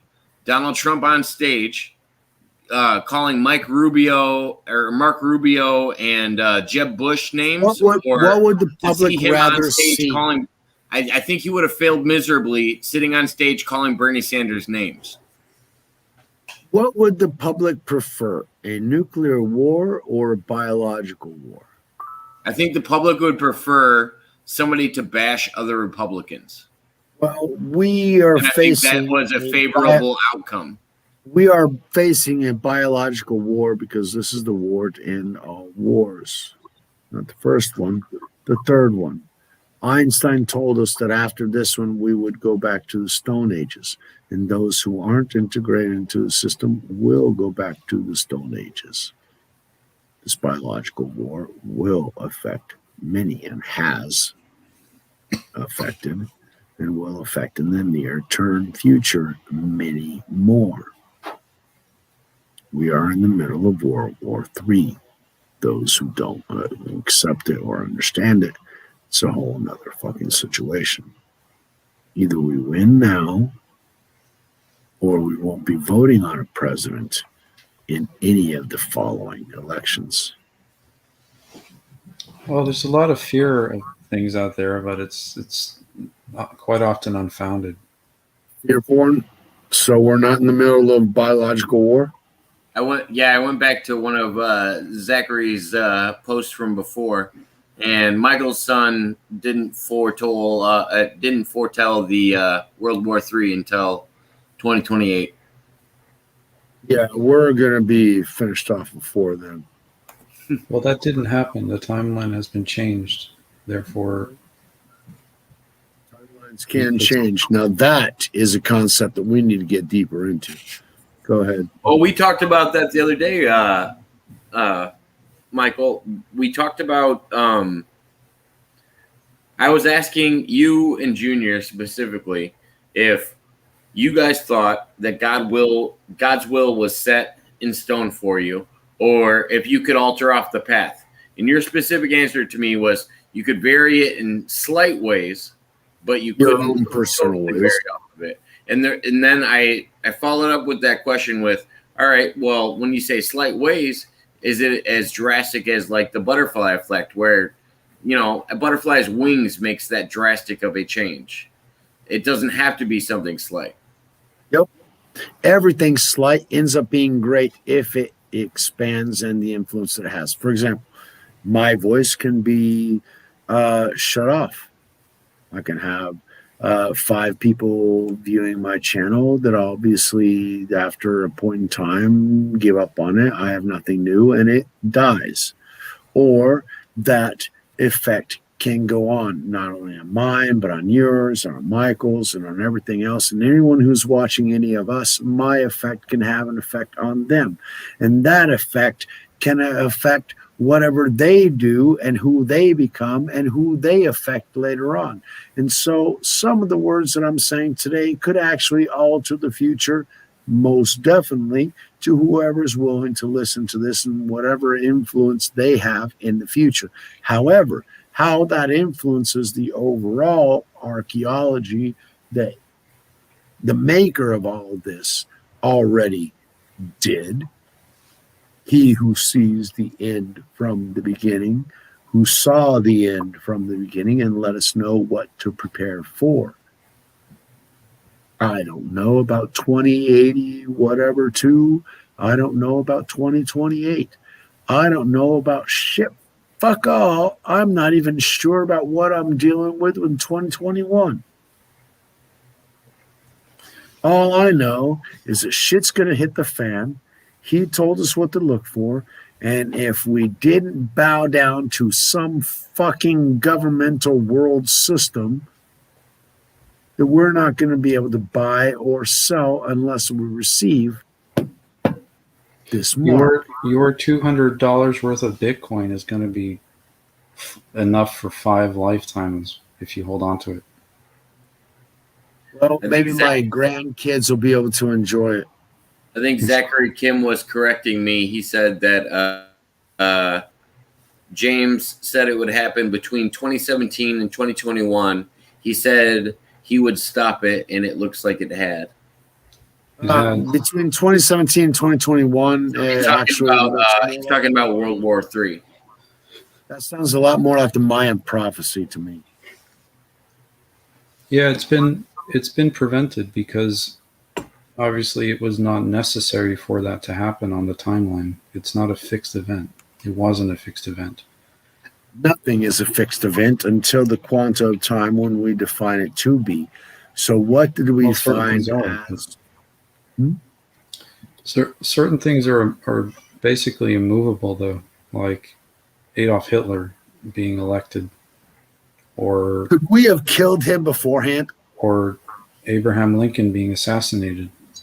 Or I've always wondered that if you were to go back and kill Hitler, would it almost incubate a worse process because that kind of energy didn't get released off of Earth prior? That horrible energy, I feel like it builds up when certain events don't take place in the dramatic scheme of things in the long run.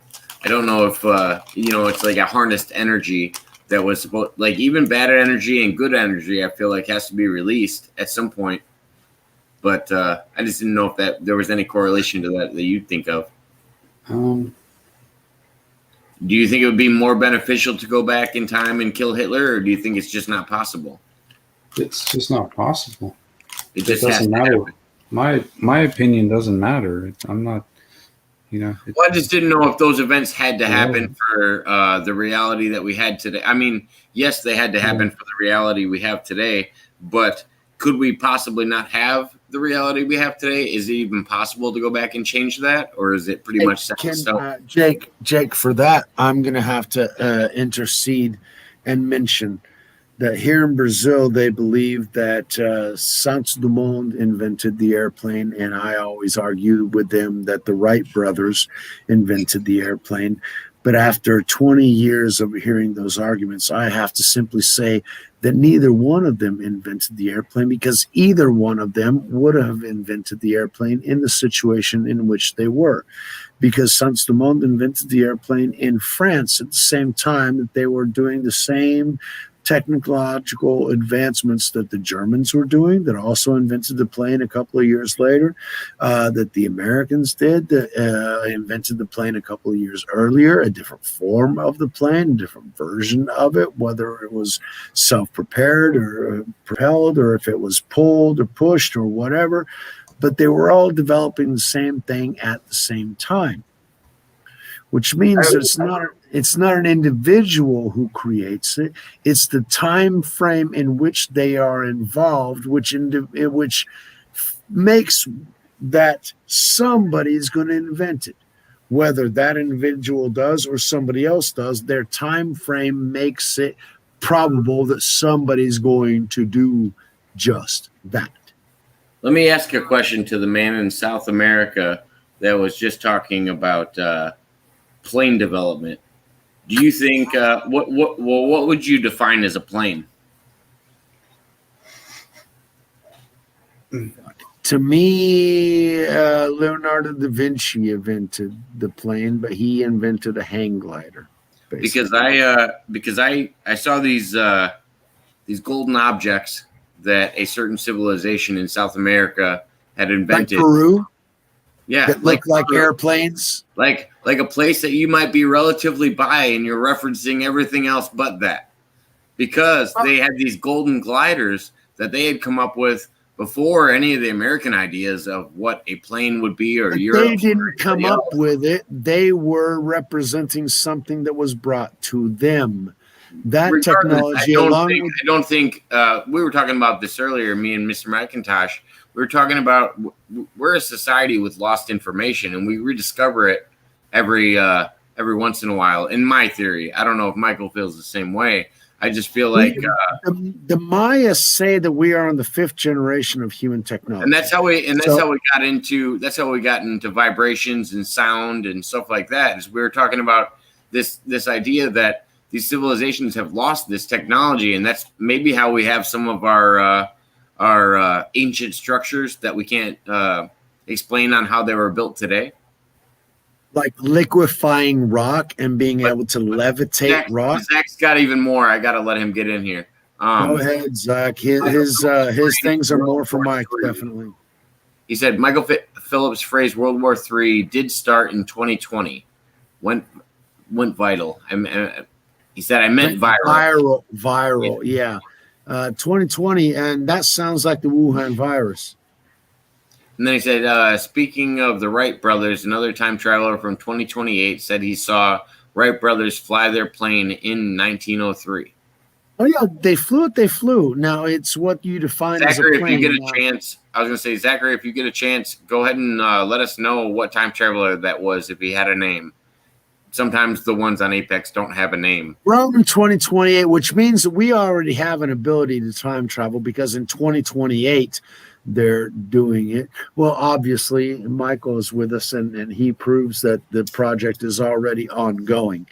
I haven't proven anything, but the thing I'm saying is there will be proof.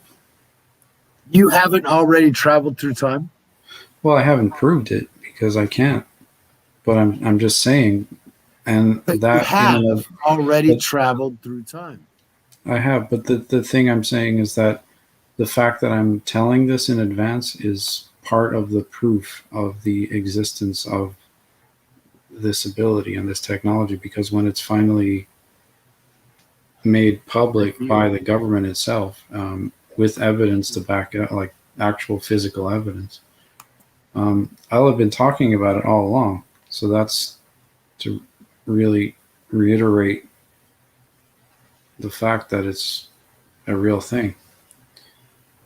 Because people just won't even believe it. They'll just think it's insane. They still, I mean, obviously they do now, but even when it becomes declassified as a real thing, they'll still think it's crazy, and they'll still. For hundreds of years, they're going to call it insane stuff because it doesn't mesh with their perspective of reality. Right. Their perspective of reality is preordained by a programmed system that wants them to believe a certain way. And I mean, if we have these technologies in the government, I could see them not wanting to release that to the public. Why would they? Well, that can't be done right now because there are a lot of security risks involving. When you became president, would you disclose those type of technologies to people? We've talked about this before, and you had actual procedures for how to release this technology safely. And we had compared it to other people that were just like, oh, well, I just want to release this technology, and then didn't introduce any platform on how to release it safely where other people wouldn't be able to take advantage of it. Yeah, I've got a lot of ideas and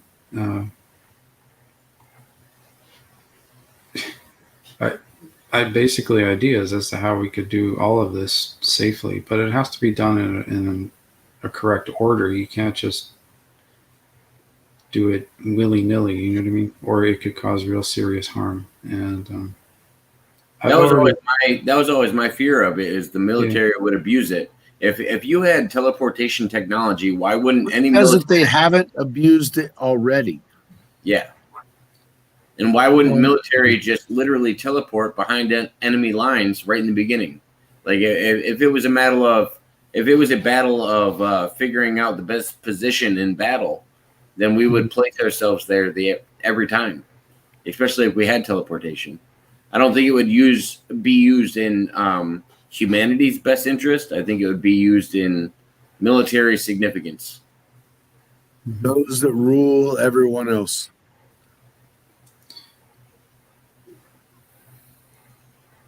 I don't know. I mean, what do you think? I think those days are becoming quickly obsolete because we're not.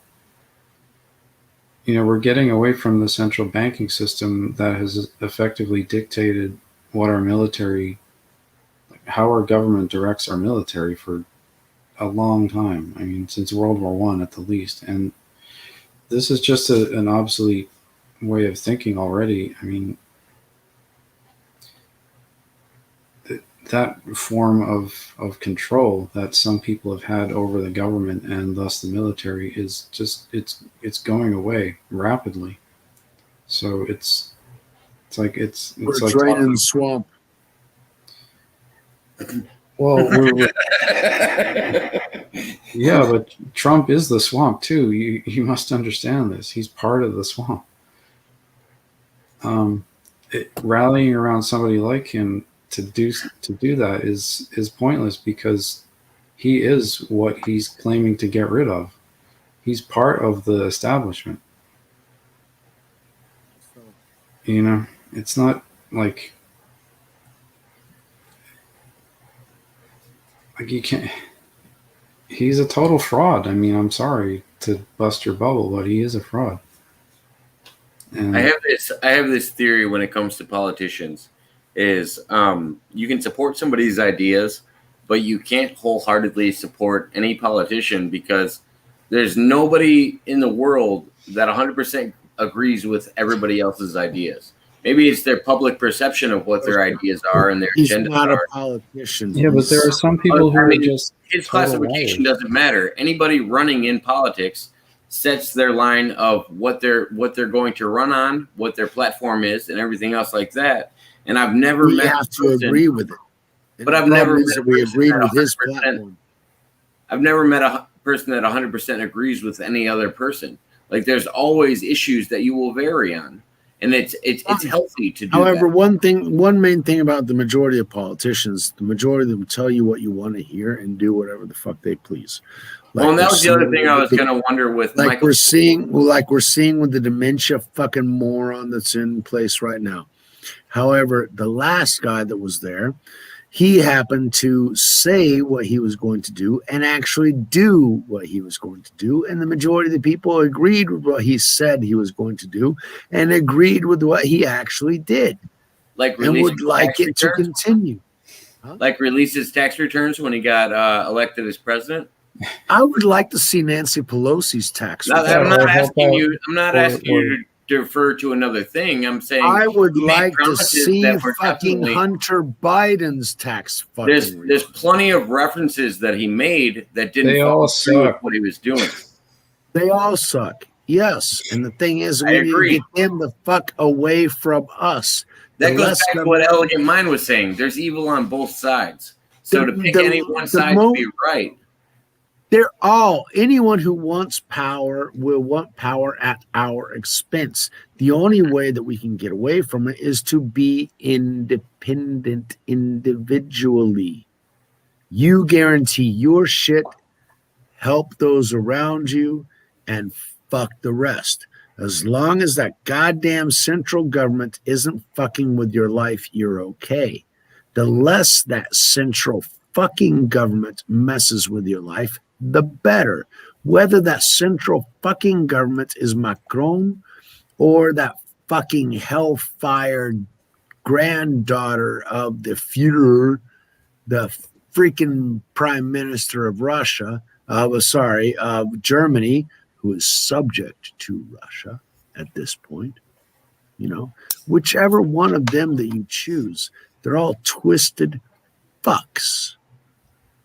And they will screw us over at the first goddamn chance. So the only thing that you can do is say, don't fucking screw me over because you have no authority over me because I'm fucking independent. I have my light. I have my water. I have my food. Fuck you. Until then, it's important to also realize that, you know, in the future, people who have been the most screwed over by the system are actually going to be running the system.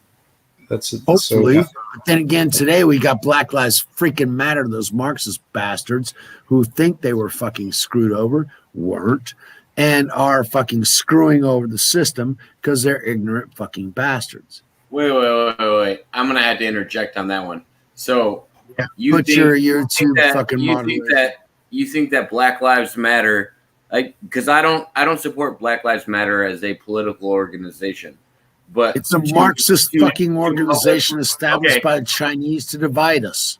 But to publicly say on my channel that Black Lives Matter doesn't have any justification for what they're talking about, that's a different story. Because they make justification do they actually have any of their millions of dollars of donations gone to inner city kids, inner city schools, I would be the first, inner city housing, inner city security?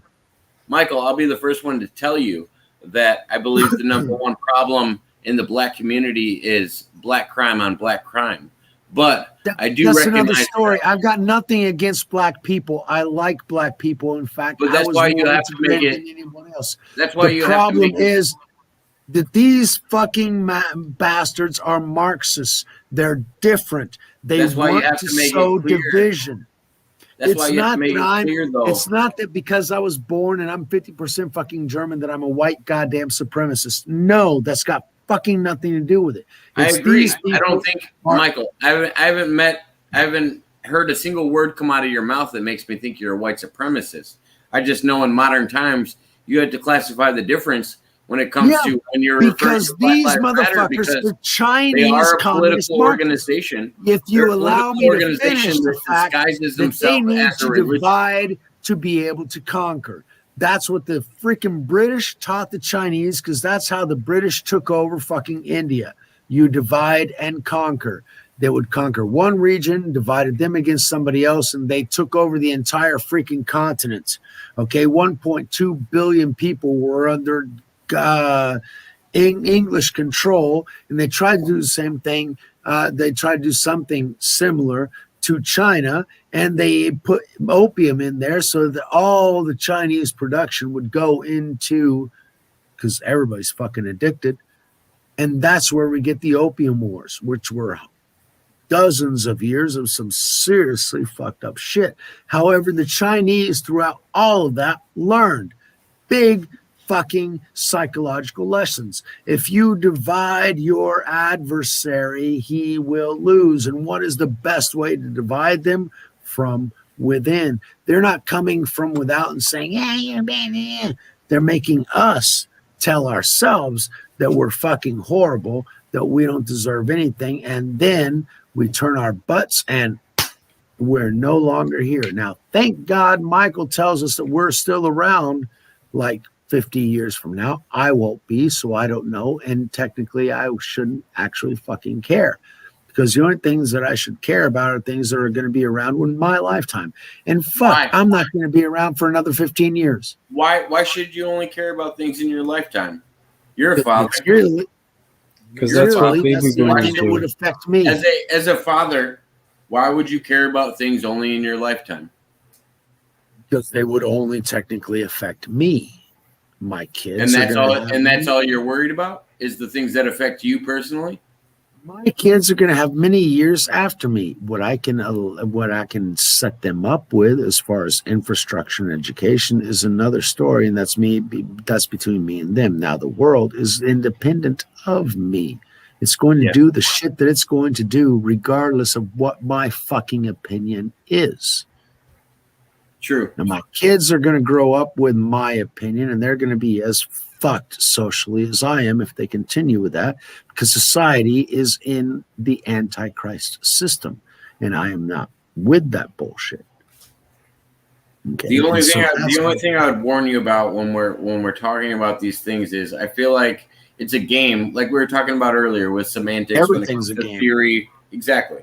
When it comes to theory and the semantics of calling things a theory, or whether it being scientific theory, when you're referring to the Black Lives Matter organization, you also have to recognize them as a political organization as well as a religious organization, because that's the platform. Religious? Where the fuck did religion get into? I mean, not religious. I meant a racial organization where they're saying that everybody in Black Lives Matter is pushing for the ideology of all Black lives, which I don't. A lot of the people in Black Lives Matter are actually white and Antifa. So give me a fucking break.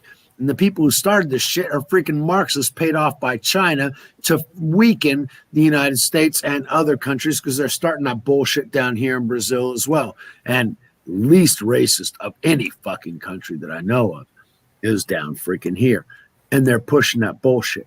Why? Because that's China trying to put a wedge into domination. Why? Because they are the dragon that wants to consume the planet. These motherfuckers got no freaking soul. I mean, I don't like Islam and all that kind of shit, but the things that they're doing to the Uyghurs is fucking inhumane. It cannot be accepted. And yet, because they make our shit cheaper than anybody else does, because they got lots of fucking slave labor, we accept their bullshit. No, we cannot let mammon rule. We cannot allow gold to rule. We cannot allow, because it's cheaper there, I'm going to buy it from there, rule. We have to have certain dignities. I mean, the global. Hold on, I gotta let Michael jump in. He raised his hand. I can tell he wants to jump in. Sorry. Go ahead, Michael. I get carried away, and you already know that. So thank you. Go ahead. Oh, I thought you raised your hand. I'm sorry. No, my opinion doesn't matter.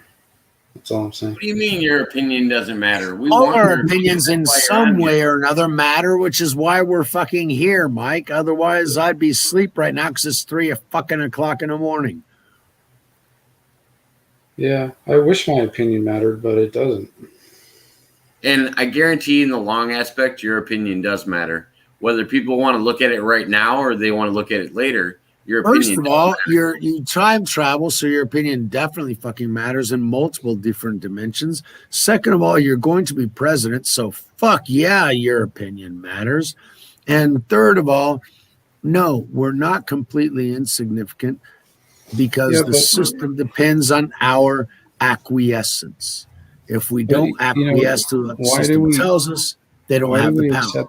Why do we believe that it matters what a president's opinion is? Because shouldn't that person exercise the power of their office with no opinion whatsoever and only? I think it's different when you're thinking about a future president because you know that they're going to be the decision of the future community. But If you're talking We're about going a to current fix this president, shit, and it's not going to be as corruptible as what it is today. But that's I mean, not not only in the going off U.S., what but you they're- just said, they- going off what you hold just on, said, hold Mr. on. McIntosh, I was going to say Brazil is changing its election laws because of the U.S. election to make sure that in 2022, in the next Brazilian election, they don't have the same fucked up bullshit that's going on right now for a year already. They want to fix that shit beforehand. Now, who's to say Brazil's not the only fucking country that actually woke up and decides to change its shit? Around the world, we're going to see the people are going to have more of a voice. So after this fucking shitstorm of bullshit that's going on, things will settle down because we're going to have more transparency. Now that leads into Zachary's question of the AI running everything, because AI is more trustworthy than human beings. And to me, it's 4:00 in the morning. That means it's about midnight your time, isn't it, Michael? So you're probably fucking tired as well. yeah, we're running on Alex Jones, Joe Rogan time right now. There you go, 4:40. We're almost 5 hours into this little session. That's Alex pretending to be Jones' Hawaiian. chronometer right there, because even fucking Joe Rogan finished off at 3.5. I'm just But pretending still. to be in Hawaii. But the conversation's been good and it's excellent. If I trick my brain into thinking I'm in Hawaii, still it can keep me awake a bit longer. I mean, we're here to talk as long as you want to talk, but we're not. I don't want to feel like we're forcing you into it. Whenever you need to tap out, you just let me know. We'll be happy to. Okay. Got more people dropping in too. Hey, Sean, how you doing? Hey, Sean. I might just go to Japan today, actually. Hey, how are you going to go to Japan today? Well, in my mind. Oh, okay. Well, I mean, So if you can actually project like some people, then that's you covered that in your last show that today, right, Jake? That was today. Yeah, Holy shit! That's that not like a seems parlor an trick, though. eternity. It's very well, tiring. no, and that's not even me that covered it. Me and Michael have talked about this. We talked about that with Melinda a little bit today, but Michael's one of the few people that can do that and chronovise without machinery. Yeah, true. Zachary had another question. He said, if I never knew about Apex, well, I don't know if it's a question.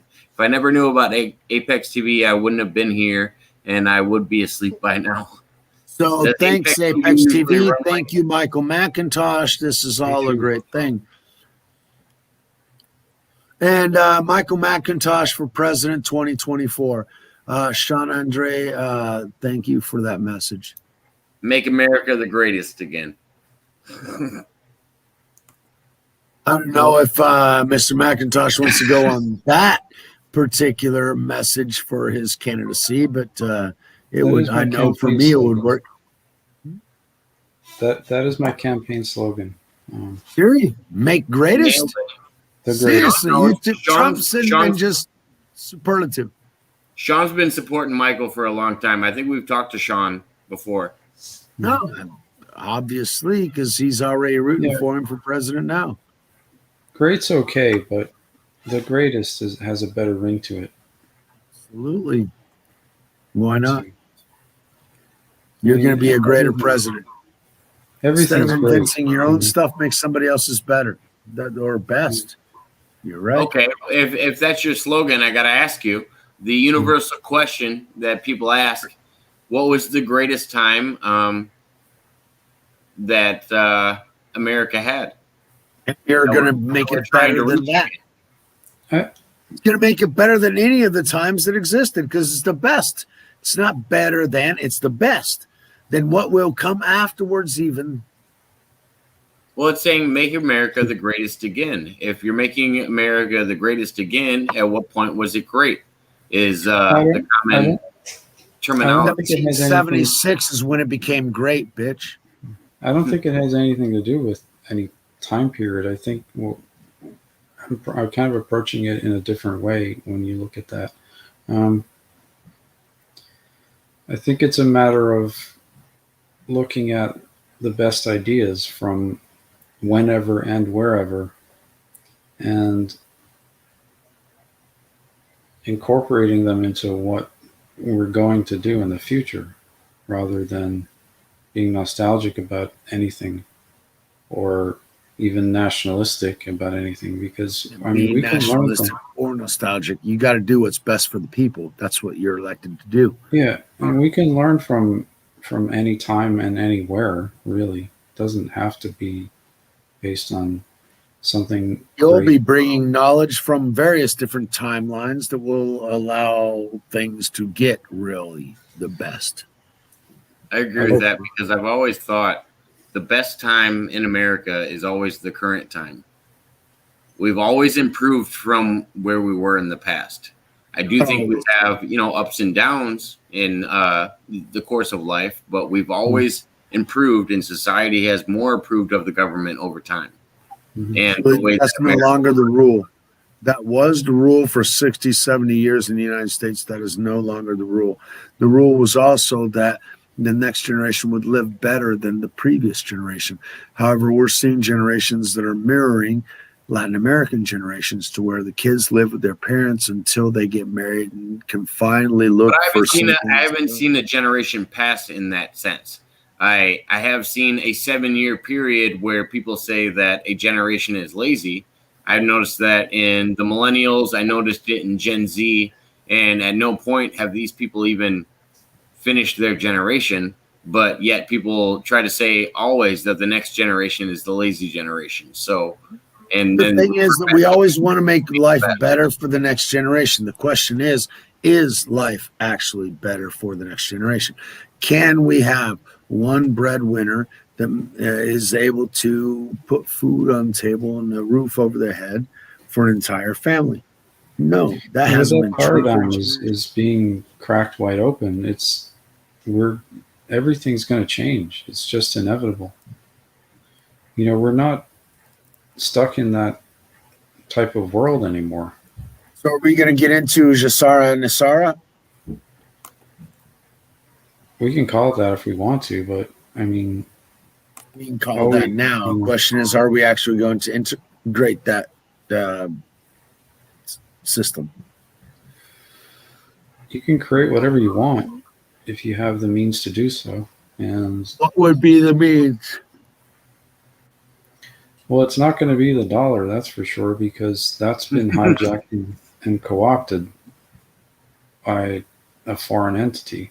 No, the Chinese and the Russians want something else. And now last week, we released $850 billion in special drawing rights based on a basket of currencies, including the dollar, including the yen, including the British pound, including the euro, including the renminbi, including the yuan, including the ruble. All of those are included in the basket, and the United Nations released $850 billion of special drawing rights. That means that the dollar is no longer exclusive. There are none of it is. It's all a joke. Fiat currency is a gigantic joke and a population control mechanism, and we're going away from that completely. We're going the opposite direction. Very quickly. We're going away from central control. We're going to decentralized financial methods, and it's going to happen very, very quickly. I mean, by the end of this year, you're going to be shocked. Hope so. It's This going year's to be a shock. seriously. I mean, I don't think We most gotta people are survive ready this year's for it. the end of this year, by some Chinese projections, is a year of starvation. Well, not if you have Bitcoin, isn't, and not if your country has 144,000 Bitcoin in the treasury. Zachary, I want to answer your question. I believe you told me it was 3 a.m. at 2. So, yes, if it's 3 a.m. where you're at, I could understand you being tired. So, Fuck, it's if 4 it ain't, a.m. my time. How am I at? we would understand. 4 Did a.m. you- my time. How am I at? Did you know the U.S. Treasury has 144,000 Bitcoins?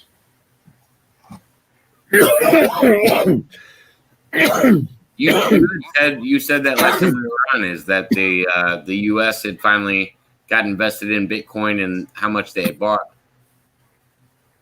That currently is, And then you had told me also you had said the largest stakeholder was the creator of Bitcoin, and you told us how much he would have in relation to current value, which was insanely off the charts.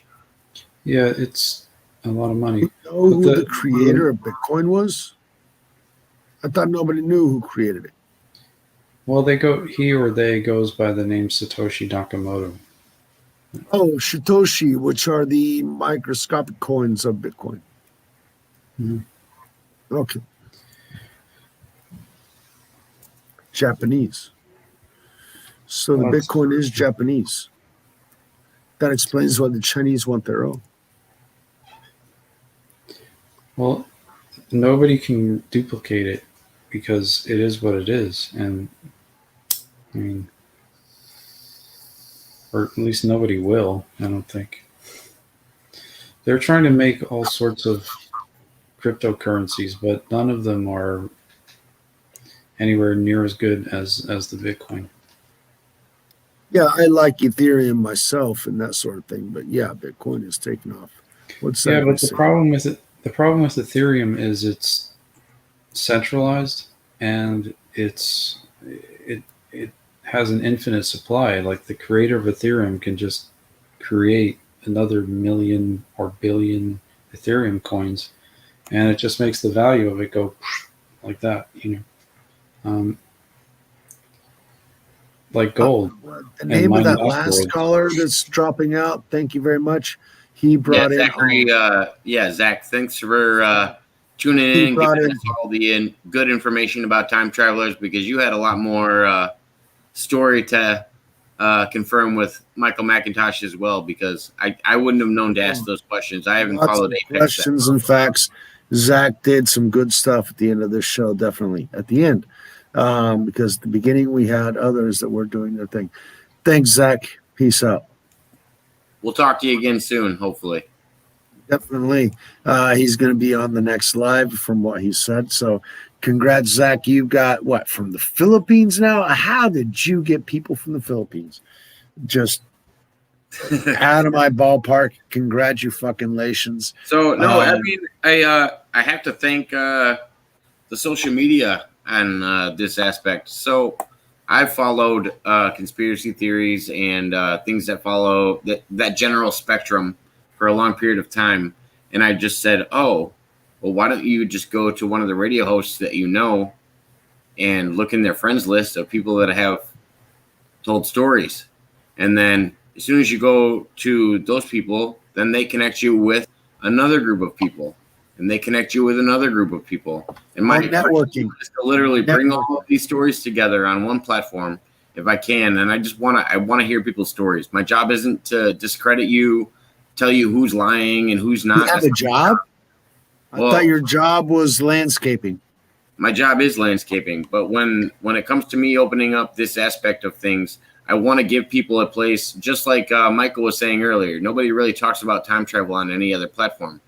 I love the idea of time travel, and I want to hear everybody's story, and I want to compile them and make a a significant difference in saying, okay, we have all of these laid out. If you, as a viewer, want to pick out and choose which one you believe and which one you don't believe, that's your own doing.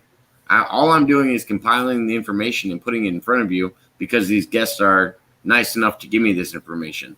And that's all I can do is listen to it, take it wholeheartedly, and hear people's stories. And I'm glad people are giving me the opportunity to and answering me and giving me this chance. So open-mindedness is what makes you grow, Jake. What's that? That open-mindedness is what makes you grow, Jake. I hope so. I mean, I can only hope at this point. Hope it keeps going the way it's going. Definitely, it's going good and it's growing, I would say, relatively exponentially. So congratulations on that. And a lot of it is due to you, Mr. Macintosh, because so many people want to listen to your stories. And so thank you so absolutely much in sharing your perspectives and your views on the plethora of probabilities that exist in our multiple timelines. Those are my perspectives, and that's what I'm building my channel slowly upon. But $51 million will be $500 million before long. That's the nature of any couple of the cents of those come into food on my table, I would be more than happy. I don't need all the money. I just need to eat. My kids need to eat. My wife appreciates eating as well. So outside of that, the world can do what it does. It's that stoic ideology of just simply letting the water flow past you, the waters of life flow past you. However, when they flow past you, they can take lots of opportunities along with them. And yeah, Bitcoin is not one that I want to miss because I've been hit over the head enough to where I've got to admit that is something that has to be looked at, definitely. And I appreciate you, Michael, for that. And that's what we're doing. It's just, chipping away at the control bit by bit. And that's a huge part of Junior made an analogy to me. He asked me if I had heard the story of the gold miner. This guy was mining. They were digging out the wall, and he found this little nugget, and he grabbed the nugget and he went running off to town, all happy because he got his nugget of gold. And the guy who was right next to him saw him running off with the nugget. Says he kept picking away.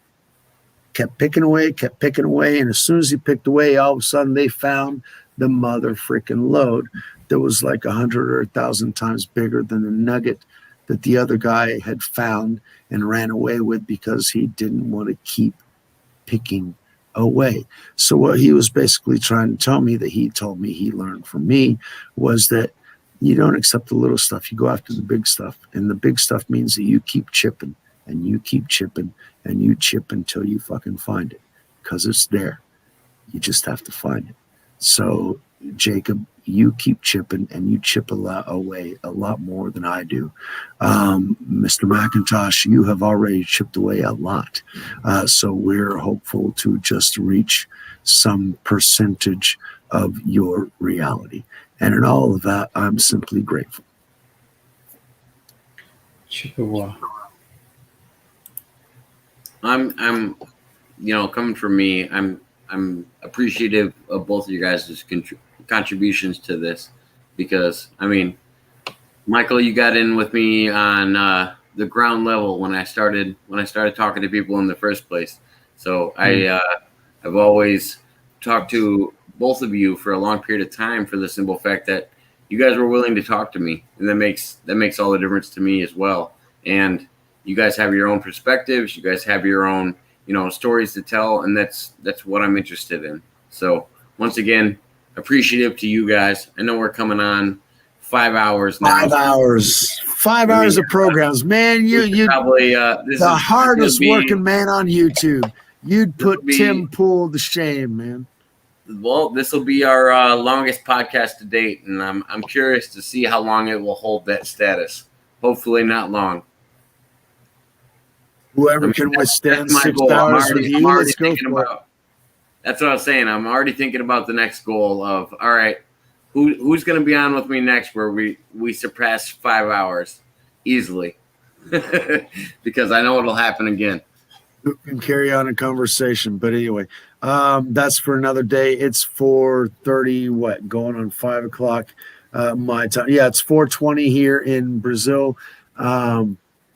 So yeah, it's past Thank my you, Michael. bedtime. Okay. Make sure to let Leo know that if you guys ever need any help with anything, if he's having any issues, I'm happy. We're gonna reschedule that lecture series. It's an excellent But series. just future knowledge. If he ever needs any help with anything, I'm happy to help. I'm happy to jump on. I mean, like I said with you guys, he did me the same favor of helping me out, doing an interview, and Leo's awesome.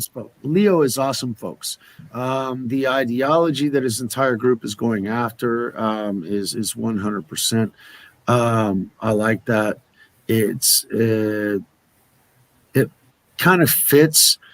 Not entirely. Some are a little bit too woo-woo-y for my taste. Where I line up with Leo is he's an at-home care provider, and he also is interested in connecting people on the internet. That to me was enough for me to be like, all right, dude, I'm following you wholeheartedly. You're a caring person. He walks the walk.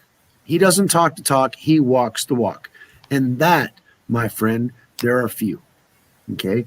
Divine, thank you very much. Tiffany, Divine Tiffany. Tiffany, if you get a chance. Don't forget to follow